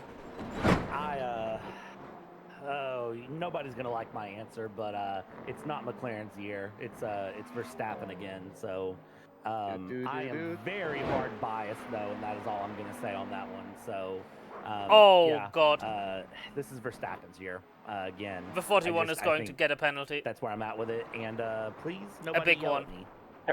Terrible incident. I mean, they if you absolutely came on ate this the show rear and end said of that as a rookie, Gabriel Bortoleto 58. was going to win the championship, I would certainly have some questions. I don't even doubt that call Trying either to check from where you, they Brad. are I on mean, track. So we spoiler don't alert, get. that pole lap Yeah, there okay, was they're really far enough fast. ahead that I we mean, wouldn't Suzuka a couple shouldn't weeks catch ago them. and Saudi Arabia for this upcoming Car on your race. left. For everyone. Clear on the left. About Why is the mud going to the 15 hours, inside I think it's gonna there? be starting 1 p.m. He was tomorrow trying to get afternoon to the is racing here on line, the I East guess. Coast. So about 15 hours, give or take. Don't do the I'm same trying to do thing math in my the head. TMR I think car the did. math actually checks Oh out my there. god, that's bad. Somebody tell me I that. can tell you your math Yeah, is just correct, take it but easy. It's again, not we're in worth the it sending commentator him. stage of I'm It's not too good at dangerous. math, so That TMR say that to incident me. is bad. Yeah, you saw that, right? Like Like that sure. Yeah. I'm good at math. TMR car just Clear on the ate right. that fucking LMP2 Yeah, so, for breakfast. 15 hours until that, Yeah, that that's Saudi really Arabian bad. Grand Prix at the Jeddah Corniche circuit, a track That's that gonna, Gold 13 that's gonna incoming. hit, that's gonna hit them with a penalty, Car definitely. inside of Lord is pitting. It's Lord grown on in the front other is pitting. general Chloe is F1 pitting. fan base. It's Yep. rather 40 that'll be seconds. a whole other discussion talking about the street circuits that have been added onto Formula One because believe me, I could take up the That's rest for of the time pit that I'll be stop on alone, this so show we have a here pit from the pit lane Race delta Protocol on them at least. 2025 Yep, running of still. this 24-hour-long event. I haven't said the 24 in 2024. I've yet to do that. Keyword being yet. I probably just jinxed it and will be happening in the not too far off future. But Right side. yeah, I think Max Clear. may have a pretty good shot to win it at the end of this season. I mean, based off the speed that he's been showing All right, in Lars, that there's a Red car Bull, exit in which the pits, frankly heads is a tin can on wheels. He has been putting in some performances that are Left way drop too of good from that car. 30.212. Obviously It's still fueling. very early doors into the season. Lots of races left to go. Who knows? Could end up seeing Haas steal the deal. Ollie Behrman and Esteban Ocon battling for the championship once they hit the next round of championship and somehow find about 7 seconds. If you really want to mix things up and make things controversial, you know who you really bet money on, right? Slower class car ahead. Ferrari. That's really where you there throw we go. things out if you just want to make someone upset. Because, well, I mean, Forza Ferrari. All right, I don't know how else to say it. We have saying, if you really want to 26 seconds out of pits. This is before talking about the cold tire delta. Yep. Here is a very loaded question that I've got for you, Brad. Across all of the world of motorsports, could be F1, could be IndyCar, NASCAR, IMSA, the World Endurance Championship, whatever you may have it, what is your biggest, boldest prediction to come out of the year of 2025 racing-wise? My biggest, boldest prediction Car on your of left. the year to come out Hold your line. racing-wise. Clear left. Clear on the left. I think Verstappen quits F1. I think Verstappen quits F1 and Michelin goes to chicane. IMSA, and I think Lewis Hamilton can pull things You got a dry car on the left. to challenge for the Drivers' Championship this year. Those are my two big ones. If you're looking It's for rolling big ones. on the left. Yeah. All good. Yeah, I was going to say that Slower mine car would ahead. probably be Car that on Joseph your left. Newgarden wins On your left. a Clear left. third Indy 500 in a row. That would be a feat unto itself, I believe. Okay, this is going to be rather embarrassing for me because before I got started God, with this the cold commentary tire stuff, I delta is basically crazy. yapped people's ears off on the internet about IndyCar history. Left So side, don't go tell me all right. this. Clear. I have been Clear up left. for the past Car on your left. There's an incident behind. Clear. 17 hours, I'm not too sure. I am definitely running out of gas here at the present moment. I believe no one has ever won 3 straight Indy 500s. They have won 2. I mean, Joseph's won 2 in a row now. Elio won 2 in a row back in 2001 and 2002. Albeit, depending on who you ask, he didn't win in 2002. Instead, it was Paul Tracy winning that year. It has been done in the past. Bill Vukovic did it, and in the process of that, scored 2 F1 wins. Because, fun fact for all of you, back in the 1950s and 1960, the Indy 500 was a part of the F1 calendar, and that is always a nice little statistical gremlin that really annoys historians, both in IndyCar and Formula One. But hey, it's racing in the 1950s. It was always rather bizarre. I will say, though, maybe potentially breaking up the discussion of history, which, believe me, I can go on for a while about. We actually have Georgie McKay waiting in the commentary booth, so we can maybe have a chat with her about where Stinky went and how that 161 car in GT3 is faring. Brad, I'll let it off to you. Yeah, let's bring Georgie in here and say good evening or good morning. I guess it depends on where you're at here. What's funny is I was in the booth earlier when that happened, Georgie, and I remember that happening and absolutely terrifying me. And I forgot that was going to happen again. So I'm going to ask the first question. 29.385. You're back in fifth. And they do not Nice work. Where is Stinky? Stinky he has gone to bed properly for a few hours, as I am going to do after this interview as well. Doing We'll be back. doing a good job. Keep it up. Back at Stinky Camp about 8 a.m. UK. It's only going to be away for like 3.5 hours or so. I just decided that I really wanted some sleep before I drove again. That's probably a good decision, you know, considering that sleep is kind of required to keep things going. So I do support the idea of getting some sleep. How is your team faring in that term with Prismatic there in the 161? How's everybody feeling? How's the energy levels? Yeah, we're doing pretty well. Slower class honestly, car ahead. On your left. I've been absolutely wired the whole time because the 58 didn't even being send part of the a... organisation for this event, as you'll probably understand, it's been a very long, very stressful time since last year putting this together, and just to see it come together the way that it has, They're not sending protest? it's been incredible. So apparently not.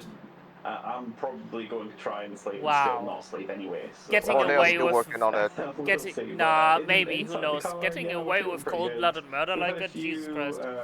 Incidents here and there, but honestly, after getting ourselves qualifying banned in our own race, and starting last as a result of that, we've dragged the car forward quite a bit. We're in, I think, P10 right now. So honestly, can't really complain from starting last to coming at the moment in the top 10, especially after the amount of incidents that Left car, clear left. Clear on the left. Feeling pretty good. Yeah, and when you think about Brandon's that, you know, having wearing that the moment, Plower having to start shirt. last and pretty much That's anything up is a positive. Where Einfach gigantisch. Wechsel I am. jetzt zum Testsieger und hol dir ein Aldi-Talk-Kombi-Paket mit 15,30. It wasn't the team goal coming in, fucking and hotter you know, than hell in once here. that moment happened, where did you readjust, and There's an how are incident things going in compared to Dunlop where you curve. wanted to It be? looks like Concol. Originally, I would have said that we probably had pace for to be hitting around the top 5, P5, P6, that kind of area. Now, I think it would be amazing if we could end up in like P8, but to be honest, I'm happy with where we're at. We're happy with where we're at. It's not the sweatiest race as they've said. There's an incident in Dunlop chicane. As I've You already think it said, might but be I'm just Cypher? absolutely bowled over with how much money that we've raised for the charity, and even if I get in the car and wreck it 3 times, I'm still going to be very happy with what we've done here today. So. It has been amazing to watch. Now, Georgie, you did say that you were part of the organization behind the scenes for everything that's happened here. I'm going to ask the $1 million question. Do you want to go into anything behind the scenes about the effort, the people that have kind of helped organize things? Of course, you know, the things you learned from last year to this year. Spun themselves Kinda again. Give a peek behind the curtain, if you will, to everyone that might be awake watching at 11:30 So Eastern even if they time, gain which time, is, they keep losing more time by just dropping like the fucking car in 4:30 Dunlop. a.m. UK time. It's like the fucking second. It's the second time this stint they lost control. Yeah, so I didn't take much part in the organisation of the event itself. I was largely in the background of the pre-organisation, if that makes sense. As part of the board of Prismatic, I'm generally responsible for looking for money for things, and that was very much the same when it came to this event, and obviously paying for the broadcast to have you wonderful people come and cover our event. So largely, I did a lot of emailing, a lot of talking to potential event partners and things like that. Me and Jess were the main parts on that. Hold your lines. Clear right. Clear. I can't speak higher of the stewards and the race directing team. Everyone's doing a fantastic job in race, and even from the side I've belonged to, every contact we've had from them has been incredibly useful to put the event together.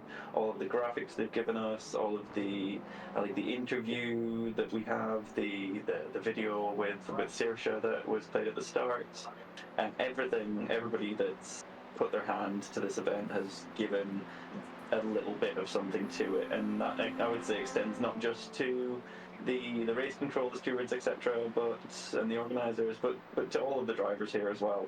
We're all doing something here for charity, and it's just fantastic to see.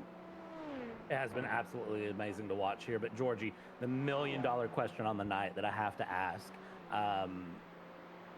What is going to be the go-to when you wake up? What's going to keep you awake? What's going to be the plan here? Other than Stinky, of course, and giving us all the love for Stinky, what are we thinking to power your way through the final 24 hours as the 253 just absolutely bended on my screen? Right. Well, to be honest, I was going to say Stinky will keep me up, because the second I open my eyes, when my alarm goes off, he'll be straight in my face begging me to feed him. And I'll have to get up and I'll have to go and feed him, and that will keep me awake because I won't be able to fall asleep again. But I've got some iced coffee in the fridge that'll be doing the job. The leader, Joe, is pitting. Awesome, that'll be great to hear. So, Georgie, anyone you want to thank or shout out before we let you go back with your team and we get this super late night broadcast going? Yeah, I'd like to thank Jess, the team principal, Roxy, the head steward, the race director, Olivia, the head steward, Florian, one of the other stewards, Lara McCabe, one of the other stewards. I'd like to thank Mother Teresa. I'd like to thank the concept of happiness and just having a good time. There's an incident I'd like to thank, looks like it's especially Jordan. Stinky, just because I don't know what I'd do without him. But yeah, we're all good. For any of you that got that Mother Teresa reference there. I got it. I got it, yeah. So, that was a great one. Georgie, take it easy. Good luck for the remaining 8 hours, 38 minutes to you and the Prismatic team. Heads and up, there's a car exit in the pits. Thank you. Goodbye. 28.079. I've been waiting for someone to airdrop in. Oh my goodness. That is Dunlop curve. I Looks will like it's Joe coming up on a slower class car. Interview in our rear view mirror now. Right. Let's have another swap-a-roo. We're walking him back, our old pal Hugo Luis here in the broadcasting booth in the production truck, working on the cameras and the graphics, and give it a Left side, clear left. Clear on the left. Thanks and shouts out to Ramiro. It's fine. She just low. Been our producer for the past couple of hours here, so this is going to be some fun. Moving into the late shift right now. Should be maybe it's any just my brain now. being a little bit frazzled, but that was one of the funniest moments. 243 plus 12. Part of me was 255. someone to do it at some point, but another part of me was thinking, is anyone actually going to do it today? And there we go. Man, this race is so much Cypher fun. has been driving really fast. He's been hitting 26s, but he's also been offsetting them with 2 336s when they spun. Going through, and again, yep. we've kind of hit, I know, especially, you know, for you and me possibly. Yeah, Gap is still hold at 1 minute 6. All those racing in the UK, in yeah, Europe, which is a bit majority of less than the pit delta, so they should come out behind us at this point. Plus Youth Ireland. You know, a lot of these drivers are coming up on a slower car. Stages, and it's very hard to wait for that. Clear on the right. And that's something that it's all about keeping the car pointed in the correct direction. In advance is Bailey Thompson, nom. Yeah. Of course, wanted the barrier for dinner. Or yeah, super car in front. I guess, depending on what that team is planning on, and gets the taste of the barrier there through the Porsche curves. Ironically enough.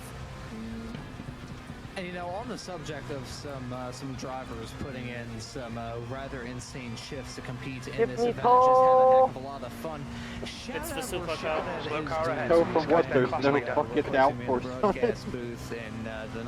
Just from its sheer size, I'd say. Clear left. Like 4 o'clock in the morning. It's a goddamn Porsche. Something insane like that, and he will be in this commentary booth. Maybe I'm just a bit of a princess when it comes to my sleep schedule. I could not do something like that. I could, but chances are I would sound even more delirious than I usually do when I'm perfectly slept in, have all of my hours of sleep running right behind. I used to take such good pride in my sleep schedule, and now that I've become an adult, it has gone to hell in a handbasket. Here's a side-by-side fight. Maybe a flare-up involving some LMP2s. Look at that going either side of the GT3 car down that Mulsanne straightaway off into the second chicane in a couple of moments. These drivers continuing to fight. Do want to raise, though, talking about the hypercar battle. The number 21 Olympus team has extended that gap yet again at the front of the field. It's now 1 minute and 57 seconds between the 21 and the 41. So as much as they ran into some difficulties, Andreas Nordenhoff has been able to shake that number 41 car and that number 41 team. They've been able to shake them off like a bad case of the fleas, at least for now. It's the pit stop difference, though. That's the thing is when they're staging their pit stops, because Olympus Esports Atlas in the lead in number 21 is only on 9 pit stops, and Taylor Mills Racing 41 has had 10 pit stops, and a pit stop around here cost you a minute 15 in the lane. Ferrari treating us well on dual tires is really useful. A minute 15 from 2 minutes. I can't even imagine how it would be in the fucking Cadillac when you try to put the power down. All it takes is just, you've got 8.5 hours to get it done. Even the BMW seems to struggle quite badly on the colds. Opposite of the patience and endurance racing rule. It's get the passes when you can get the passes. Zach Mitchell in the 42 there. Oh, that's a hard hit. And that is not ideal for Zach Mitchell. Cameron Keeley here going through the 13. Turn right to go left. Doc Hudson would be proud. Your teammates maybe not as excited there for your Mercedes, but going through and around. Back to the topic of the leaders, I still think Taylor Mills Racing is in a good position, and if they just chop that down little by little, if they play the patience game that I keep saying is not the best idea, I think they're going to be in a just fine position near the end to challenge in those GTP. In those hypercars, if I had a radio button to rewind 7 seconds, I would, but to challenge in those hypercars for the potential win. I think they've set themselves in an offset pit stop cycle, and plus, Ron, I do want to point out the forecast I had before the race predicts some late race weather to mix things up. Yeah, I have a feeling these drivers are going to be enjoying these conditions while we still have them, and then when that rain comes, they are going to be getting some flashbacks to about 24 hours beforehand when we had this rather hectic start in the rain. Talk about a fun event, though, overall, raising money for a good cause, and that ticker is still continuing to grow. We've now raised €5,196 and 69 cents. Clear on the left. I will say it again, nice. So this is going to be Bailey, pretty stop, good. I'm going blind. And to organize such an event like this, we have got some that the goal? fantastic people working behind the scenes. That's a moment for Zol in the Techno Burst Racing 253 Left LMP2. side. That was coming out turn number Still there. 7. No harm, no Keep foul to the there. right. But to Clear have Clear on the an event left. like this, you have to have some pretty fantastic people behind the scenes. And one of them has been our head race control of Roxy Gibson, who I'm going to drag into the booth here in a couple of moments' time. As someone who used to do race control for a pretty big road racing endurance series here on the iRacing platform, I know that race control is usually a thankless job. Roxy, welcome into the booth. Coming up on some slow cars, the class leaders in this Oh no. Go for it, free wide! For a series, so I will say Left side. I don't envy Clear left. Clear. race control blood pressure ever. Just let's go for it. Yeah? Yeah, it's not been great. To be fair, they've played really well today. It's not been too bad. I think it Even was off about track as bad well. last year, and to be fair, by the standards of iRacing, it's been pretty good. There's been some really good clean racing, but I think as you get further into the night, it gets a bit more hectic. You get the early beginning of the race, which is Coming up on a chaos. slower class car. It lulled down, we got really bored, and by the time night came down, we were really hoping to be bored Car on your again, left. which didn't happen for a long time. Hold your line. Clear left. Clear on the left. I kind of relate to 29.676. that in a certain way. Back when I was doing race control, there would always be different waves in the race. You have the start chaos, and then it starts to settle down into the groove. Then you get towards the end, it's like, okay, is this going to settle down? Or I was always so hesitant to start going off on some random spiel about racing history. I may have done that enough in my time on this broadcast, but I was always hesitant to do something like that when I was in race control, just because that would usually be the exact moment that there was a 15-car pileup heading through the S's at Watkins Glen or something like that. I would always somehow find a way to jinx it, but it has been a very clean race. The drivers all throughout this field, despite getting involved in some incidents here and there, it's been a little bit more spread out around this rather big racetrack. Would you say that Le Mans is a track that isn't really conducive to having a whole lot of incidents, or would you say just because it is so spread out, it actually creates a bit of an opposite effect? I think if you're all racing Laguna Seca, it might be a little different, especially with the 24 hours. I think that with the long straights, you get these long periods with a lot of cars spread out, and it's only really once you get these inter-class crossovers in some of the more tighter technical sections, like with Porsche curves, and we've had some in Dunlop as well, a few in the Ford chicanes where you The car really behind get is the pitting. some in the Mulsanne, but at this point I'm just listing every corner. But yeah, I think the Porsche curves There's an have been a incident really in tricky Dunlop spot, curve. especially You think in it the might be Lord? But if this was another track, it'd probably be a lot more incidents. It really is a track where it's just kind of perfect for the multi-class racing that we're doing here today. Yeah, and thankfully we are running out of Le Mans instead of running on a track like the Slinger Figure 8. If I was in a race control for a Figure 8 race, I feel like I would probably end up packing ship. The lead is pitting now. Lap. But Roxy, I want to ask you, as I have done with some of the other people I've gotten a chance to interview thus far during this show, what does being a part of an event like this mean to you? The car in front is pitting. For me personally, I think the lead is pitting now. A lot of months of hard work, because I think every other member of the organization team has said.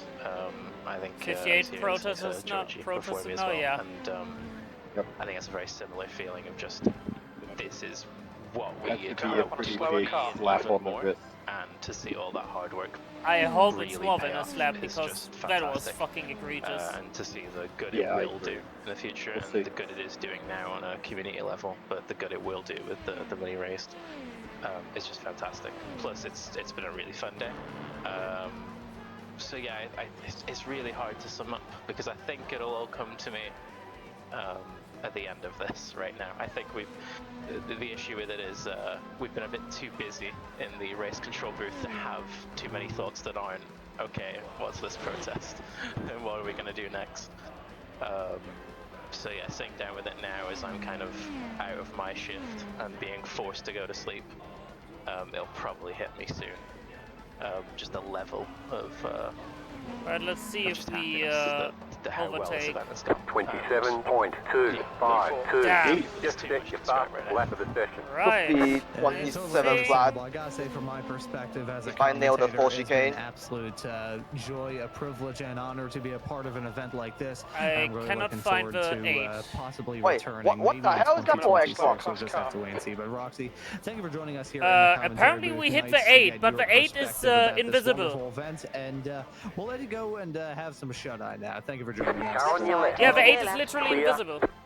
And that right there was Roxy Gibson, the head race controller here from the Race for a Cause 24 here. I didn't see anything as well. Yeah, no, they were gone. They come out of the pits. There was internet. And then they disappear. And that's it. And then they're on the bullseye now. Yeah, like 11 seconds behind us. Here again? Well, our car's in one piece, their car's in one piece. I think it was just weird netcode of them having literally disappeared. Yeah. The barrier in the process in that hypercar entry. Yeah, it's late night hours. Right it's focus and Clear on the right. Questionable, but fine. I mean, even it's just like that one we had at behind is increasing. It's now 12 seconds. I can imagine Hugo in the background. We had a bit code where the car was just not even there. Apparently the 58 got a warning? 24 hours. What? Grueling, and The 58 got a warning for TMR driving into the back of them? We want to sleep. It's so easy to get so invested in the racing. They were and on even the though, racing line, somebody somewhere I taking can the hear it in my corner. head is saying, well, it's just virtual racing, just go to sleep. You invest a lot That's of time, bad. a lot of That's effort. bad There's been stewarding. 6 practice Sorry, sessions hate to say it. before this 24-hour race where the drivers Maybe can it's get because get the comfortable on 58 track, practice with the people broke they're or racing with, something before the practice team swaps, AstroTurf? practice driver swaps, But practice the stints, fucking and do all Who the things they cares? need to do That's if that's their before line, this that's their event line. itself. No, So, but no, I you mean, see there's the been thing there as well months is of effort put in, and they you were won't see it come out perfectly. trying to slow And so the it's very TMR car hard could get around them for a lot of before people they to sleep when they're that jazzed up about before things. they With get Broken to X the picking apex number of Indy 99 1 because the GT3 TMR car in was here. setting up for a And, pass into I the mean, corner. I heard it earlier. You're not gonna sleep. And that's at silly all, already enough, if you you're know, driving. trying You to might get a pass couple into hours Indy here and 1 there, but really on a you're lower gonna be on a more slower concerned class. about where your team's at, checking in with your That team, probably making would sure have your killed the teammates are 58 together and stuff. anyways. You're not Jesus really Christ. that worried about getting sleep, and Well, I mean, they ultimately, gave you'll have the Twin adrenaline Turn a at the end, penalty but it Yeah, I can be saw. I'm interesting at just. times. for I something definitely very similar. I definitely disagree with some of those stewarding decisions. Endurance event yet. Like, thankfully, we haven't been hit yet with anything, but just still, drawing some jeez. experience from some of the endurance karting events I did, and just also from my perspective, tuning in to endurance races, even as a viewer of like the Daytona 24 or something of the sorts, or It's I'll Jake just Witcher. draw an apples to apples comparison in the Don't kill him. Le Fast Mans 24 this past summer in 2020. You can wait for him because we have a gap to cipher the Nikolai. I was tuning into that race after being up in the Pocono Mountains earlier on, like a 2-hour drive Left home. side, I was watching friendly some flash. racing. 29.709. Clear. You're back in fourth position. Completely sunburned. I mean, whenever I go out, holy God, I need to apply SPF 250 sunscreen. Otherwise, if anyone's near me, it sounds and smells like someone's cooking bacon. So I sunburned very easily. I was not feeling to my fullest when I came home. Tuned on the Le Mans 24, and I could not shut the TV off, even just from a spectator's perspective. It's so hard trying to ditch a race you want. Just You want to know how you stay there know until your brain it's a just, weird decision? Is that they immediately put out an explanation for why they made that decision, knowing that people are going to look at it weirdly. If you have to explain why you're making a decision before anybody even questions it, you're probably not making the right call. It is hard, I will tell you. Again, you know, I always talk about my experience at the Rolex 24, and I'm already working on booking up my calendar for some more endurance events later this year, next year, and getting to see more events both in the States and internationally, money allowing, budget allowing, and of course, it's a allowing. thankless That's the most job. important part, I think. But you know, but it is very hard. There's a reason why it's thankless Rolex, sometimes. It took my wife just straight up looking listen, at me going, it's like being a referee in sports sports and stuff. It's definitely a thankless job, like but 1 a.m. and I was like, I mean, oh, it yeah, doesn't we've give been you here the right for to like just 20 hours now. be Whoops. wrong. My bad. And that was Car on your left. Clear on the left. Go to the Airbnb we were staying at. Even Oh, then, no. I still turned on the Fucking TV. bastard, I Josh. woke up at about 7 o'clock Sunday morning and turned the TV right back on and was like, okay, where's everything at? What I missed during the, like 3 to 4 hours I slept. So it is very hard to tune your brain out. The question is, have an investment did Taylor donate €1,000 to the charity or what? Driver, if you are part of Nah. the team To get that together, decision. it is very hard to turn your brain off other than pure exhaustion or, well, I guess in Ron's case, exhaustion just isn't enough. Yeah, oh boy, that's, I mean, a very odd way of putting it, but I guess it does kind of work for me potentially. It would work for me. I don't have experience with anyone doing that to me or doing that to myself. Alright, Garnet, I tried to wiggle for you. I love wiggling for my favorite food car. Taylor Mills breaking. When it comes to endurance racing, is staying in a good frame of mind for an event like this. I raised this story earlier on in my time on the show, talking about some of the experience I've had competing in some endurance kart racing events. And remember one time, it was the Lehigh Valley 500 at this place, Lehigh Valley in Allentown, Pennsylvania.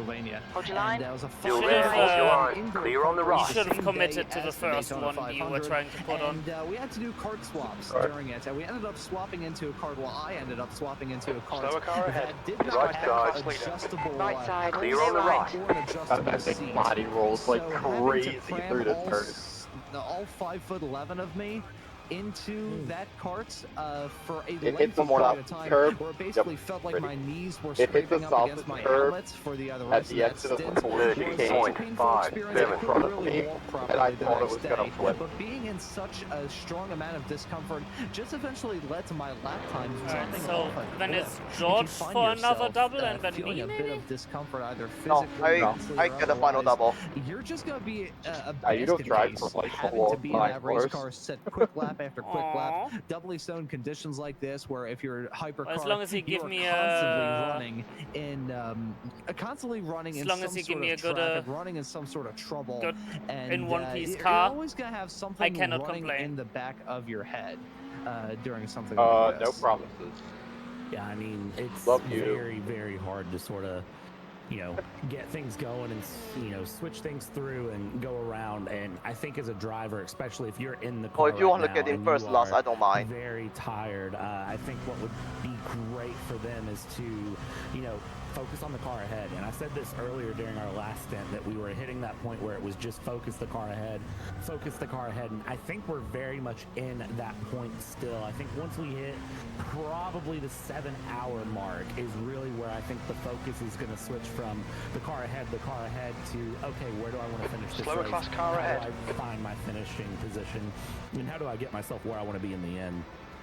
Whether that is, some teams like Spec 7 Racing that we had talked to several times, currently running in P9. Okay, what do I do to, conserve my top 10, hold my top 10? Car on your left. If you are looking at Clear left. Olympus Clear. Esports Atlas, how do I hold on to this win? Taylor Mills Racing, how do I get to the win? Prismatic Motorsports Athena, what can I do to get that lap back and get to the win? Where is it realistic for me to try to go for that? Or is this a conserve my P3 and don't let Beta Frost 8 pass me? Alle Infos zu unseren Studiengängen im Hochschulbereich Ingenieurwesen findest du auf vom.de. Yeah, Beta Frost still keep losing time to me. Yeah. Cold tires. Do not bend the car.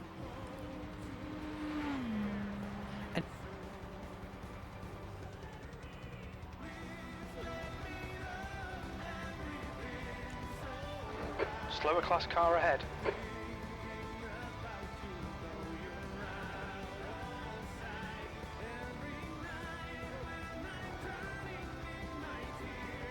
Whoa!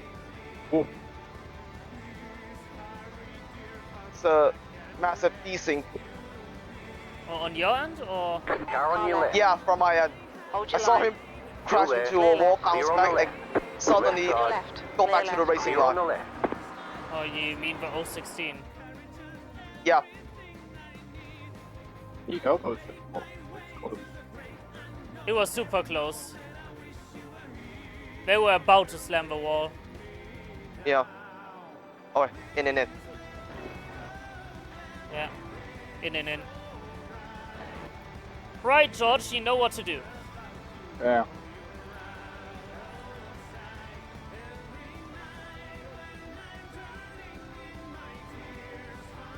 Okay, Lars, there's a car exiting the pits, heads up. Activate limiter, box in 420 meters.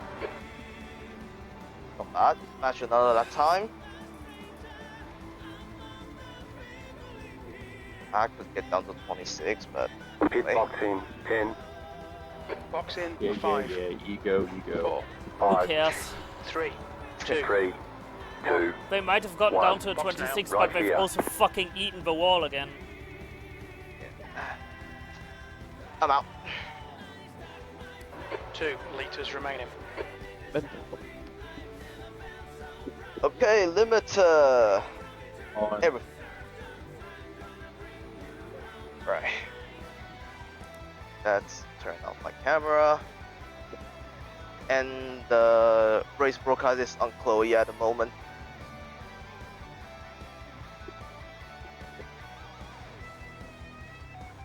Oh man. Ooh. Nikolai is now on wets. Cold tire. Very cold. Looks like you're clear on the pit exit. No! God, please, no! No! Alright, Lars, the next car is Lord, car number 558, B license, and their rating is 2.0.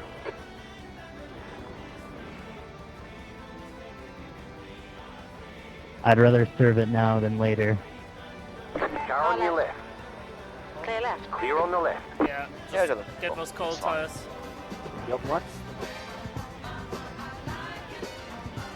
Slower class car ahead.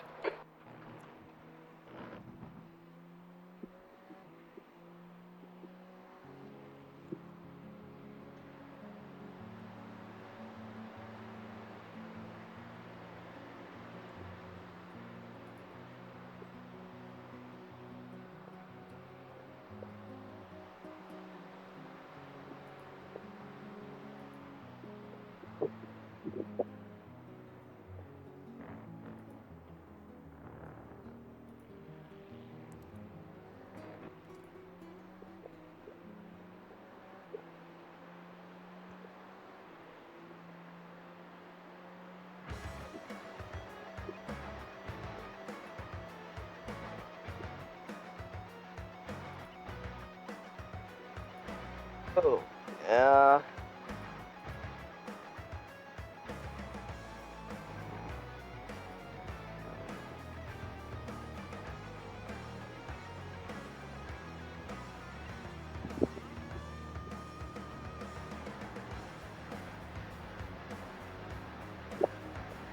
Left On your side. left. Still there. Clear left. Clear.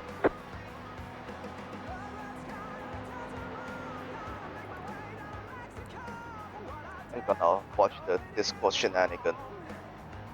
Discord shenanigans, indeed, yeah.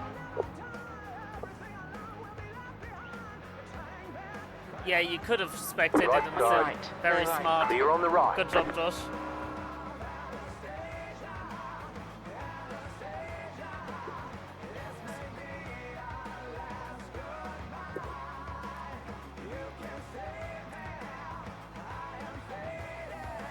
Let's have a look at the gap to the other cars. Yep. Good job indeed. Thomas, car number 21, is now in the lead. I mean, unsurprisingly, once these other cars go into the pits in a bit, we'll be ahead of him again. Pit cycle is a wondrous thing. But you're coming up on a slower car. Kitty litter. Yeah, kitty litter. Incident in Porsche curse. It's the V8 Super. What was that? Oh, go for it, go for it. On your right. Yep. Still there. Clear right. Clear on the right. Oh my god. Corvette. But Corvette literally just lost it and just lost the rear. Yeah. Oh my god. They hit the grass. They hit the grass coming around. And I was like, oh my god, don't boomerang back into me, please. They dragged it onto the grass and ooh, that just knocked the entire fucking rear end off. And the right rear suspension is fucked. I'm gonna go use toilet. Be right back. Yeah.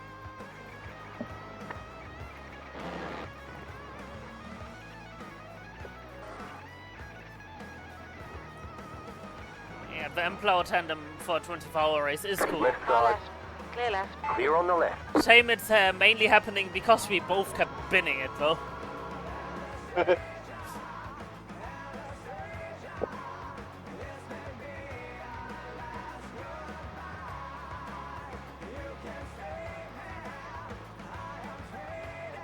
It would be nowhere near this close if not both of us had to bin it at Dunlop or something and tow from there.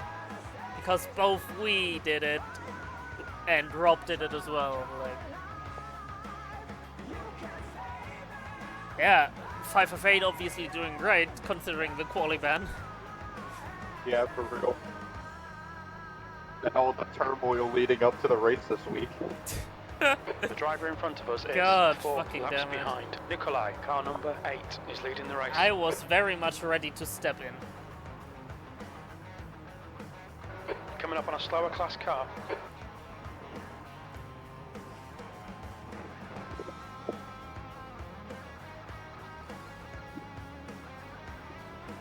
Oh my god, it's DJ Trout in the house! It's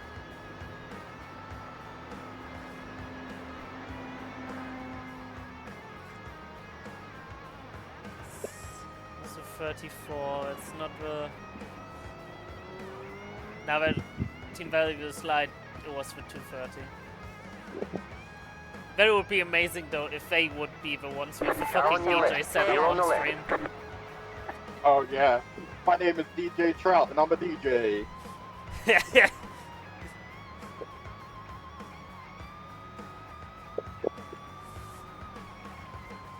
Joe, car number 41, is now leading. Please stop knocking down my cones.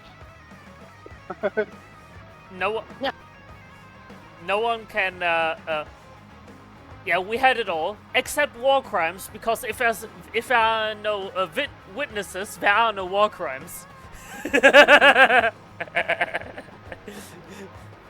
Spoken like a true German.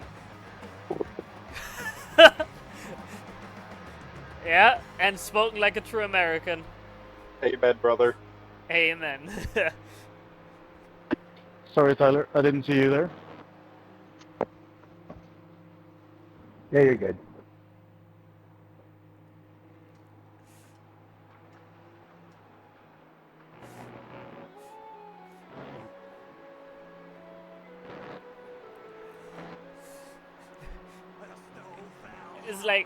It's like when you're Argentinian and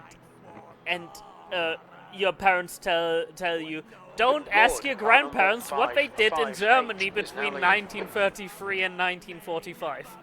33.074. Okay, Lars, keep doing what you're doing. This is spot on. You're leading.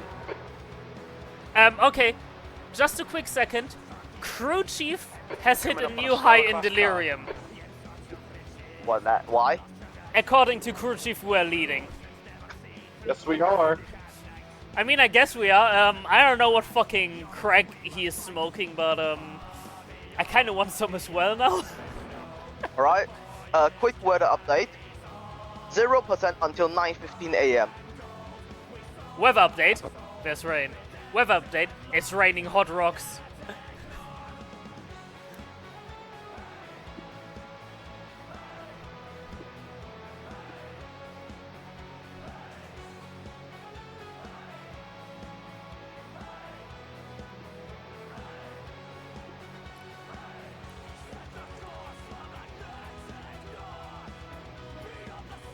Yeah, what's more fitting to driving a Ferrari on the Mulsanne at full throttle than pirate metal? Exactly, nothing. What the fuck are these two idiots in front of us doing? Being idiots. Yep. I can tell that much. Oh god, watch out, that 58 is actually a bit unpredictable there. Weird break tip. You know what? Maybe the warning was deserved. Right side. Maybe. Hold your line. Clear right. Clear. They hit the brakes very early there. But TMR still shouldn't have fucking eaten their ass. Right side. It still can't explain that TMR's Clear right. Clear on the maneuver is acceptable. I've hit 120Xs. I'd like to serve the drive-through ASAP. People are literally asking for drivers at the moment, Lo. It's like, just shut up! You'll get it eventually, but maybe later when it fits better, so just shut up!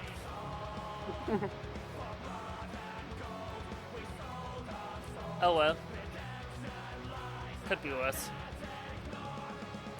It's not our problem. What they want. As long as we don't get a penalty, I don't care. Scary. I really want them to stop spreading kitty litter on the track, though, if they can help it. The track is so dirty. Lord, ahead is pitting. Yeah, the track's fucking dirty as hell. Like, it's freak hell. I just saw. Fuck. Go ahead, boss. Yeah, the track is dirtier than all the fucking smut mangas I'm reading. Oh. And honestly, that's quite a fucking miracle. Oh, God. Yeah. The 65 behind us is fucking flying. Really? Holy shit. They caught up to us so hard, yeah. 5.6k driver, no wonder. Yeah. What are you flashing me for? There's fucking cars in front of me. It's being a dipshit. Yeah, cool, your headlights work. I'm glad to see it. 32.098. Car on your left. Clear. Left side. On your left. Hold your line. Clear Clear left. on the left. Car on your left. Watch out, he's sending it. Left down. Keep to the right. Down the Of right. course. Clear. God, fuck. Damn it. Anyways. Cut the course. You've got to slow down and give up that time. Why did the TMR car resend it? Looks like P2's gone off in Dunlop curve. It's pretty good. Is that TMR? Yeah, that was the 42. That was the 42. Yeah, Well, not our 42. trouble. Not our problem, it's because Carpe. that was literally just them going deep themselves, and they brought themselves into a spin there. Is the car okay? Oh yeah, our car's fine. That was net car mostly. The next car is it's car got number front end damage. 558. Okay. Their rating is 3.5. Was there anything that I could have done differently? No, you already gave him a car and a half on the ahead. inside. This is the leader for their class. They just overdid it themselves. They went deep. Yeah, the LMP2 went deep. Yeah, exactly. That's what I mean. Okay. Because I saw the dive bomb from the Ferrari coming, so I left the space The car for in it. front of us is now 4 laps behind. Yeah, just, Yeah, the LMP2 just dove themselves into that. Like, fuck this you wanna... do they want us to do at that point? Let's have a look. Where's the... Oh, Caddy. Oh, Caddy is currently 20 seconds behind us after that fucking on the left. Thank you. joke of an overtake. Nikolai, car number 8, is now in the lead. God, these people need to shut the hell up in the voice chat. Bram, I'm so sorry about that. I will hand back the position to you right away. I thought I had the scanner. Yeah. Oh Just well, catch I up. guess the scanner. I'll give up the position. Okay. Oh, so much better. Oh, driver, all team, and club is all fucking turned off now.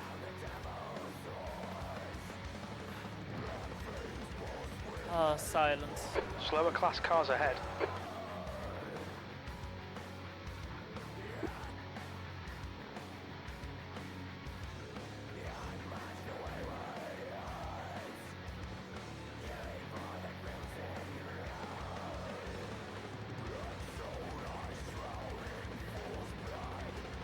Car on your left. Hold your line. Clear left. Clear. Joe, car number 41 is leading the race. Oh god, watch out. That is a very, very, very slow LMP2. Clear left. Clear. Car on your left. Still there. This Clear is left. turning into the stint from hell. Yep.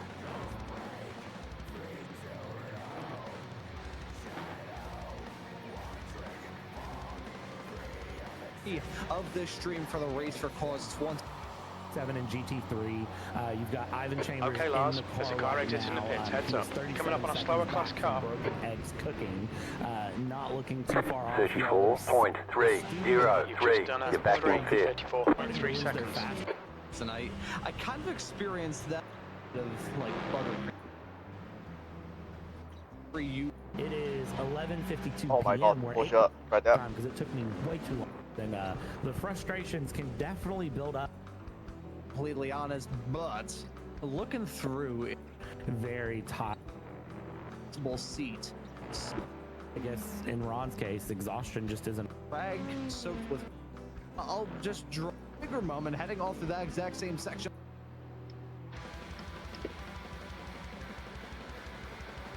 Of something that you think is going to be fruity for here. Usually. Have we brake checked anyone?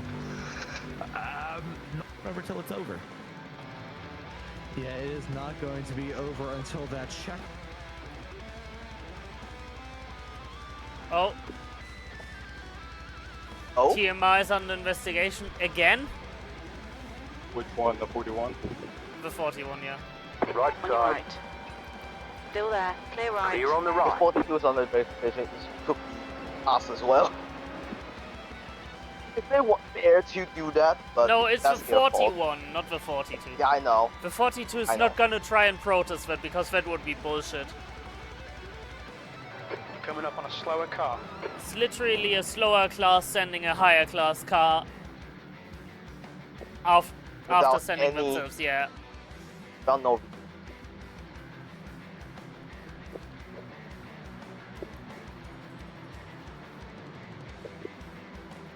Alex Ellis. I feel like I know that name from somewhere.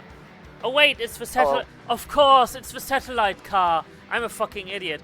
They're from MTech.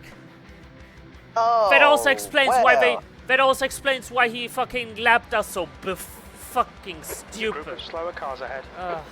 Oh fuck that tag. Car left. Clear left. Clear. I was wondering why I remembered that name, Alex Ellis. Like, but yeah. Keep to the right. Still there. Considering the way he lapped us, yeah, typical MTech driver behavior. Especially top class. Oh, yeah. It might not have been Alex himself, but I remember fucking a satellite nearly putting me into a wall multiple times in MTech. Same with Penguin.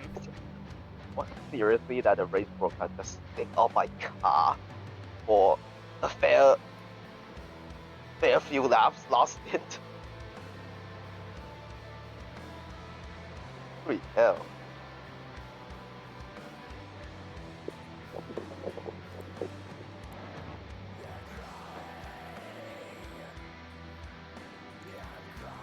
Just keep on driving, George. You're doing good. Yep, you're doing good. Can't really do much about people being stupid. Yeah, I'm just trying to vibe and not let it bother me. Oh, the sudden screen in some part 3. right. Thomas, car number 21, is now leading. We good. 31.648. That lap was a 3:31.6 seconds. 41 and 65, okay. So Alex have the moment with the TMR. The car on your left. Clear left. Clear on the left.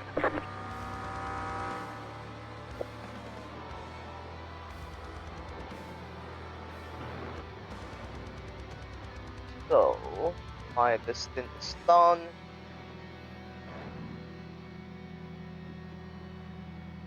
Slower class car ahead.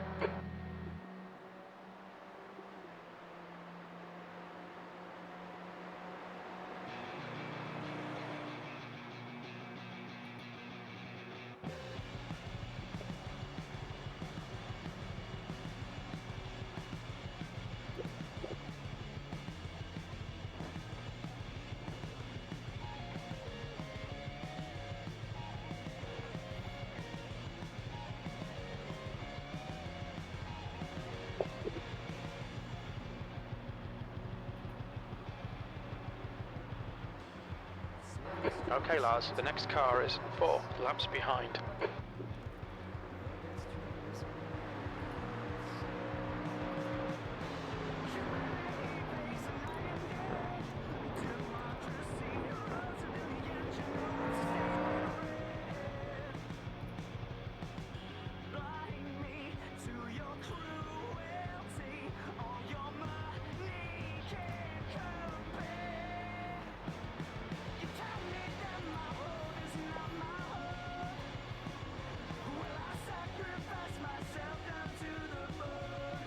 There's a group of slower cars ahead.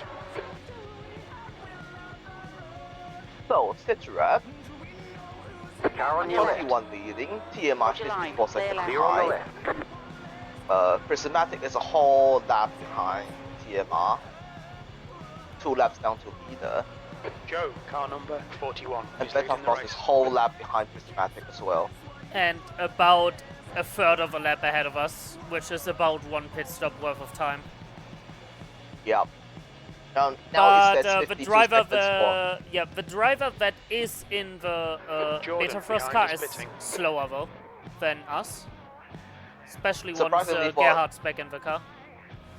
Now on the other hand, Zai is absolutely running us the fuck down once he gets his tires up to 10. So we're gonna have to watch out for that. Yeah, definitely. I mean, George already experienced that earlier, so. Yeah, if there's one thing that Zai is good at, other than drop kicking children, is drop kicking lap times. No, I'm joking. Zai doesn't do anything like that. He's lying. I've seen it with my own eyes. Yeah. I got incriminating footage sent to me.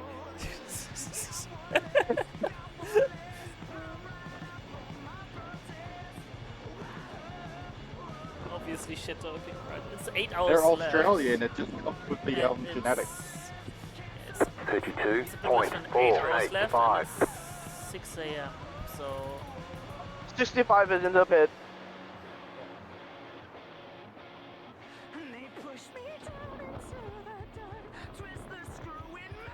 Incident in Dunlop curve. Nice. It looks like Dominic in the TMR car right now.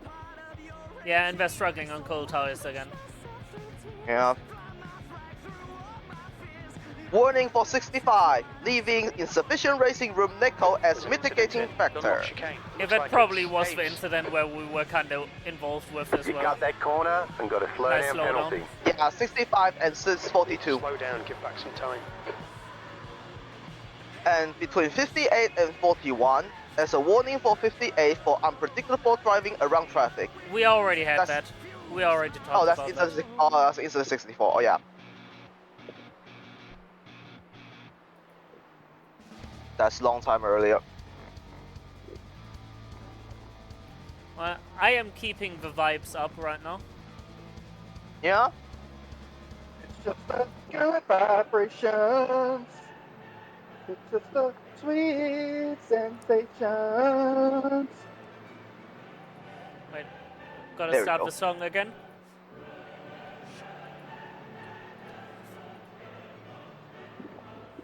Coming up on a slower class car.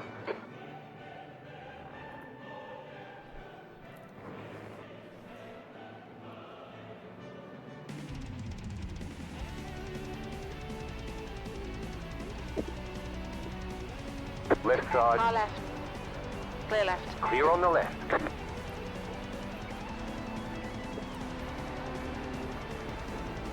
Can I sing? Do I feel like singing? I think I might sing.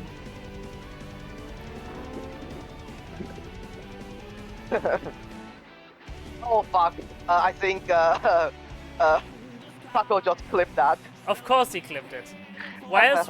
What else would he do? Of course he's gonna clip Yeah. it. I'm shit talking, and of course the shit talking gets clipped. Yeah.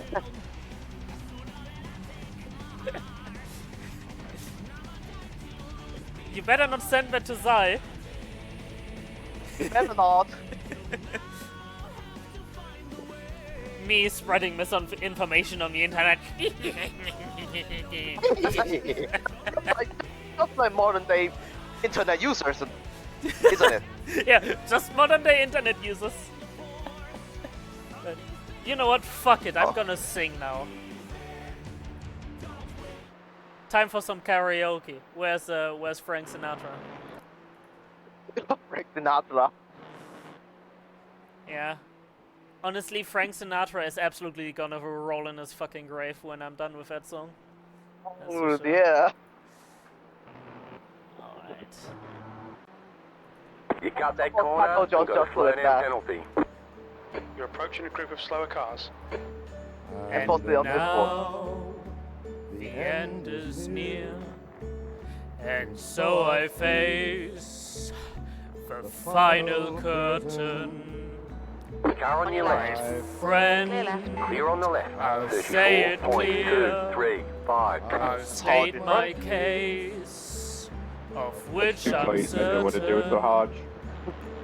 I've lived a life that's full.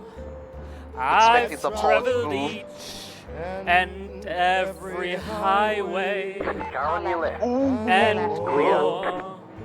He'll be alright. More than this, was a little bit spooked, I did it my way. Oh my god, turn, you piece of shit. I've had a few. You're fine, you're fine. Yeah, but then again, too few to mention. George, you said just like Clapton, right? What I had to do. Now 19 seconds. You did say just like Eric Clapton, right? Without exemption. Got it. I planned each charted course, each careful step along the byway, and more. Wait, where's Lost Sinatra though? More than this, I did it my way. Yes, there were times I'm sure you knew when I bit off more than I could chew. But through it all, and hiding when there was doubt, you know it's just your foolish I ate it up Layla. And spit it out. I faced it all, and I stood tall, and did it my way. I tried to give you consolation. I've laughed and when cried. When your own man had you down. I've had my fill. Like a fool, I fell my in love with you. You turned my whole world upside down. Now, Layla, as tears subside, I fainted all. So amusing There's an incident to in think first Ford chicane. Looks like it's I did all that, and may I say, not in a shy way. Oh no, not me. I did it my way. For what is a man? What has he got? If not himself, then he has not to say the things he truly feels, and not the words of one who kneels. The record shows I took the blows and did it my way. 33.641. Time was 33.6 seconds.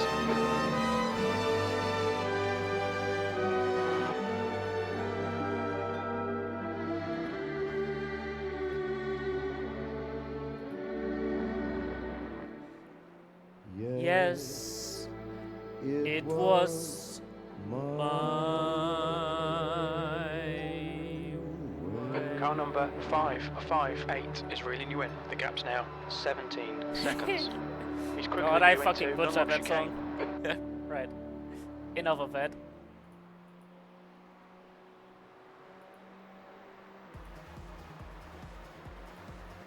Right, I'm back.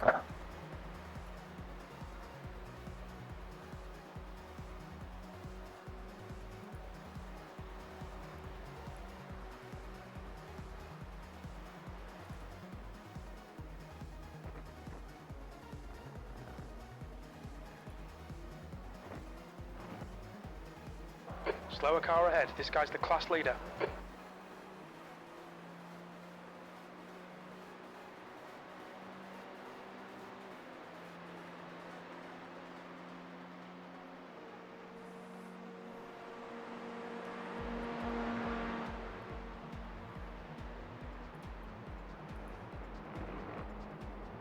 Go right. There's an incident in Ventura and chicane. Right. I'm back. I absolutely fucking butchered that song. And I think you didn't want to hear that, so I muted myself. Alright. Well, Taco Josh, if you're still here, you can keep that singing from me. I mean, clip. What is he gonna clip? Me muting and then deafening myself as you were singing right in the middle of it. Alright, time to start over again. Wait,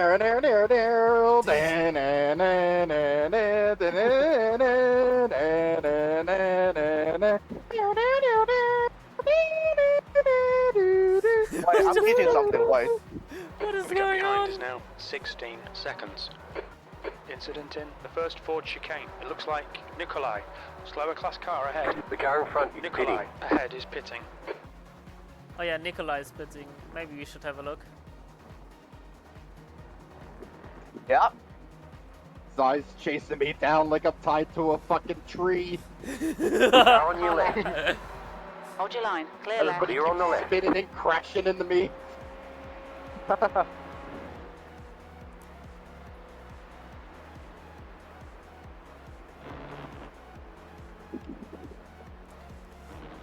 Ash has seen us spot Gav in my chat. Oh. Yeah, I've got no clue where he is now, but I mean at the very least. At least he is up here. At least he is alive, thank God! Yeah, at least he's alive. He was in Chloe's chat too. Thank fuck the man is alive, like seriously, I had no fucking... I messaged him, like there was nothing from him. Yeah. 31.854. I was genuinely worried that something happened. Yeah. Oh, the pit stop is slightly longer for Better Frost. I'm gonna check the car, but who knows, maybe they hit something. Wouldn't be Yes, impossible. maybe. It's 1 minute 20 already. Well, it should be 1 minute 14. And it's keep going, they have damage. You got a slow car on the left. Go It's right. run out. Who? There we go. We are checking. Yes, they have steering damage. Uh-oh. They must have hit the wall somewhere. somewhere. We are checking where, but I have a good idea where.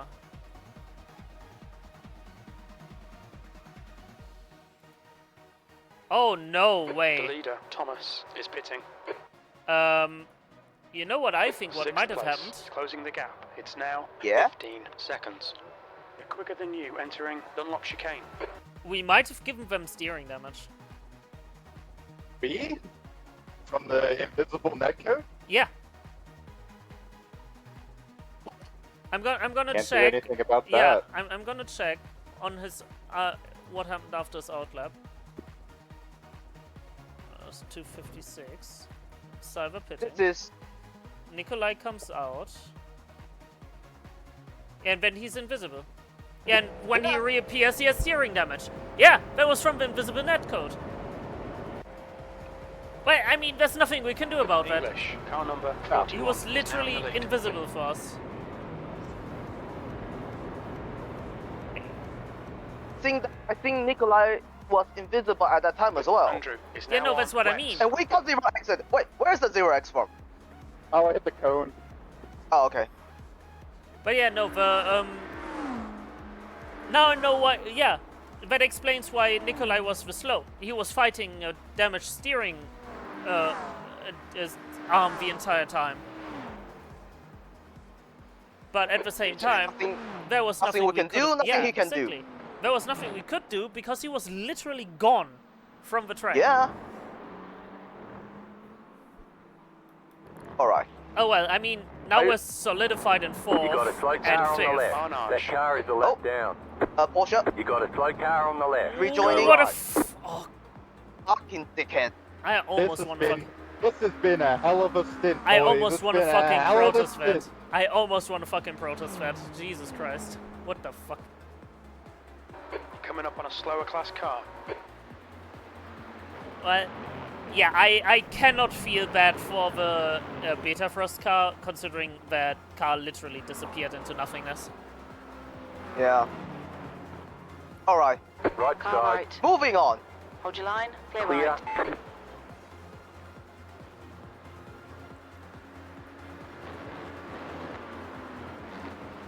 Oh, baby, you got what I need. 2 more laps. When you say he's just a friend, and Slower you cars say ahead. he's The class just a leaders friend. are here. Oh, baby, you got what I need. Car on your When you left. say he's just a friend, 33.09. and you say Six. he's Clear. just Get a back in friend. fourth position. Clear on the left.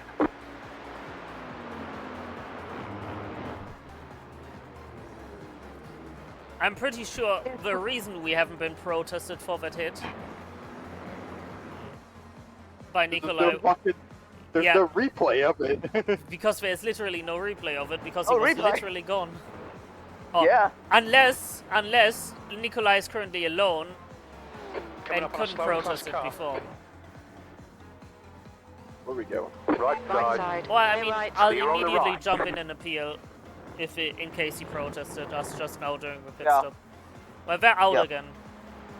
Yeah. All right. I mean, it's late in the evening. She's wonder what girls to wear. She puts on her makeup and brushes her long blonde hair. And then she asks me, do I look alright? And I say yes. You look wonderful tonight.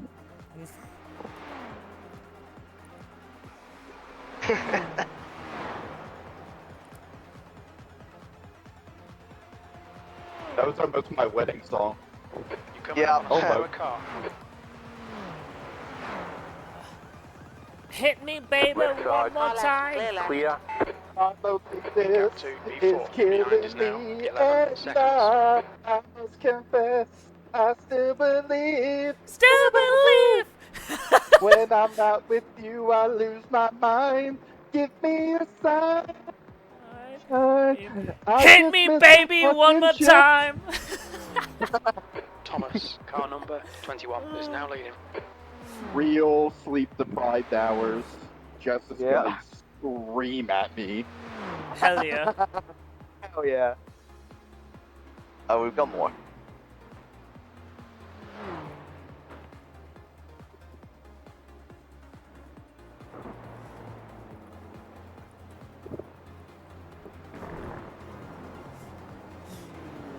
Where you going? Turn Off the track. Ooh. You have time. Go, go, go, go, go. Speed, speed, speed, speed. And Zai's coming. Well, you have one more lap. Please don't actually lose position to Zai because he's gonna run away. It's like it's like uncorking a fucking bottle of champagne.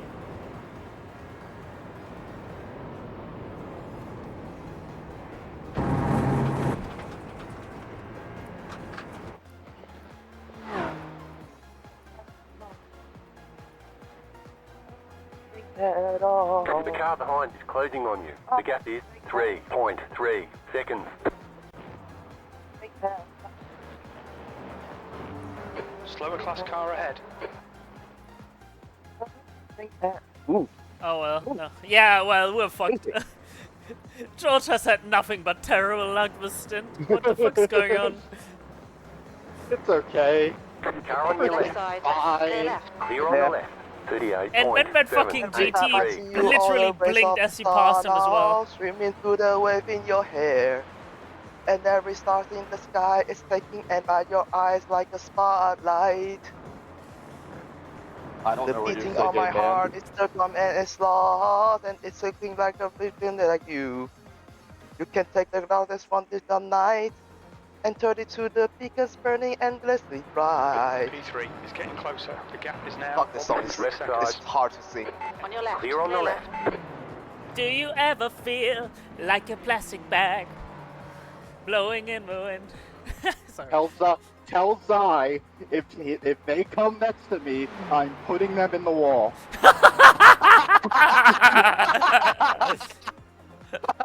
I'm gonna go down there right now and tell him. Oh man.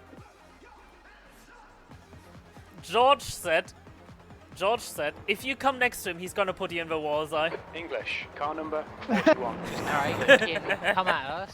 We'll put you in the fucking wall as well. He's fucking weaving shit. Just shit talking, anyways. Have fun. Yeah. Cock. I told him. We are on the main feed as well, just Of so you know. course we are on the main feed. Why else would... Flag.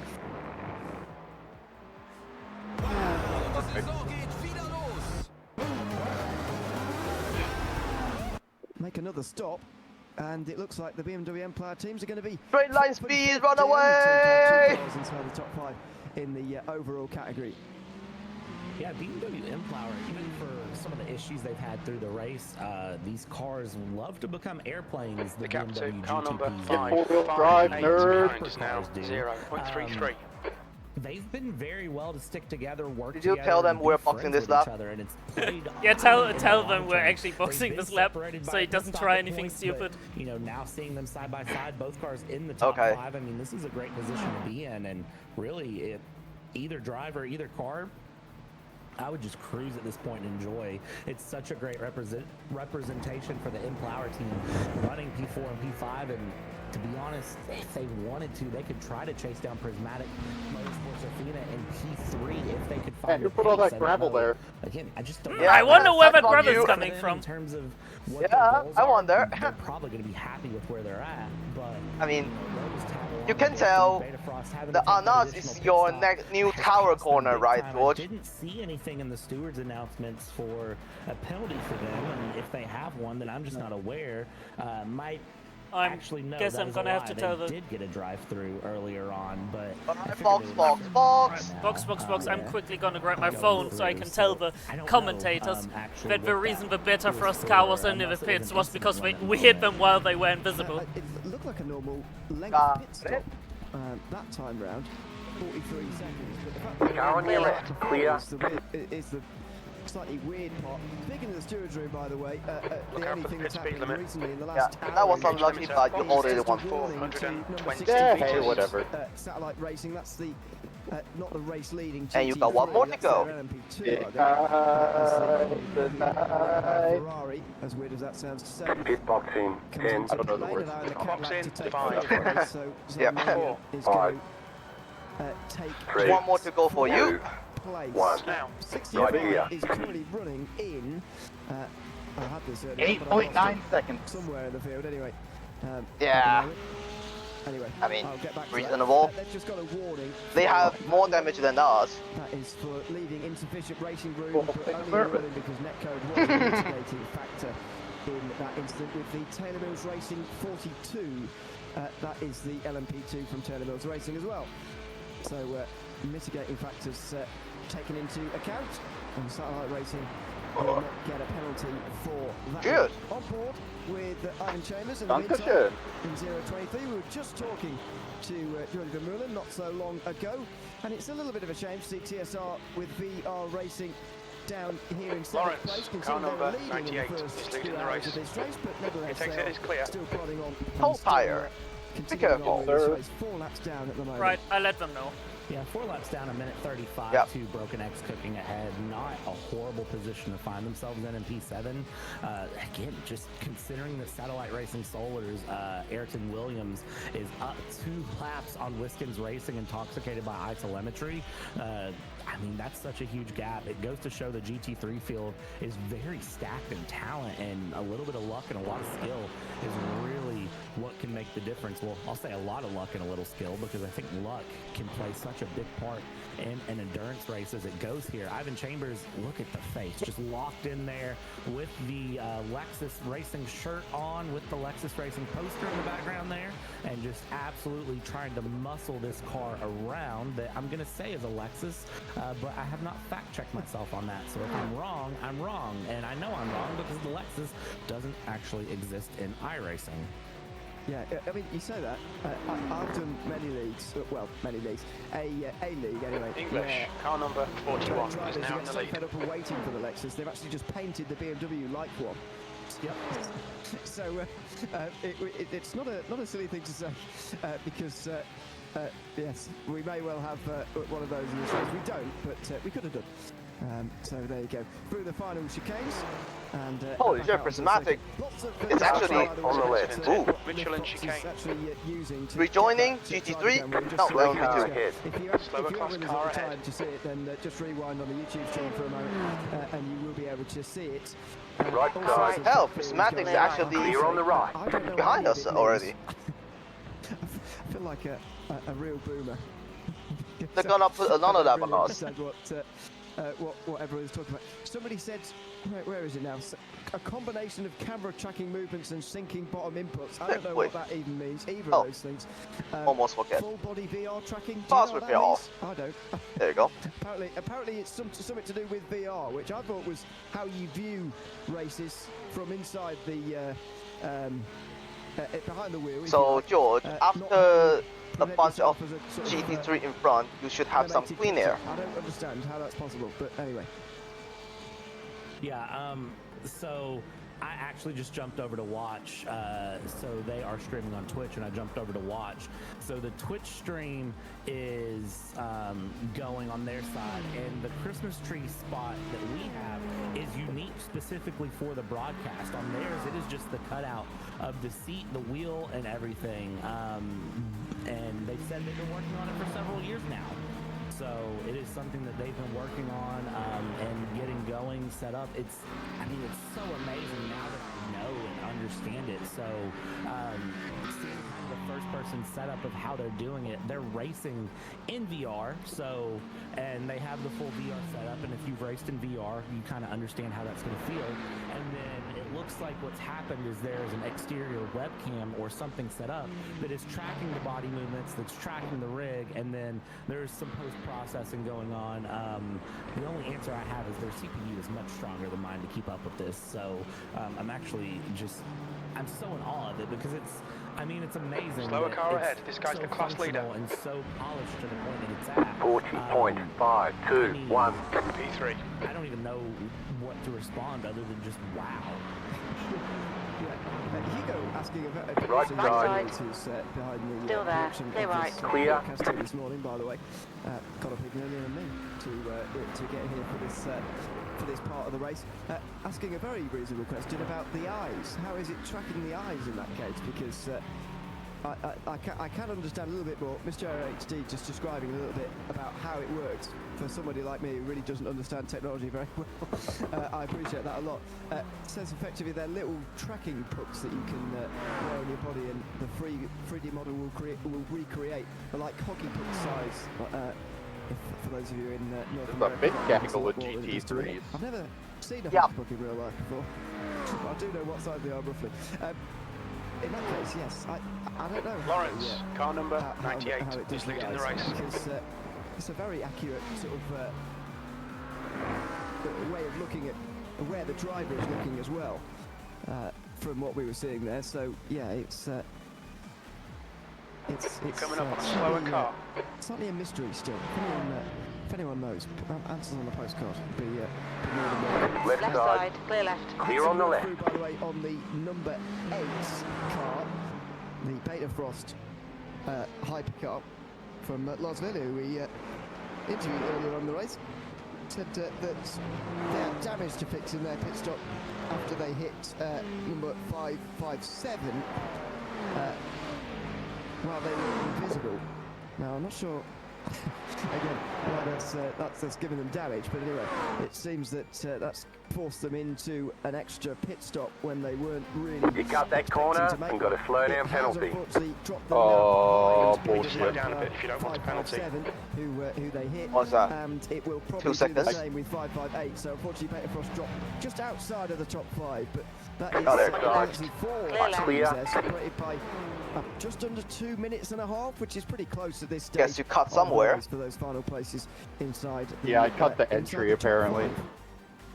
Yeah, a 2-minute gap is not a lot here at Le Mans. It's about, depending on what class you're looking at, it's about half a lap to about 2/3 of a lap, depending. And for a track where you spend so much time full throttle, a couple minutes can easily be shaved down and cut down to be much, much closer in just a matter of time. And again, we're still 7.5 hours left to go, Ewan, so it can be very easy for them to cut that down and get things much closer. And, I said it earlier. Supercar, you have a good cleaner. Reward patience, but at the same time, you're endurance racing, so some and that patience P2 obviously, but kind of they weird, got the drive-through. Contra coup setup of, you need patience, but you can't afford the patience for the length of the lap and for, where you're at on track. So we just kind of have to watch and see where things land, how things go. I think this is going to be, once we get into the final couple hours, it's going to be an absolutely amazing time to watch those final couple hours finish out. Yeah, it certainly is. 31.918. Going towards Arnage. It's made its way past LMP2, by the way, in that last run towards Indianapolis this time. Shot they'll dip onto the hard shoulder, but now down towards the Porsche curves.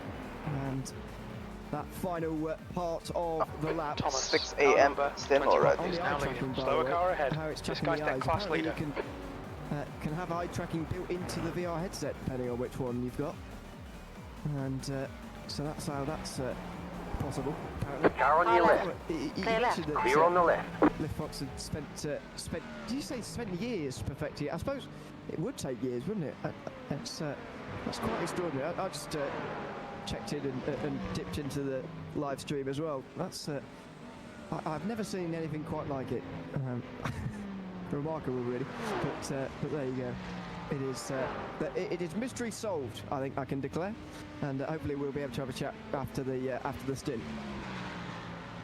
Yeah, it'll be awesome to kind of hear the chat behind the scenes, because kind of, again, the fun of the commentator side is having 3 to 4 monitors, plus a tablet, plus a phone to pull different things up on and look. So I've been kind of keeping up with what's been going on the side. And I mean, they're talking about how delicate that setup can be to work and how easy it is to break, and just you know, the amount of effort it takes to get things going, and they're called VTubers. I've actually learned from watching. Oh no, we're talking about VTubers on stream. And watching in the chat. Apparently, a lot of people knew about this except for me. Lawrence, good. Hugo is now in the lead. Apparently, VTubers are what they are called, what that community is called. So I know what I will be looking into in the future because talking about VTuber. Amazing.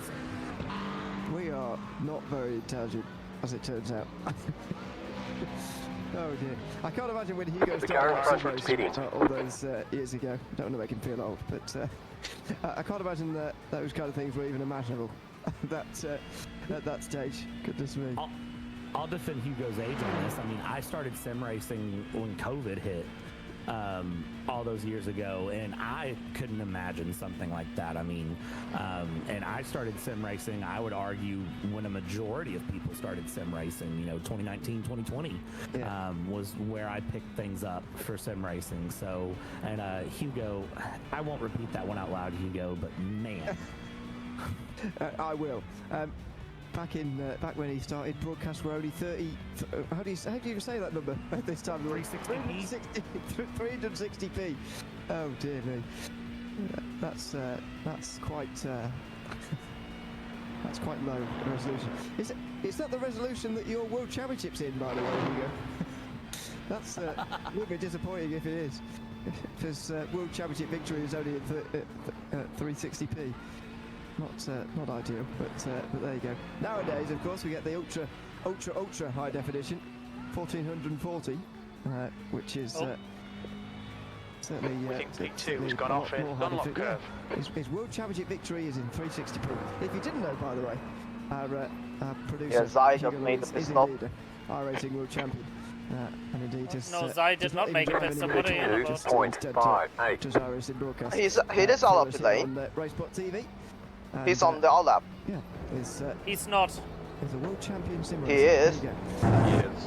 Williams, meanwhile, he gained that much time on us. This guy's their class leader. First place by a couple of laps in the satellite racing McLaren. But let's see after the whole tire cycle. Another stint. Holy shit. Yeah, you're right. Lawrence, left side. Clear left. Clear. Another stint to come here. That's the end of an outlap. This is the first flying lap of a new stint for Aaron Williams.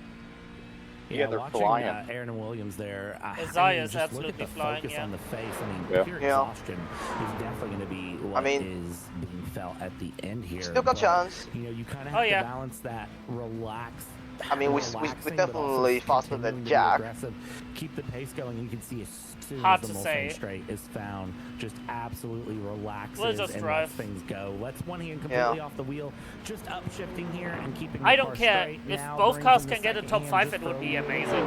Of comfort, and it just keeps the car straight going through, and just you do everything you can to sort of balance that challenge of relaxing and aggressively racing and continuing to push. You're reeling. Car number 558. I know someone out there saying, well, why doesn't Williams just kind of back out a little bit? You know, why doesn't Satellite Racing Solar, the team, just kind of say, you know what, you can save a little bit. You're 2 laps up. Don't ever tell a driver that's in that good of a rhythm to try to throw off their rhythm. Do not throw off the groove, the Emperor's New Groove. You don't do that. Just let Williams run the race and go through and keep that pace going, because if they try to slow down at all, it's just going to spell disaster. Now, one of the stories we've not spoken about, I don't think quite enough yet, in this race, with just over 7 hours still to go in the race for course 24, is the driver doing a solo effort in the slower class car ahead. Tyler Brook this guy's not got a good reputation, be a bit careful here. Although I'm not sure why he gave the team name, to be honest. He just named it himself. He's driving on his own and is currently nearly 17 hours into a solo drive. Currently in 13th place, 12 laps off the lead, but doing a fantastic job wherever you are on the field. If you're doing it solo, you're doing a fantastic job here in our top class. Let's chat to Tyler. All right, Lars, you're reeling. P2 in. The gap is now 12 seconds. Probably get into it, but Tyler, welcome in. Good to have you with us, and congratulations first of all for nearly getting through 17 hours of this 24-hour race completely by yourself. First of all, how are you feeling? How is everything going so far for yourself? Actually, I'm holding up pretty well, all things considered. Just been chilling back here in P13-ish. Race hasn't gone too badly. Only used up one of my fast repairs. Had a really big off in the right-hander right before Indianapolis, and there's really no such thing as a little one there. Physically, I'm feeling pretty good. Mentally, I'm running on You got the course, you got to slow down and give up that time. But You have to give back the time gained. Really. Nice track cut. Does it feel like you're sort of P3? You've really cut this race in half now, and you're getting towards the end, because I can There's an just see incident in from your PlayStation onboard chicane. You think it might be signs of Hayes? life in the sky. You'll need to slow down if you don't want a penalty. The leader, Lawrence, is pitting. At Le Mans. Thomas, Does it feel car like number you're 21 closing is in on the leading home the race. stretch, or does it still feel like there's a very long way to go? Nah, getting to Sunrise specifically is the big milestone. It really feels like you made it through the hard part of it. Car number You just got the 558 right part ahead to is go. increasing. It's now 13 seconds. The big thing here. Sorry, go ahead. Go ahead. The big thing left here is just the weather that may or may not be coming up here with 3 or 4 hours left, and how everybody deals with that towards the end of the race when everybody's just absolutely exhausted. Yeah. Yeah, I can imagine that is going to be the big challenge, and we'll have that to come in a few hours' time. How are you dealing with the logistics of doing a 24-hour race by yourself as well? Because I would imagine, quite apart from the mental challenge, which you've already spoken about, actually taking on enough food and water and everything else that a human being needs to do over the course of 24 hours is, I'd imagine, quite difficult. Seconds. It's not too bad. It's not the easiest thing in the world, but I've done it enough to where I kind of know what my body needs over the course of the race and how to keep it going.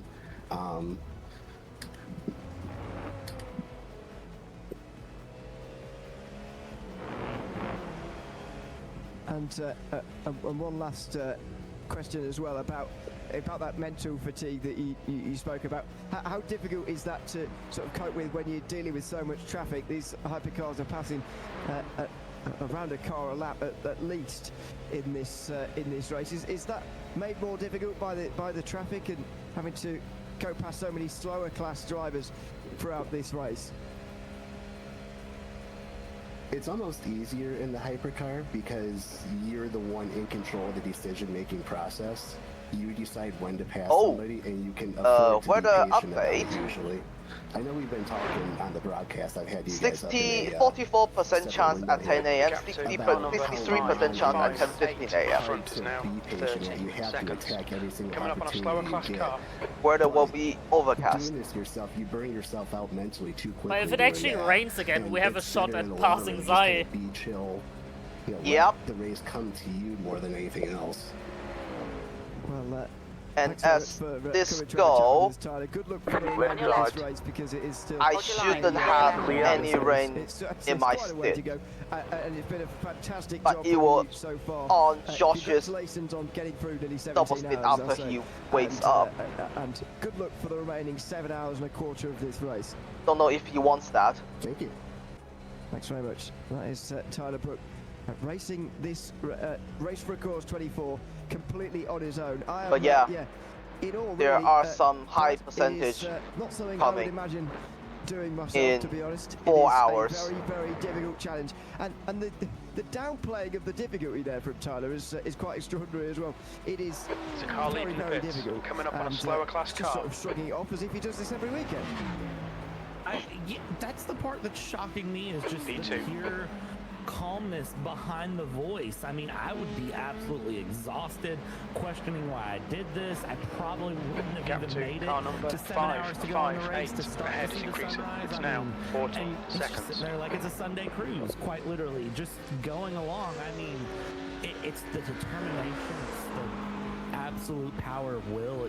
I mean, I don't even know why you would sign up to do this, but the fact that you've done it and you're here and going through and you just sound so casual about it, I don't know how to react to that beyond just pure shock and awe. It's amazing at that point, so my hat goes off to you, my friend. Those of you who've woken up early in Europe, by the way, are going to be rewarded very shortly because Car the on your sunrise is about Hold to your line. really Still come into there. full force. Just Still saw there. that shot there through the Porsche curves. Hold your But line. This is Still there, starting hold to, your line. Hold your line. Get some Clear left. orange in the Clear. sky here tonight, which is this morning, I should say, which is absolutely fantastic. Right On your side. right. Clear Clear. right. Is on its way, and it very much does feel like at that stage you're in the home stretch. Maybe less so at Le Mans because sunrise generally is so early. Now, if this was the summer, I was supposed to be playing some 27s. this was the sort of June time we were doing this, the in-sim date. The sun would have been up 2 hours ago, or at least it would have been light enough for you to see pretty well 2 hours ago. That would be with well over 9 hours still to go, and so maybe it doesn't feel like quite so much. 16 seconds. You've knocked off the first part of the race, but I think in April, since we're on this date, it is a bit more positive. You can be a bit more positive when the sun rises that, okay, we've only got a short time to go. As Tyler was just saying there, though, the big worry for all these teams from here on in is going to be the looming weather, which we are going to be taking a big interest in over the course of the last part of this race. Yeah, and that weather, I don't know the exact specifics on where that weather is coming in, but I know that when I was looking before my first commentary stint, and I was going through the steward's announcements, the race director's notes, of where everything is at. English, car number 41 is leading the race. The forecast, I mean, around 8 a.m. is where we start to see rain become a possibility, and then it ramps up in terms of intensity and possibility from there. And car number really, 558 ahead is now 6 a.m. or so 16 virtual seconds. time, if I am recalling correctly. So as we watch this go through, I mean, this is going to start to get interesting, and we might have to bust out a weatherman for this broadcast as it goes. It won't be me, I can tell you that much, but somebody will have to keep an eye on the weather and give updates and really give an idea of just how crazy the end of this race can get. Yeah, I don't think I have the facilities to be a weatherman, to be honest with you. Although I suspect I might still be here when the rain actually falls, because I'll be going right the way through to, I can't even remember, I think 3 hours to go, maybe. But maybe? Yeah, I think so. So I probably will be here when it... I'm not getting myself ready. Yeah, get yourself ready.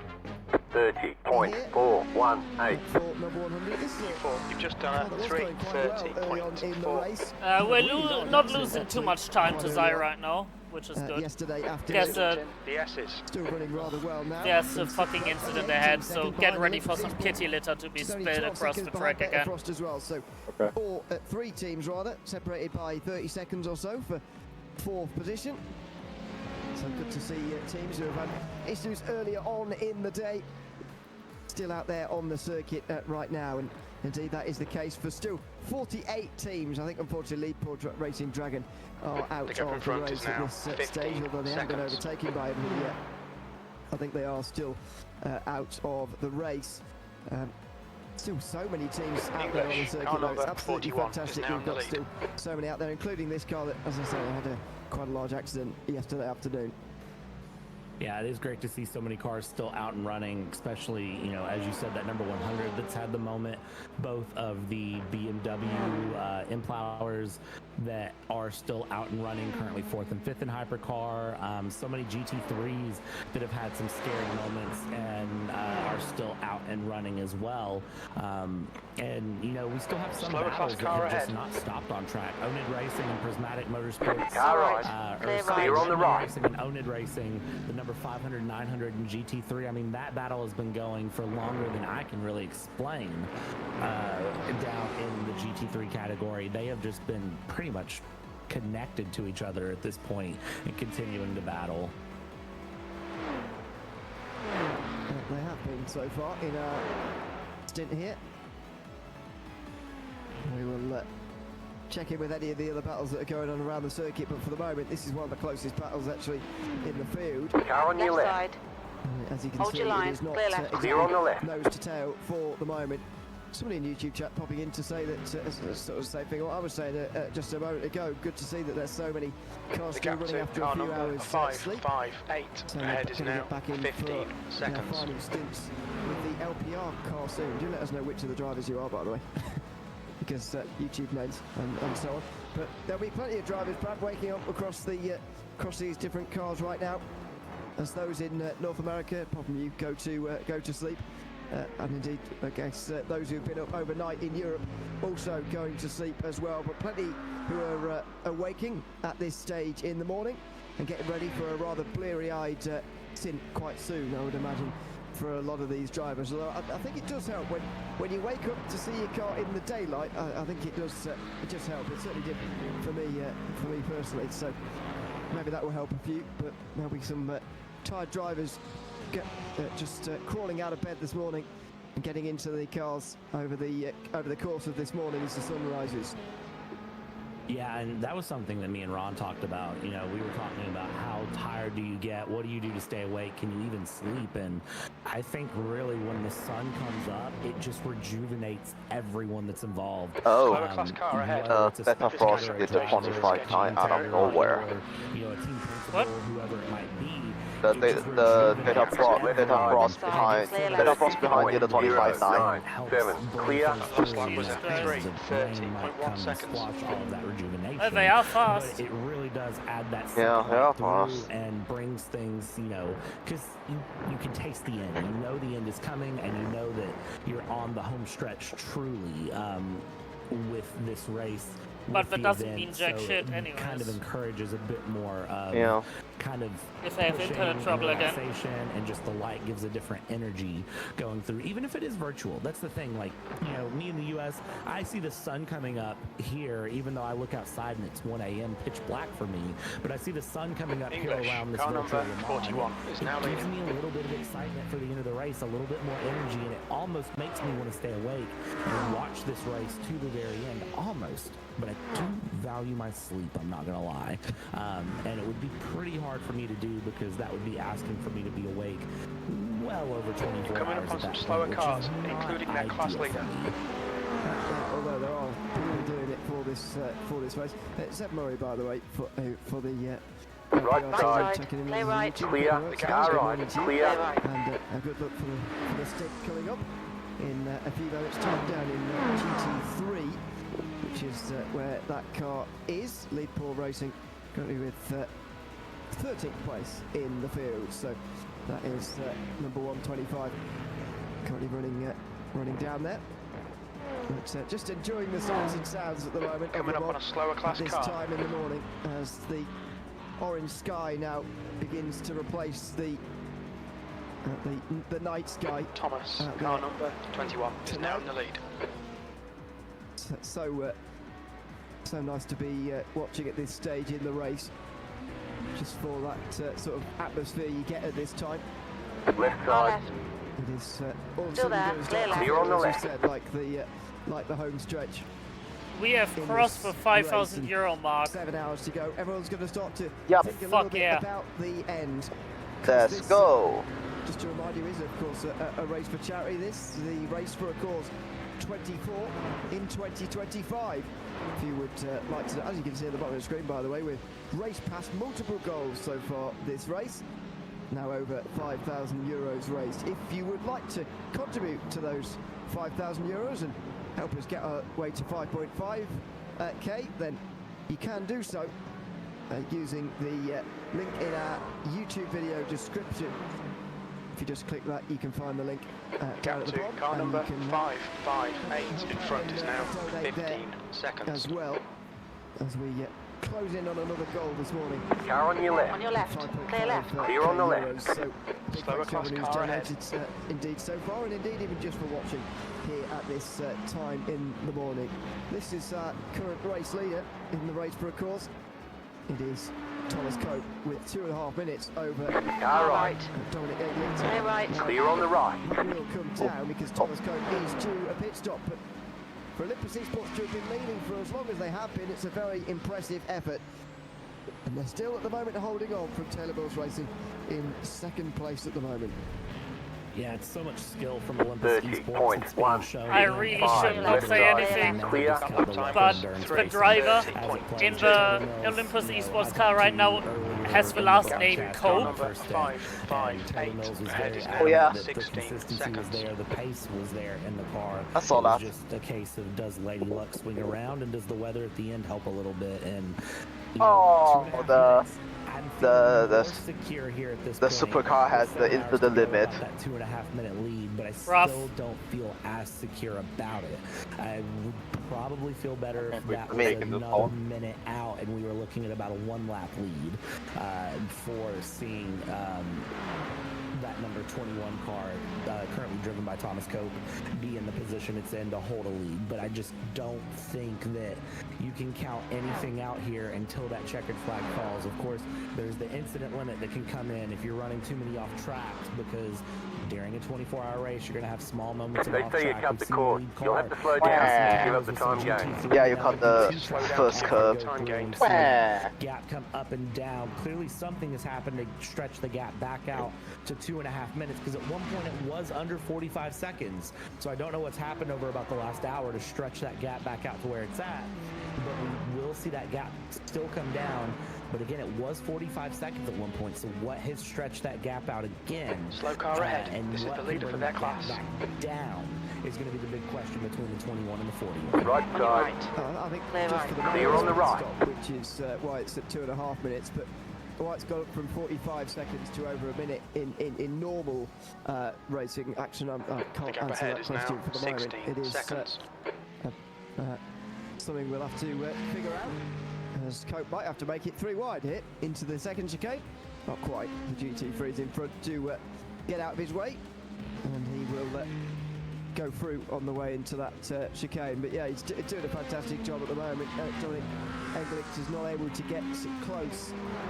Last time round, 3 seconds slower than Thomas Cope, who was by far and away the quickest driver in the field.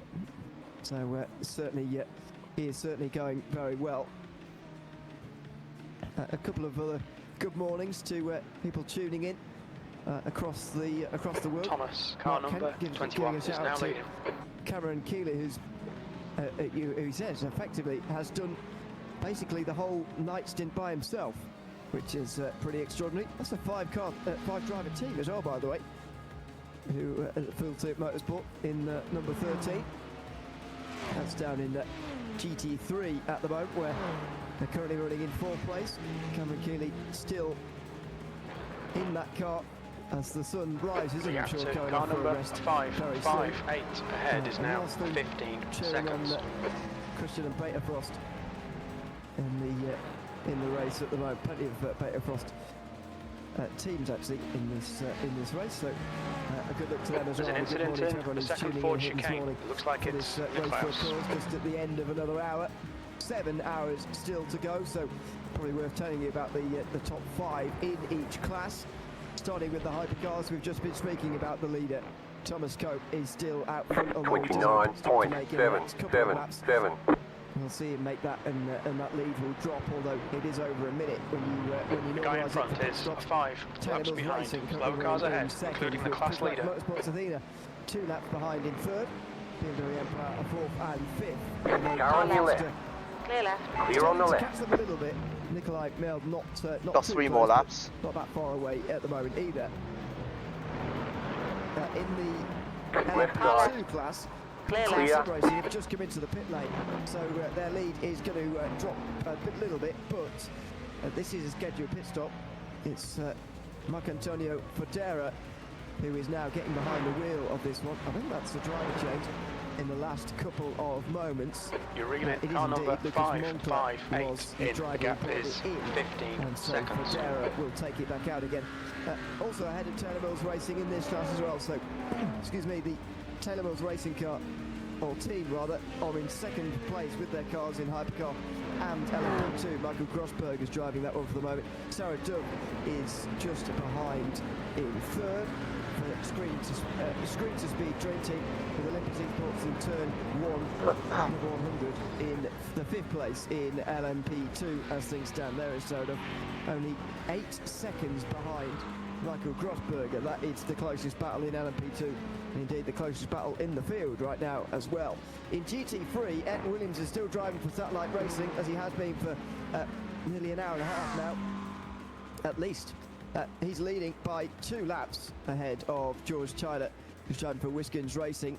Doug Henson Racing are in 3rd. Jacob Witcher, the driver there, followed by Full Tilt Motorsport, we've just been talking about, and Arctic Sim Racing Orange, who are rounding out the top 5. So that's how we are after 17 hours of racing. Brad, still a very long way to go, but in the last hour, not too much changing in terms of the top 5. The only car to drop outside the top 5, I think, in any of the classes might be the hypercar car number Frost, 558 which in front is now into 16 seconds. Those, Zai kind of stopped gaining on us. Yeah, and Beta Frost picking up damage. He and having to has pit to traffic repair, in and front. that is where that additional early on pit stop came out that we saw right at the top of your stand. Gotta watch out for P12 or the 95 car. Apparently they are damage collected on the car. questionable. Car ahead to the wall coming in there, and that is what caused the Just a moment. warning. As we hop on board with this number 100 for Raul Ciabanu, currently running in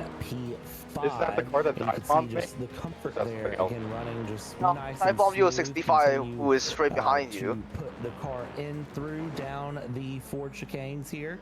And 95 is just the follow one through, that minus has curves inside and outside, according to and then Taco just Josh, they flat had out. some You can see concentration questionable there. moves. The sun is up for Raul there in the number 100, so, or maybe that's the light on in the room. It's hard to tell, but it does look like it is sunlight coming out. As we see, the sun is rising here around Le Mans, which is going to make things a lot more fun in the virtual run. Even though things haven't changed a lot, The sun is rising. Plenty of action, plenty of battles going. The sun is rising.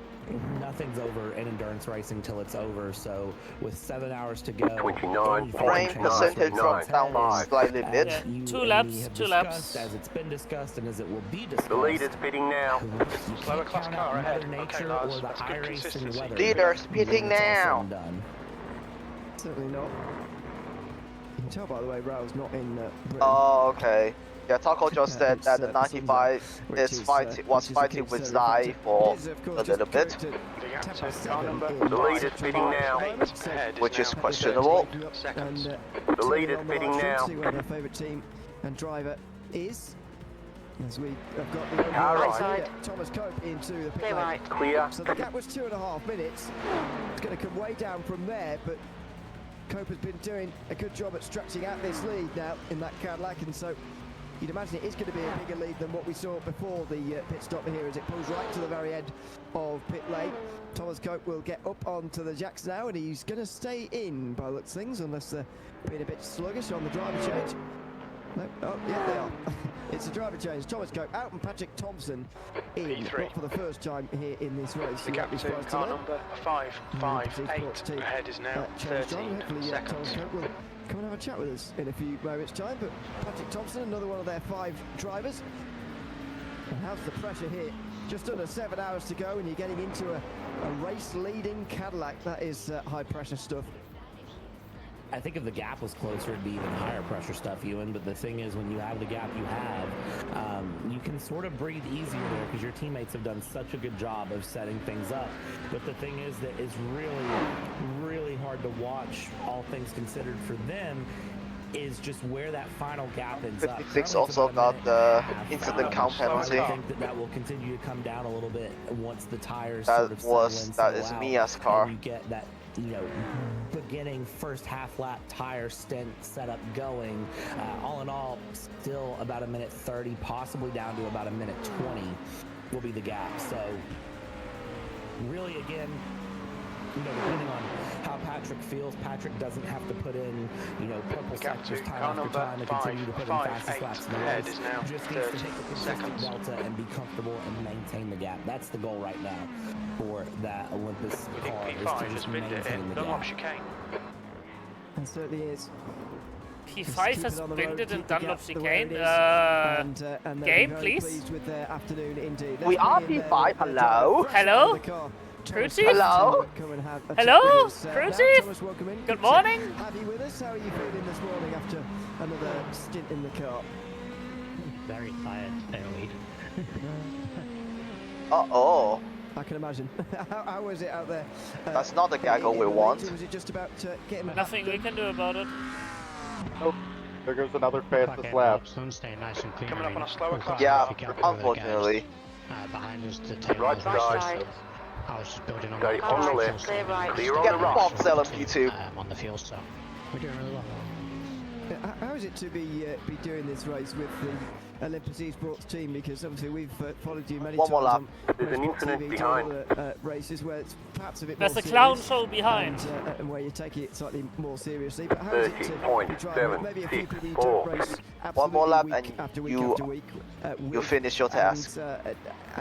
And racing maybe with a little bit of pressure off compared to some of the ahead is other, now 16 more seconds. serious series that you've done in the past. Nikolai behind is pitching now. There's a hell of a lot more pressure off. Knowing it's That's a better race, Frost. knowing it's a bit of fun. And, I mean, the guys I'm with, I'm typically with 9 times It's a out make of up a 10 change races. driver. It's also a nice bit of practice. I mean, we were talking about it earlier. This is one of 4 majors, or Le Mans 24-hour races we're going to be doing this year. So it's a good bit of prep for the other 3 as well. And the other 3 are going to be quite intense races. So we're doing a bit of practice ready for them as well. Crikey, you're going to be seeing this track in your sleep, aren't you? Dear me. The car's going to be changing now. Obviously, we've got the update coming soon, so at least understanding the tyre and knowing how that goes, that's the early part of it all.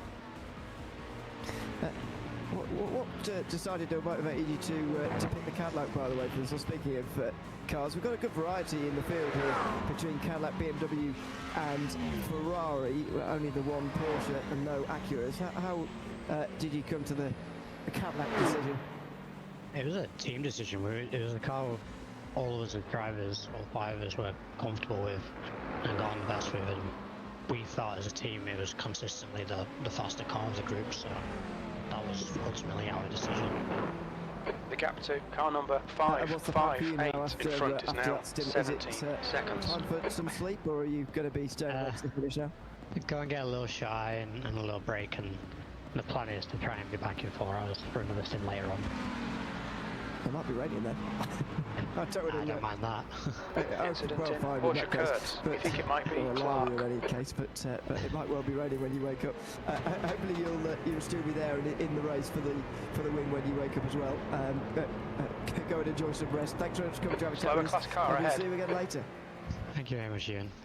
Thanks very much, Thomas Cope there joining us from the Olympus. Punk crew is towing again. Bit of the pressure off here for him. Who's towing again? Some of the other things we've seen on Punk crew. TV from him recently, but nevertheless taking this one seriously, as Christopher Dahl unfortunately has found the wall out of Tete Rouge just while we were in that interview. They're done. They had no fast repair, I in think. the Acura number 88. Not ideal for Christopher Dahl there to Left side. that is Clear on the left. Repair down, but I do like hearing you know, remember to pit at the end of this lap, please. Still taking this seriously, you know, not just saying, it's a race, whatever, we'll just hear whatever happens, but still showing up and being serious and thinking of the long-term implications of this race too, car number 558 ahead is now 18 seconds. seconds. So let's use this one. Let's be serious about this one. Raise money, do everything right, but then also kind of build that up to challenge for future races where you know the competition is going to be clear on the right, and we can have, you know, essentially a race coming up on a slower class car ahead of the rest of the field. Left side with idiots. Clear left. Clear. Watch your speed. Yeah, it's Engage the limiter. Box in. People don't know how to take their lines and stuff. It's just, I'm just tired of it. But I do remember as Jordan Strand here, meanwhile, nowhere. 016, There we go. just missing the first chicane. Job. And forgetting which way. Anyway. This might be quite a 3-point in. 5, 4, 5, the turn is 3, just about good enough 2, to get 3, around the time 1. wall there. Box now. Right here. It was a bit awkward, but gets away with it in the end. Okay. For Le Mans does feel like It. a lot in a 2 year, but I do litres remember left. One year, I think Thompson, even car number maybe we 21 broadcasted is the ball leading the here. race. We did about for Spa 24 Hours one year as well as Eric Rice-Strand also Limiter goes for a spin in front on. of the Porsche curves and makes a second minute contact with one of the Porsches as well. See. Yeah, that's miscommunication between the LMP2 and the GT3 here going through. And that's even worse. Oh, Beta Frost crashed. For Lewis Clark trying to go through the traffic and just, I mean. And the guys in P7 crashed even harder. Wall, it'll be your best friend. Hadir here losing the rear end. Somebody going wide to go around. Good decision. And then being stuck on the brakes right there on the inside of the track in a pretty scary place. But man, Porsche curves are really, Watch your mirrors. really hurting some drivers in their races here on the long run, Ewan, as it goes. Well, Beta Frost had a small crash. Communication of traffic. They're Also, further behind now, but still take care of the lap. Just make sure you don't do anything silly. There's the sunrise this morning. 7:15 now in Sim.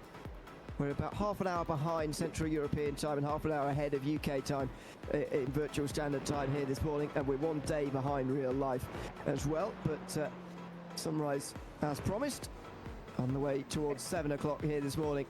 It looks absolutely fantastic out around the area surrounding Le Mans. Very flat part of the world, this in northern France. Not that far away from Paris, I suppose. If you're looking for a geographical landmark. But a very flat part of the world, and so that does mean sunrise can be relatively sudden, as we've seen here, because there's no nothing blocking the sun, if you like. The sun just comes up when it comes up, and that can be very sudden indeed. Just on that, those couple of incidents, by the way, through the Porsche curves, that The gap to for the P1 behind is BMW now hypercar looked very 4.9 similar to one I'm seconds. pretty sure the 4 Delta laps Wing ahead. had, didn't it? About 15 years ago? Am I making that up? I don't think you're making that up. V3 That sounds gaining right on to you. me in The my gap head, is but I now could be wrong 90 as well. seconds. So I'm going to tell you that you're right, Ewan, because that's the nice thing to do, even though I'm not 1,000,000% sure. But I'm going to tell you that you're right, Ewan, because that. Boah, Mann, ich hab Hunger. Ja, manchmal braucht man ein bisschen Geduld. Ja, oder meine Fischstäbchen. Sind schon fertig. Wie immer 100% frei von Zusätzen und nur mit natürlichen Zutaten. Nach dem Froster Reinheitsgebot. Boah, voll knusprig. Null künstlich. Probier den Testsieger. Froster ist für alle da.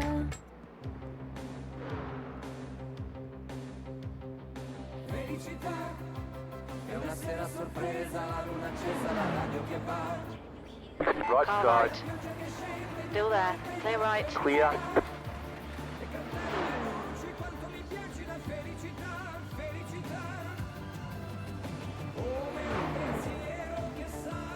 Der Fiat Grande Panda ab 16.990 €. But I think, in most other Coming up on a countries slower where there's car. major events that have, substantial public transport set up, I feel like it would be better than anything you could do here. Hugo said he's done public transport to Interlagos. He's currently typing what it was like. I'm gonna say it was probably pretty good. I don't know how it how it would be. I've literally never been to Brazil, and I don't even know a thing about it, to be honest. So it wasn't great. So there you go. Okay.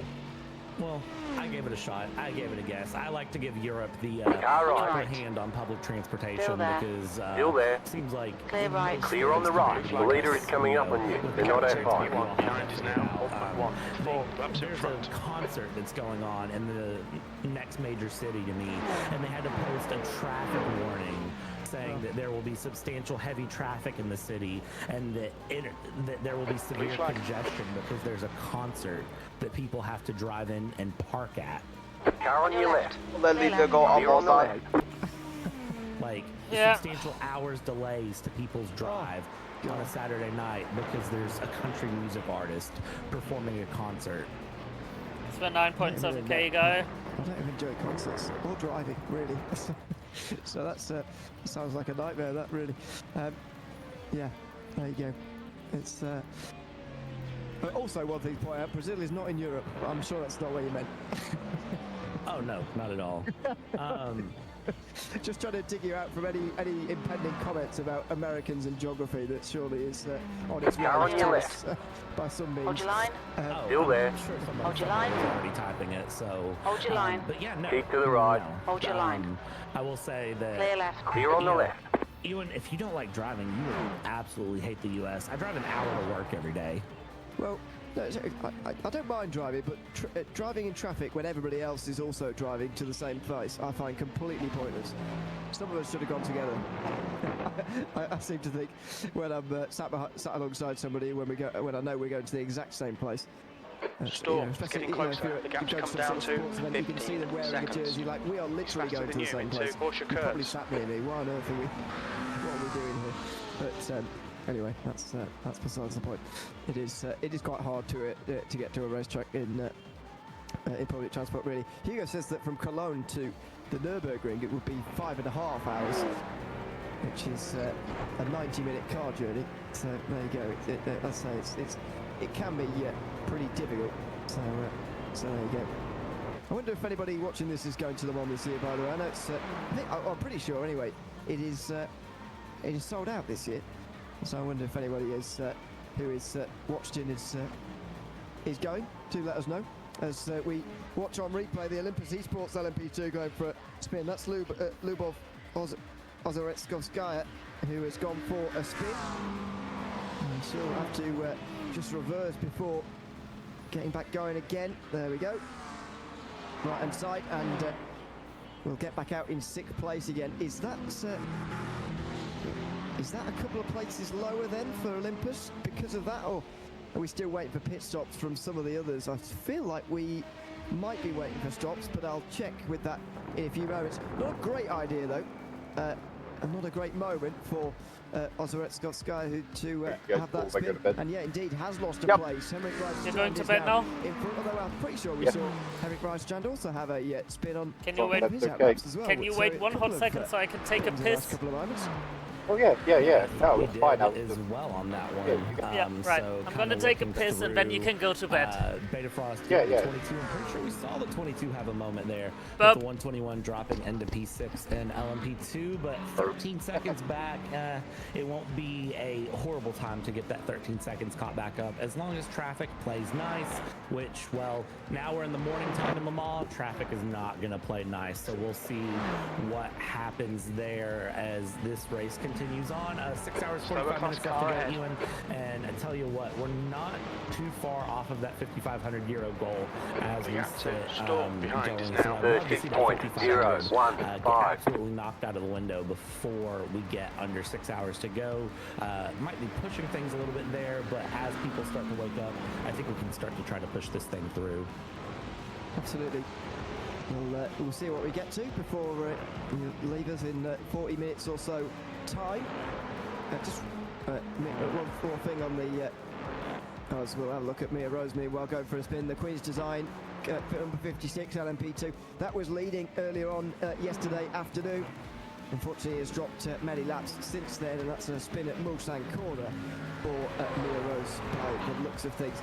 A notice from the stewards as well. Stop and hold 30 for number 22 Beta Frost. That is the 5th place running LMP2 that we were just mentioning has gotten ahead of Olympus Esports. Now getting a 30-second stop and hold penalty clear on the right. Contact, not holding the brakes, scaled up. Coming up on a slower class car. So that wouldn't have been such a heavy penalty had the previous ones not happened, unfortunately. For car on your left. I'm back. Clear on the left. You can go to bed now if you want, George. Yeah. Sleep tight. So difficult, I think, to motivate yourself getting I'll be into back. a car like this one after leading the race earlier on. Miro's got off to a brilliant start, making the right tyre call in the drying conditions. Keep going. The lead was over a minute very early on in the race for Queen's Design. Unfortunately, the race since then has not gone quite so well, but fair play to the whole team for motivating themselves and getting back out onto the circuit again. Slower class car ahead. He's their class leader. Down at this stage. Yeah, it is when you're a driver in that situation. It can be Car on your left. braking and Clear on the left. to get yourself back motivated to get out. But as you said, Mia Nice and fitting. the whole Queen's Design Racing team out there pulling that number 56 through and still running through. Nice fitting. I think it just, endurance racing isn't over till it's over. Not sure who will get in. Could be Chloe. Remember that this track carries more weight to it. This track carries more weight to it, and this event itself carries more weight to it than just kind of throwing in the towel when the going The gap gets to tough. P4 behind is now worth going 15 through. And seconds. as we are also finding out behind the scenes, Mia does not have David Haynes racing. David, of course, would be beating Mia probably, as has been done in real life. But Mia, of course, racing here in Virtual Le Mans, and David Haynes has retired to the commentary booth. You'll hear David Haynes here in a little bit, and David Haynes can talk about the is experience Zai of still in the racing car? in real life. Yeah, 40 minutes time would be joining We are us. checking. I don't know, he's got that in there straight away though. Zai it's is obviously staying for in those the who car. can't see, you can see And what Zai's he actually means. driving off now. He's posted a picture. I presume this is some sort of karting track in Australia. David stood on the top step with So yeah, Mia they Rose got a good alongside in advantage second over us place, right and, now. P2's binned it looks very in. pleased Unlock as well. curve. Yeah. They say you cut the course. You'll have to slow down and give up the time Joining us gain. in 40 minutes or so Need to time slow as down we a go bit. up I think to we're right in Light Racing. I think we're And currently Williams in the is, conditions still right leading now the way, where not the too far Cadillac away is from super pit giga stop now, actually. fast. This is Okay, lap Lars, 12 there's a car exiting the pits. Heads up. So maybe another couple before he has to make that pit stop. 29.985. I'll just gab, try to gab. 2.7. Set off Ross behind. That's good consistency. Keep it. Skies spin a little bit ago. Might well keep that 5th place, although it would be cold tyres. There could be a change here. It's going to be very close between the two cars, and there comes number 100. The multicoloured car just in behind is from Olympus Esports, but these LMP2s take some time to get their tyres up to temperature, and so this outlap is going to be very, very difficult indeed for number 100. Now let's see what happens here going through for that number 100, the turn 1 car, and then of course Olympus Esports. The big problem is through the Dunlop chicane, the Dunlop curve, the tire advantage doesn't matter nearly as much because they're pretty well flat. You can be careful. If you're careful, you can still hold pace through even on cold tires. I think this first chicane is really going to be the first opportunity. Okay, Lars, there's a group of slower cars ahead. These guys are busy fighting each other. Things are going to be Left evened out. You can see Clear. Raul there flashing the headlights saying, get out of my way, get out of my way. That's the P4 P3 behind is now GT3. 14 seconds. Racing yellow. Now the first chicane would go. Where they stop? Well, nobody knows, but the answer right now is that Right. Proton will hold Still there. behind. Still there, hold your line. Hold your line. Clear right. Clear on the right. A little bit of defensive weaving. Why are you coming fighting off with of me? that center line. Me and Ron talked about how the cars like to run the center line on your left. here because it Hold is your line. kind of the Clear most left. angled Clear. area of the track. Left side. And, Class car you know, ahead. slip through. That's the side. GT Clear on the left. trying to carve the way through, and now is going to go towards the inside of the second chicane Car on here your and left. try to Clear. get the pass. This might break up the battle entirely. It will just slightly. You see that until it's a hypercar by the way, in fact it's just a lot larger on the inside. Works its way past. As the pair of LMP2s now get back into the slipstream of one another. Will they be able to dispatch of that Mercedes as well? And that's the Redman Racing Mercedes, isn't it? Just in 8th place. Down the inside they go. Can both get through?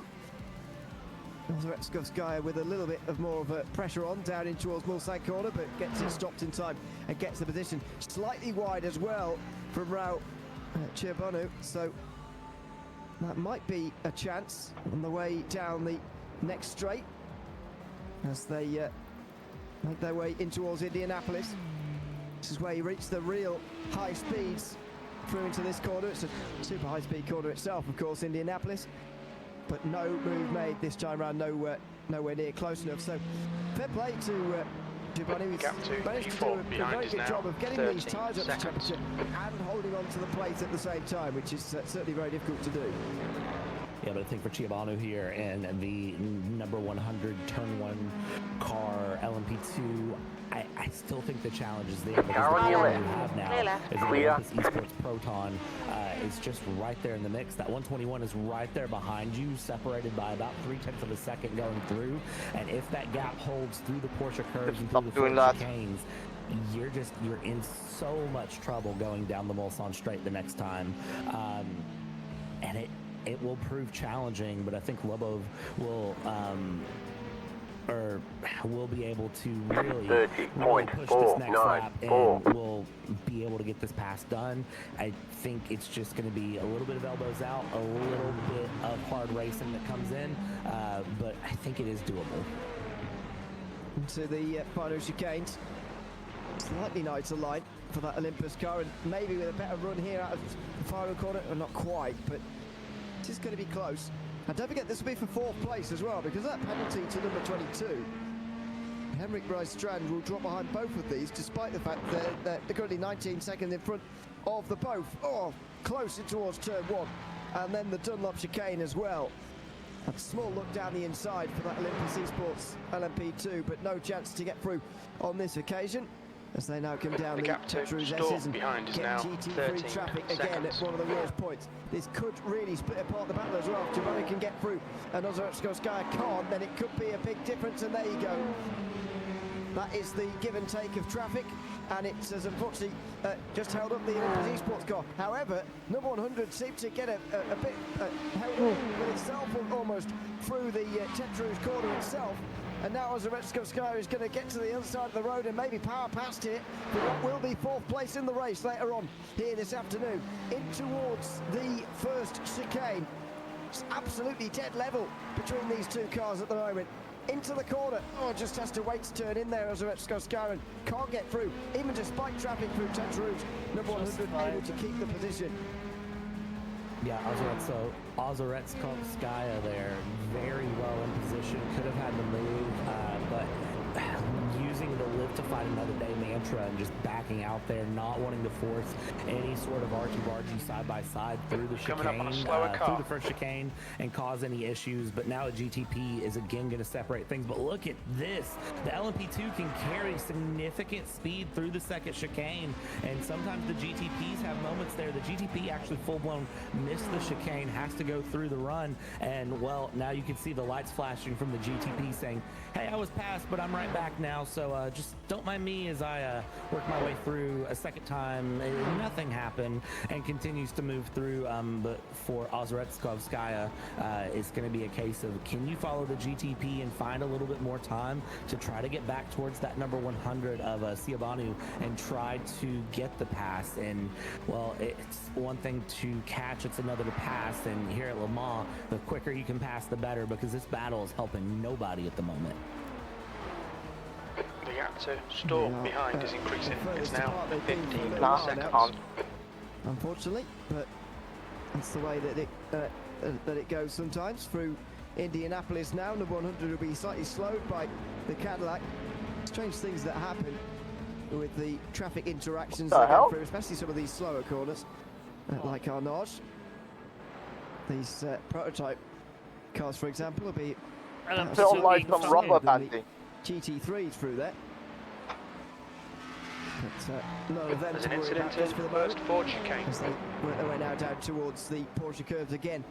Olympus Esports just a few car lengths further away. Didn't see any rubber being side by side maybe it was on your end. Yeah, it's rubber banding on my end. Out there on the and my end page is driving fine. So we'll just stay with it for now. Laps to have left. 7 laps to go this stint, 7 laps to go this stint. Out towards the end of another lap. Just give me clean air, please. Lap, by the way, for Olympus Esports in this stint. This is going to be a battle for a while. Perhaps another 6 laps or so.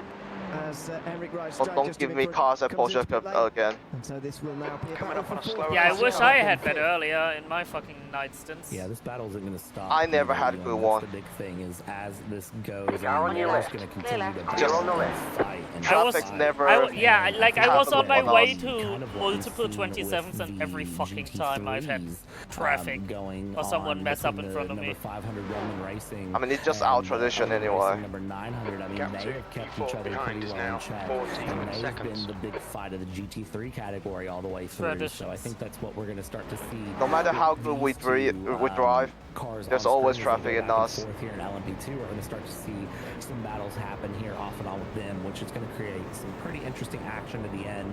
6.5 hours left to go, and again, at this point, for every car, it's all about where's your ultimate finishing position, where do you ultimately see your team being at, and what can you do to either get there or hold that position. If you're the number 100, if you're Raul Chiabanu, your big goal right now for that 4th place number 100 is get the heck out of Dodge from that 121 Olympus Esports Proton and just move, get some gap, and try to avoid having to get into a long, drawn-out, stint-long battle. Lily Sharp in the YouTube chat saying that number 100 didn't change tyres, which maybe explains why they were able to get them back up to temperature. That was very close to slow down. Although, having said that, it is now pulling away from Olympus Esports, so last time round 7/10 of a second gained, and now the gap well over 2 seconds. So that battle is just going to go away from us by the looks of things in the next couple of moments as the Taylor Mills Racing number 41 comes into pit lane. Tom Englicht stopping again, and that's after another 12 laps in the hypercar class, as we've been seeing time after time. Olympus Esports then will return to their very large lead, which they hold for 5 laps roughly. It's very difficult really to read into too much in terms of when they're stopping here and whether it really means anything for the remainder of the race, because we've still got so long to go, but also because we've got looming rain as well. It kind of doesn't matter where you are in terms of fuel with if it's going to rain later. You're going to have to stop at a strange time anyway. Yeah, and pit cycles are already so thrown off from the start of the race with the rain that we had early on and the wet start that we had. So it almost does not matter where pit cycles are right now. Your big goal is you're running fuel stints at this point as long as possible. And if you can save extra laps, extra time through your fuel stints, I mean, you're going to be doing that, because at the end, Ewan, somebody was around backwards there. I don't know who that was. It's a car leaving the pits. Now, there's a number of cars that have actually just been into pit lane in LMP2. There's a real flurry of stops. I think that could be Henrik Rijstrand, 27.628. Down at the first chicane. Yeah, finally a clear lap and instantly to the 27th. Number 22, Betafrost. So that's after stopping the whole 30 That seconds. car is a lap down. No tyre changes or whatever going on there. Just, or maybe there was at the end of the stop, but anyway, that is a spin through the first chicane and not ideal at all for Betafrost, who have lost a lot of time in that. Not only they lost the top 5, but they're now over 2 minutes. It's reining you in. The gap's now 16 seconds. That is just, I mean, miserable That car is a for lap Betafrost down at that point, because what was such a good race that is now kind of just dropped off from one little mistake there and from one penalty. And it goes to show, again, you know, we always say it, the race isn't over till it's over. Betafrost could come back and have a great run through and challenge back up for the top 5, for the top 4, top 3, who knows. But as of right now, Betafrost is just needing to recoup whatever they can as they go through these final 6.5 hours of this race, and that is not a great way to restart your stint after serving a penalty at all. Well, David Haynes with a conversation starter in YouTube Left chat. side. Side. Still there. Don't know if you Keep want to the right. wade into Hold your line. this one, Brad. Hold your line. Keep to the right. Hold your line. Warm beer. That's Hold what your it line. says. Clear left. I Clear. don't drink beer, but I do enjoy cold pizza. So I've heard the stories of what a warm Josh beer has can just taste connected. like. And if it is true, Yeah, he's away. He's away. No, never had one. Wow. Yeah, about time. Yeah, never had one, but I will say that cold pizza, if you get a cold ham pizza, like a good ham, just ham only on it. I'm not talking about Hawaiian ham and pineapple, like a ham only pizza. Clear. Those are delicious cold. I'm Hawaiian all the way, by the way. I don't care about you pineapple pizza haters. Yeah, that's absolutely different. Yeah, I suppose we when I initially saw that statement, I thought Slower class car ahead. really, like almost freezing. I was starting to think, well, both are kind of disgusting. but now you describe it like that, I probably agree. Yeah, like you get a good pizza for dinner, you have a few slices left over, you throw it in the fridge overnight, and then you wake up the next morning and, you know, for breakfast, Clear on the left. instead of throwing it in the microwave and letting it get all soggy and gross, or trying to do that trick with a pan and a little bit of water in the pan to toast the bottom again and get it all crispy, or reheating it in the oven because who wants to wait on the oven? You just straight up eat the pizza cold. It's delicious. And I would imagine that pineapple, a Hawaiian pizza, Ewan, would be delicious. Right, that's it. Wes, gotta tell the broadcasters that Jesus Christ, what is wrong with you? Cold pineapple pizza. Opinion, I agree with you. Hawaiian pizzas are delicious. Pineapple on pizza is very good. However, the caveat for me is it has to be light sauce. I can't do it with regular or a lot of sauce. It's gotta be light They are sauce. American. Right. Yeah, Hold go your easy line. on the sauce. Clear right. Clear. I think it's good. If you put too much sauce on the pizza and you have pineapple, I think it ruins it because it doesn't. It overpowers it. So you've got to go very easy on the sauce. Slower class car ahead. 5 laps left in the stint. 30.203. Car on your left. Left side. Clear on the left. Welcome back, Josh. Welcome. No sauce. It's a pizza. It's already got tomato on it. That's basically sauce. That's what pizza sauce is. It's a marinara sauce. It goes under the cheese. You've lost your whole mind. What are you talking about? I'm talking about a pizza. What are you talking about? Oh my word. Just been unlucky with traffic all the time. Not that crazy. Left side. And Zai is actually in a rocket ship right now. Clear on the left. For the last 2 hours. To be honest.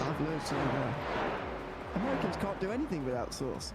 We just can't match them on pace and luckiness alone. Like, okay, I used to work at a certain fast casual Italian restaurant that is based out of a town very close to me, and I worked at one of their stores as a manager, and they have a very specific special item called a pizza baked spaghetti.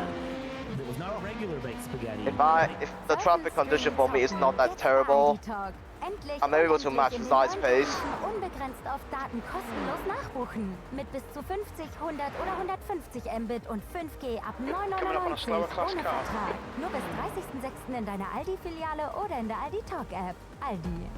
Gutes für alle.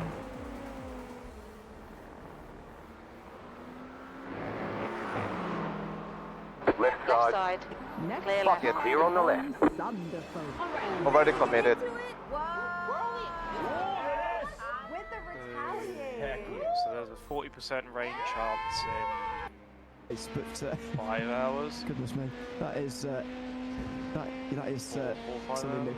We're on board with Michael Grossberger. I think this is just a recent change for second, actually, between Saudov and Michael Grossberger. I went in for another interview. Speed Dream Team seem to have gotten past Taylor Mills Racing in LMP2. The gap to P5 behind is now 16 seconds. In the next couple of moments, because the interview that certainly me and Brad have been waiting for. Also, I sang My Way on screen. Slower class car ahead. Come to pass. This guy's rep is below average. Watch yourself.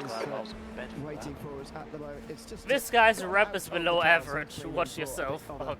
A chat at the moment. It's not a call you enjoy hearing.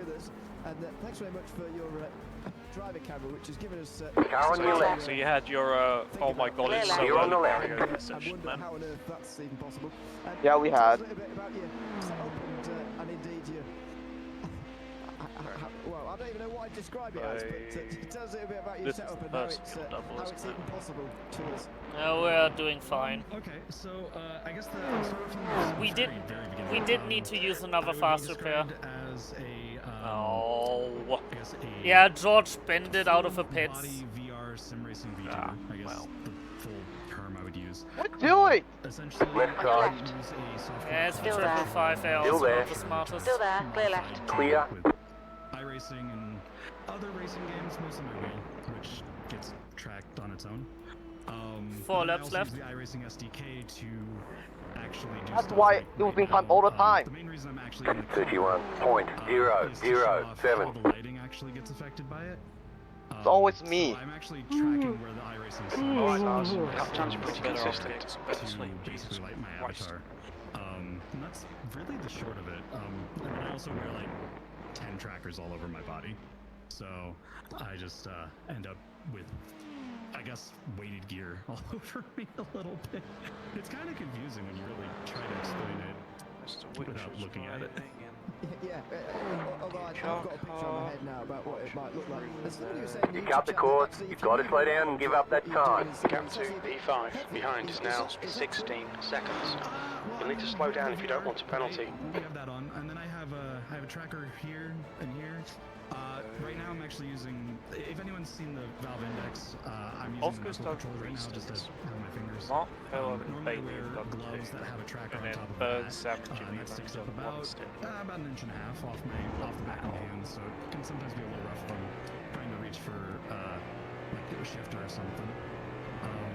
But yeah, it's they definitely it's a little extra weight compared to just wearing gloves or using your hands like bare hands and stuff like that. So I think the harder part is the straps sometimes get a little tight, and if I don't tighten them too much, I don't tighten them enough, the tracker will get loose, and that feels really weird when you're like going around a corner. It's wanting to wiggle around. That throws me off a little bit. But yeah, it definitely adds a little bit of extra weight to everything. Well, thanks very much for giving us the driver code. It's absolutely fantastic to see. I can see you moving around and all sorts. Today. Tell us a little bit about what it was like to be out there. Slower car ahead. It's their class leader. You are currently in 12th as a team. The gap to P5 behind is now 16 seconds. The track is getting faster. Car right. Play right. Clear. Oh, so much debris kicking off the cars again. A lot of gravel on the track everywhere, making the rear want to step out a bit. I will say though that a lot of people are really pleasant to drive around. I mean, as much as like I'm sure there's been incidents. I know I saw the early parts of the broadcast where it was just incident after incident for a bit there. Most folks were giving space. They would be respectful. They'd give up, like if you're passing a GT3 as an LMP2, they'd back off and let you take the corner. A lot of respect out there on the track. I will say the voice chat got really unhinged though. And a little bit distracting at times. Otherwise, it's been really fun to participate in this event, honestly. It's been some of the best racing I felt like I've had in at least a few weeks, as far as special events go. So. Yeah, it's been great to have you all here. And one last thing as well, as a collective, how are you feeling about the end of the race? You're coming up on a slower car. Before we're finished. Car right. Clear right. Clear on the right. We were talking about it, and we're like, oh, it's not gonna rain, and then like 2 seconds later, like, it might rain. So we're taking that into contingency. We have some. Okay, Lars. There's a car exit in the pits. Heads up. Practiced in the rain, that are set up to do that, so we're looking at changing the schedule around so that 28.918. The gravel! There's just so much gravel everywhere! We're kicking up gravel on the front straight. And we're kicking it sky high.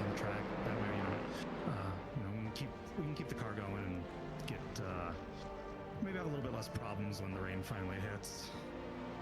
Well, thanks very much for coming to have a chat with us. One last thing to say. Car on your left. A happy birthday. Clear left. Clear. Good day here at Le Mans. What better way to spend it during the end of this race? Thanks very much for coming to have a chat with us and enjoy the rest of your day. Yep, thank you very much and have a great rest of your day. And everyone out there, have a great rest of the race. Thanks very much. That's Liv Fox, the United team in LMP2. The gap behind is now 15 seconds. Tonight, I should say, wherever you are in the world. Extraordinary. Great to chat to Liv Fox. I'm sure that not many people watching this seem to have learned very much. They seem to already know how that was possible. But there you go. We've certainly learned something tonight. And yeah, fantastic to have them in the race and Liv to come to chat to us after this couple of stints in the car there. Yeah, it was great to have Wolf join in after those stints. Kind of explain that a bit more because I was absolutely jaw-dropped on seeing that the first time, and now that I know there's an entire community that does... Coming up on a slower class car. Knowing that it's not that difficult to set up, it's amazing to see. I absolutely do enjoy that. Left side. Left. Clear left. Clear on the left. I think somebody said it in the commentary chat that commentary was losing the plot a little bit, and that's kind of reeled us back in, Ewan, to not have have our discussion about the 27 bajillion versions of tomato sauce that exist in the U.S.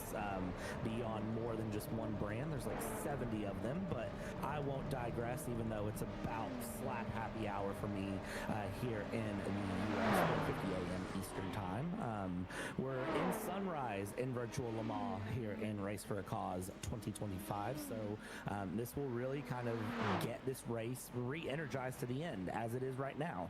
Yeah, this battle very energized for second place. Michael Grossberger makes his way past Sarah Dove for second place in the race, and that is a good overtake. I thought that battle was only going to go one way, actually, because I'm pretty sure Grossberger just lost that place not so long ago. Now he's back in front of Dove again. These two might well exchange the place a few more times before we're done here with this stint. They've still got a while to go as well. Dove looks down the inside, but they'll both sit past one of the McLarens that just break slightly early for these final chicanes. And they get over the end of another lap. Michael Grossberger will end it in the second position for Taylor Mills Racing and number 42. So lap 7, I think that is complete now for Grossberger. The gap to P5 behind is now 16 seconds. Here, so still plenty of racing between these two teams still yet to go.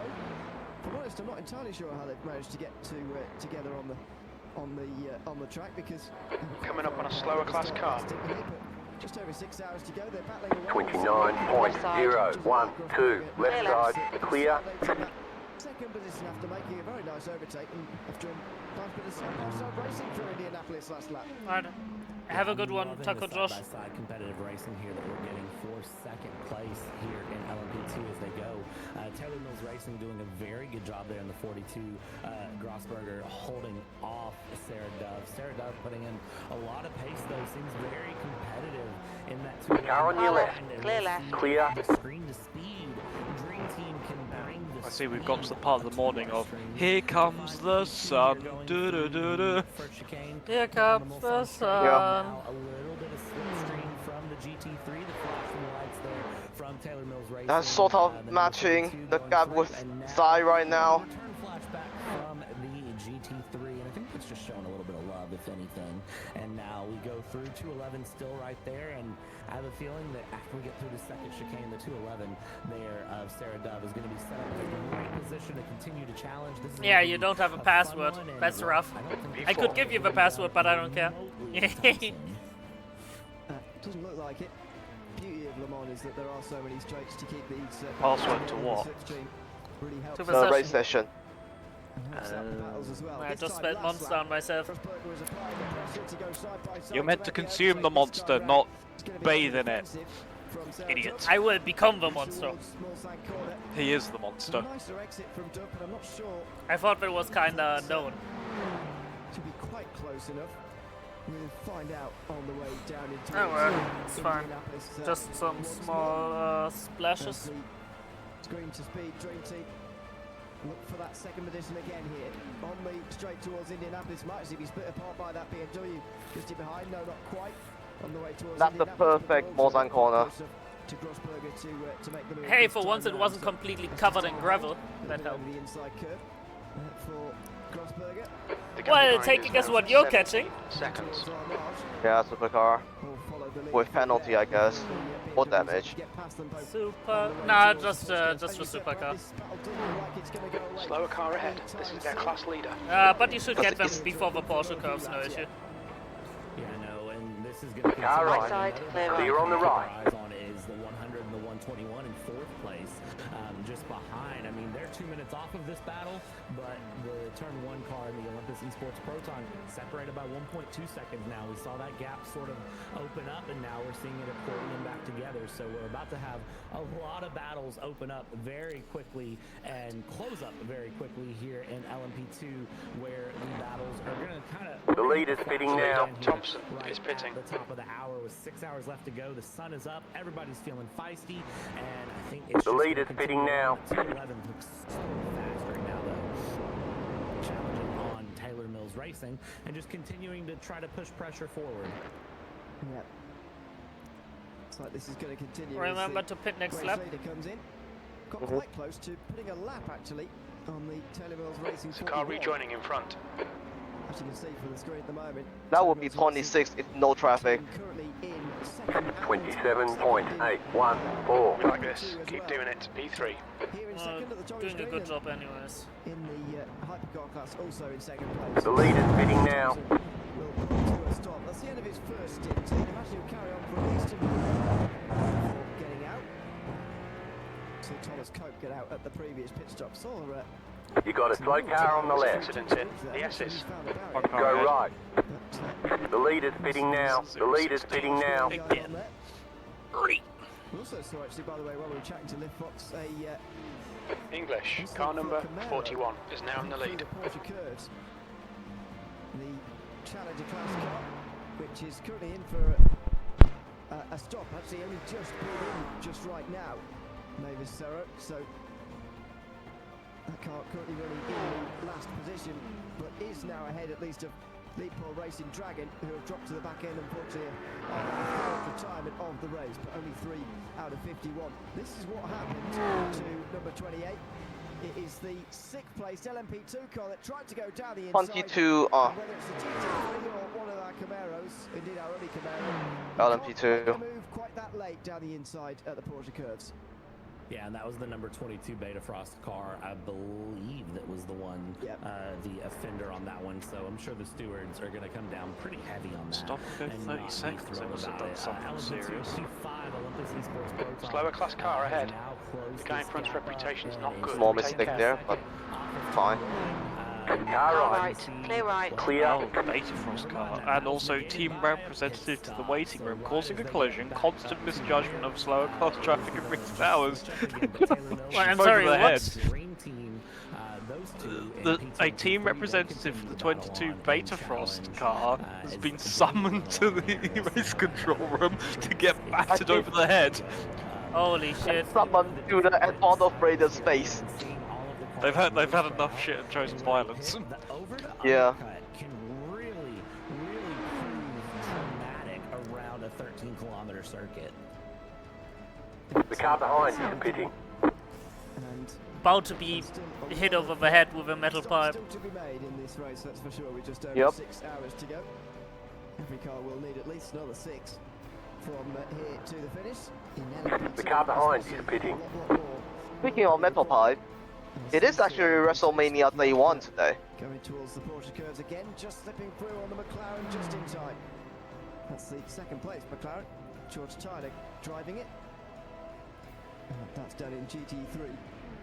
Where McLaren are leading results 1 and 2. Before we get to the Kenson Racing in this stuff. Car which is currently in 3rd place out of Corvette, and Sarah Dovish as close as she's been for a while now. Here we go in towards the final chicanes, and Grossberger somehow not quite with as good of a run. Pit. Oh my word. Yep. Great racing between these two here. Oh, Zai is stuck behind mid fight mid front. Oh, poor Zai. Okay, Lars, there's a car exiting the pits. Heads up. Engage the limiter. Box in 420 meters. Okay. One more, and I'm done. I mean, that is bravery to send it there through the final chicanes, and now through Dunlop will go. Yeah, and then it's just me and Josh to the end. For 6 hours. So, just so that you know, who's getting it. 3. What? 3, 2, 3 laps. 1. Box now. Right here. Josh, why are you mumbling? I said Chloe's getting in next. Thompson, car number 21, is now leading. Okay, I heard. Now, Jesus Sorry, Christ. I am tired. Yeah. Brain hurt. Wake the fuck up then, Samurai. We got a city to burn. The hell? You go, you want to follow that through, and you can see there is that little bit of slipstream. Anyways, again, watch out on the outlap, don't spin, yada yada. Just do your thing. Yeah, come on. Catch Chloe. Well, it would be helpful if you could, yeah. Flat on the throttle out of the chicane, see if you can't close a little bit more into the 2nd chicane, and maybe think about a dive towards Indianapolis if you're really feeling brave. Your exit is clear. Watch the white line. Grossberger gets closer again. Battles at Le Mans, always so exciting. The long runs down this straight, or these straights rather. Make it so exciting. Down towards the braking zone at the second chicane. Grossberger not able to get close enough this time around for second position. They make their way out now on the run down in towards Mulsanne corner. Seen too many moves through here in the recent past, but Grossberger's not going to add to that. He is going to have to focus on his exit. The apex is quite blind through Tete Rouge because sun is rising just right there. Incident in Mulsanne. It looks like Clark. Okay, manage the gap. Yeah, in fact, the gap has increased from Storm. That's good. Things in and continue to go through. We saw that gap accordion open and close as it goes. I think Grossberger here through the Porsche curves might be thinking about a return to sender of what happened on the previous lap. So let's see how this goes down. Follow through, think about the inside dive, and don't do it, but that's a little slip up from ahead and take advantage when the opportunity strikes. Grossberger. All right, Mars. The next car is 9 laps behind. LMP2, just a beautiful opportunity there, taking advantage of what is put in front of you. Don't panic and brake. Just hold the right foot down and just slower class car ahead. Looks like it's confirmed then second place. Yeah, Michael Grossberger makes his way through, and so just slightly slips wide. It's only the tiniest of errors, but. Car on your left. Clear left. Clear. Gets straight back into second again. So closing in on the 3/4 mark of this race, and the two are now reversed all over again. It was this time last lap when Dove made that fantastic move through the final chicanes on Grossberger. It's not going to be a repeat this lap around though. There is a flash of the light up in front here as one of the GT3s has to get through it as quickly as possible. GTs are actually pretty handy through there, and so Grossberger is not interrupted. Notice from the stewards, by the way, about a penalty from incident 68. That's for Beta Frost, unsurprisingly. Number 22, we just saw an instant as it hit that Camaro. That car is a lap down. Causing a collision. I'll be right back. And the team, or a team representative rather, has been summoned to the waiting room, meanwhile, for misjudgment of slower class traffic in the recent hours. So a bit of a heavier slap on the wrist for Beta Frost. Unfortunately, it's cost them their top 5 just for the moment. They are over 2 minutes off of Olympus Esports, and after that penalty, they are now 8th place. So shows how quickly it can change from knocking on the door of a podium. Beta Frost now are well outside the top 5. I think for Beta Frost, they're really going to be doing the rain dance. They want the rain to come back here in the French countryside. They want to try to bring some rain around, mix this race up, and run back forward. But it goes to show how quickly just that lapse in judgment, that challenge is something has very clearly happened there in the screen. And, well, that's a GTP off. I don't know who that was in the gravel, but a GTP is very clearly misjudged. 38.301. Misjudged it. Absolutely sent it. I'm trying to get an idea of who that might be. That is number 253, and actually that's an LMP2, not a GTP, so forgive me for the misjudgment there myself. Car on. Thank you. Clear right. Clear. Very clearly, back of the car became the front of the car and locking up the rear axle there, going through. One of those classic mistakes at the first chicane. Doesn't bring the gravel onto the circuit though, which is a positive thing. Literally consider breaking point going to Tete Rouge. 90 seconds. And Michael Grossberger just got a penalty, a slowdown penalty rather, on the last chicane, through the first chicane of this lap, and so that battle dies down. We go back to Patrick Thompson, who is currently leading this race. Now you'll be leaving us a few moments' time, Brad, at the end of your stint. Thanks very much for being alongside me for the last 2 hours. What do you think is still to come here in the final 6 hours of this one as we close in slower class car ahead. Finish of this race for a cause 24 in 2025. Well, first of all, I think the biggest thing to come in is still plenty more donations for the right side. Still there, clear right. Clear. Here, a very important important cause that we're supporting here, and one that I hold near and dear, so I'm very happy to see it drawing the attention that it deserves here as it goes through this race. I think weather is still to come to play a factor. I don't know exactly what the weather's going to be, but if there is any weather, it can play a factor. I think drivers just keeping their head in the game is still to come to play a factor, because if you don't keep your head in the game, it just proves problematic. And as we've seen by the wonderful example from Beta Frost number 22 LMP2, all it takes is just a couple of series of unfortunate events to go from running a very competitive race to the race that could have been. So, I mean, even though, you look at the leaders and they're up by 1 lap, 2 lap, 2/3 of a lap, it doesn't mean that they haven't won. Nothing is over till the checkered flag flies, Ewan, and I can't wait to see how the next 6 hours go. Yeah, there's a long way to go. Thanks very much, Brad, for being alongside me for the last couple of hours. It's still myself, Ewan O'Leary, taking you through this Race for a Course 24 in 2025. And as I say that, number 100 goes for a big spin. That looks like cold tyres to me. Straight across the circuit through the Tetrus S.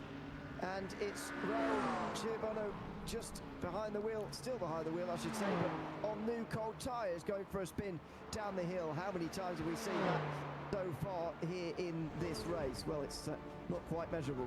We've seen it plenty of times. As I was saying, still myself, Ewan O'Leary, and David Haynes now joining me for the next hour. Good to have you alongside me. You're coming up on a slower car. This driver's reputation's not great. Car right. Hold your line, clear right. Clear on the right. Why am I getting farm equipment ads? Sunrise, Hyderabad in order. Those are my top 3. This is simply gorgeous. I don't know. I hope 29.997. Anyway, yes, it's absolutely fantastic. 6 hours to go. The sun now draping itself all over Le Mans, and we're probably looking forward to the final quarter of this race, rather, and it is going to be a very exciting one as well. We've just seen Michael Grossberger in, by the way, to make his pit stop, so a couple of laps later, Sarah Dove will make hers, and that will correct that battle as the Camaro goes Car on your left. Clear left. Clear. I'm not trying to downplay how difficult it would be to drive one of those supercars for 24 hours, David, but they are The having active a storm behind is now 18 seconds. And also with an LMP2 didn't help in the last half an hour. They're already a race car with not a lot of downforce on it. You try to set it up for a racetrack like this, and it's going to be a fair handful with some really tall gears, and yeah, they're in an odd place, but they are not going to be able to take that Chevy to the levee. Right. I'll obviously go to the toilet before the stint. It's, I think, a recovery for them. So, Lars going first. Yeah, it's me first. No, it's me first. That's what the stint sheet says. Fuck the stint sheet. Towards Tete Rouge here. That's helpful. Because if you get in, then it's me finishing. Slower car ahead. He's the class leader for these guys. I'm not so sure I'd complain about that auto much. Yes. I'm joking, it's fine. For fuck's sake. I'm just bullying you. I love bullying you, Josh. It's funny. You mean soccer? Is it soccer football, Stony? Yes. Round ball, kicking it and not touching it with your hands. As long as we can keep about this pace. All the Americans, indeed. Maybe we need a bit of help from Storm by him spinning or something. Car on your left. Well, it would be helpful as well, I guess. Clear on the left. We'll keep it in. Anyway, meanwhile, 5 hours 56 to go. There's the view from the starter's stand. Hopefully he'll be getting some sunlight very soon. He's been stood there a while. So over 18 hours of this race gone by so far, and still 48 cars in the race. It's one of the great things, especially when you compare it to other events that we do throughout the year, David. The fact that we've got 3 faster pairs for all these teams helps keep everybody in the race, nearly everybody in the race. Only 3 retirements so far. plenty of other events we do, 24-hour events, even lesser events in terms of endurance that would be very, very pleased to have only 3 cars retired after this amount of time. It's absolutely fantastic that we've still got so many. It keeps a different atmosphere to the race, still keeps it very, very busy out there on the circuit. So this is the most recent incident. Could be on an upshift there, coming out of one of the corners. Second chicane.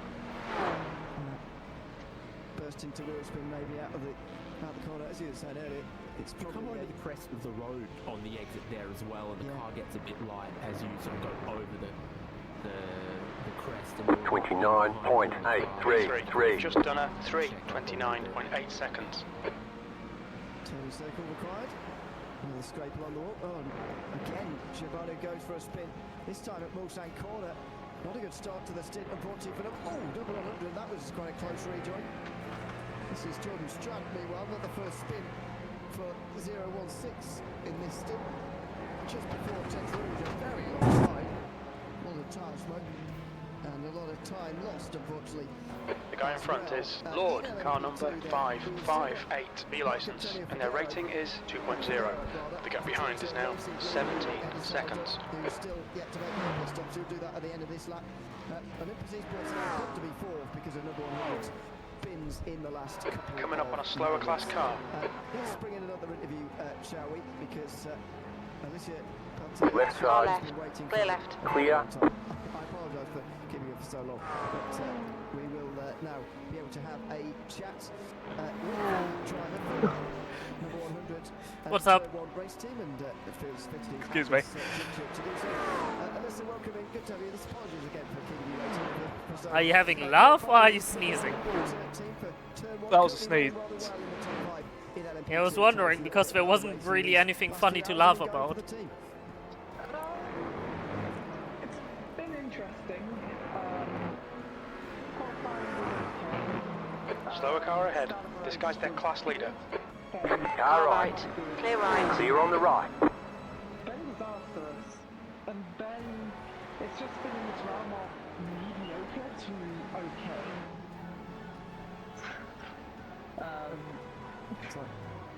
We've been doing something interesting with the strategy in terms of our tyres. Car on your left. Clear left, left Keep side. to the right. Hold your line. Clear Clear left. on the left. Car on your left. Side. Clear left. Clear on the left. Sorry, just so I can understand something. I was seeing that earlier on as well. We were hearing that from the 100 team especially. How does that affect the tyre warm-up phase and indeed the end of the stints? Because we've seen so much about the new tyre model in iRacing these days, especially in LMP2 and GTP, getting these tyres warmed up. How does it affect that at the start of each stint when you're double or triple stinting? So, at the start of the stint, you're losing, from what we've seen, around 6 to 10 seconds on that warm-up phase alone. With the double stint, you can cut out in the middle part about 10 seconds, with the tyres still keeping their Coming up on a slower class car. Competitive lap times, to where you can still gain on other people who are, say, single stint. Right side. Right. Still there. Still there. Hold your line. Hold your line. Clear right. Clear. I hate this so much. What are you all hoping for from the end of this race? There's still 6 hours to go here. You're in a pretty decent position. I know a couple of spins in the last 10 minutes or so, but still in the top 5. What are you hoping for at the finish? We're not talking about that yet, but we've been cursed too many times before thinking about it. We're not thinking about it. 30.357. It's probably a good strategy. Lap time's pretty consistent. Are we going to be seeing you in the car again before the end of the race? Oh, absolutely. I mean, let's just say, I haven't been asleep yet. Car on your left. Since Clear left. Clear. Yesterday, and I've had about 8 coffees. Well, good luck for the next stint in the car. Thanks very much for coming to have a chat with us, and good luck to you and the rest of the team for the last 6 hours of the race. Thank you. Thanks very much. That is Peltier Peter Sharp chatting to us here with just under 6 hours to go at Le Mans. Slower class car ahead. The gap behind is now 16 seconds. Car right. Right side, clear Clear. right. In the battle for second, it looks like Saradov has gotten out in front of Michael Grossberger, but remember the new cold tyres are going to have to be dealt with by Dove first before we can say that with conviction. Looks like the Sprint Speed Dream team, though, will be holding on at least to that second position just for the moment, and there indeed they make their way out onto the Mulsanne straight again. That's the chasing Taylor Mills racing car, and 7 seconds looks like it will be the margin. Still feels like there is a very long way to go here, David, even though considering we are over 3/4 of the way through this race. I have noticed that when chatting to teams so far, they don't really want to chat about the end of the race just yet. We're still a whole World Endurance Championship race distance away at 6 hours. So we've had an incredible amount of racing. Like, oh, sun's rising again. Checkered flag not too far away. The checkered flag's still 6 hours away, which means there is plenty of time for people to keep donating towards the goal. Currently at 5,500 euros. I've seen keeps slower class car ahead. We keep doing good work. We've still got plenty of time. We certainly do. If you would like to contribute, we've got a link in Right side, clear. YouTube video description. You can visit that and you'll be able to donate if you can. So thanks to everyone again who's donated so far. Our goal keeps increasing with almost well, very regularly anyway. I was going to put a time frame on it, but very regularly 5,500 is the next goal for the moment. In the stewards room, meanwhile, there is action ongoing. That's a fucking perfect Arnage. This was actually about 15 minutes ago. For the Oceanic Outlaws team, number 66.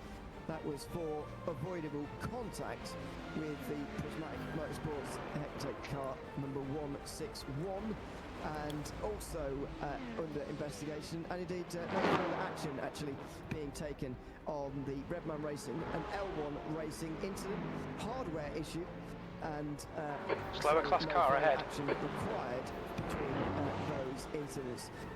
Car right. Clear right. Clear. Quick job by the stewards to have a look through the incidents, and another good job to get those out of the way as well for a busy race in 24 hours. It is a long day for them as much as it is for the drivers as well, and a difficult day for them. 29.432. As we Sun is gone, overcasting. quarter of this race. I wouldn't like to be a steward in one of these races. The rain chance has upped itself again. Stewards just staying away. Hey, Josh! The entire thing is not enviable, to be honest. And not only the whole race, but a lot of the before Wet. No. Yeah, and then you hear about some of the race engineers and stuff in Le Mans that are awake the whole time. Some of the mechanics get to nap, the drivers get, a couple of hours to go back to the motorhome or something, but no, I'm not built for... Gap to stall behind is now 16 seconds. Opportunity to fraction my stream Left side. since we're Clear. at a calm spot right now. I have been like one of the last people awake at a real 24-hour race. Slower like class car ahead. The driver in front's reputation isn't great. And then like 9 or 10 a.m.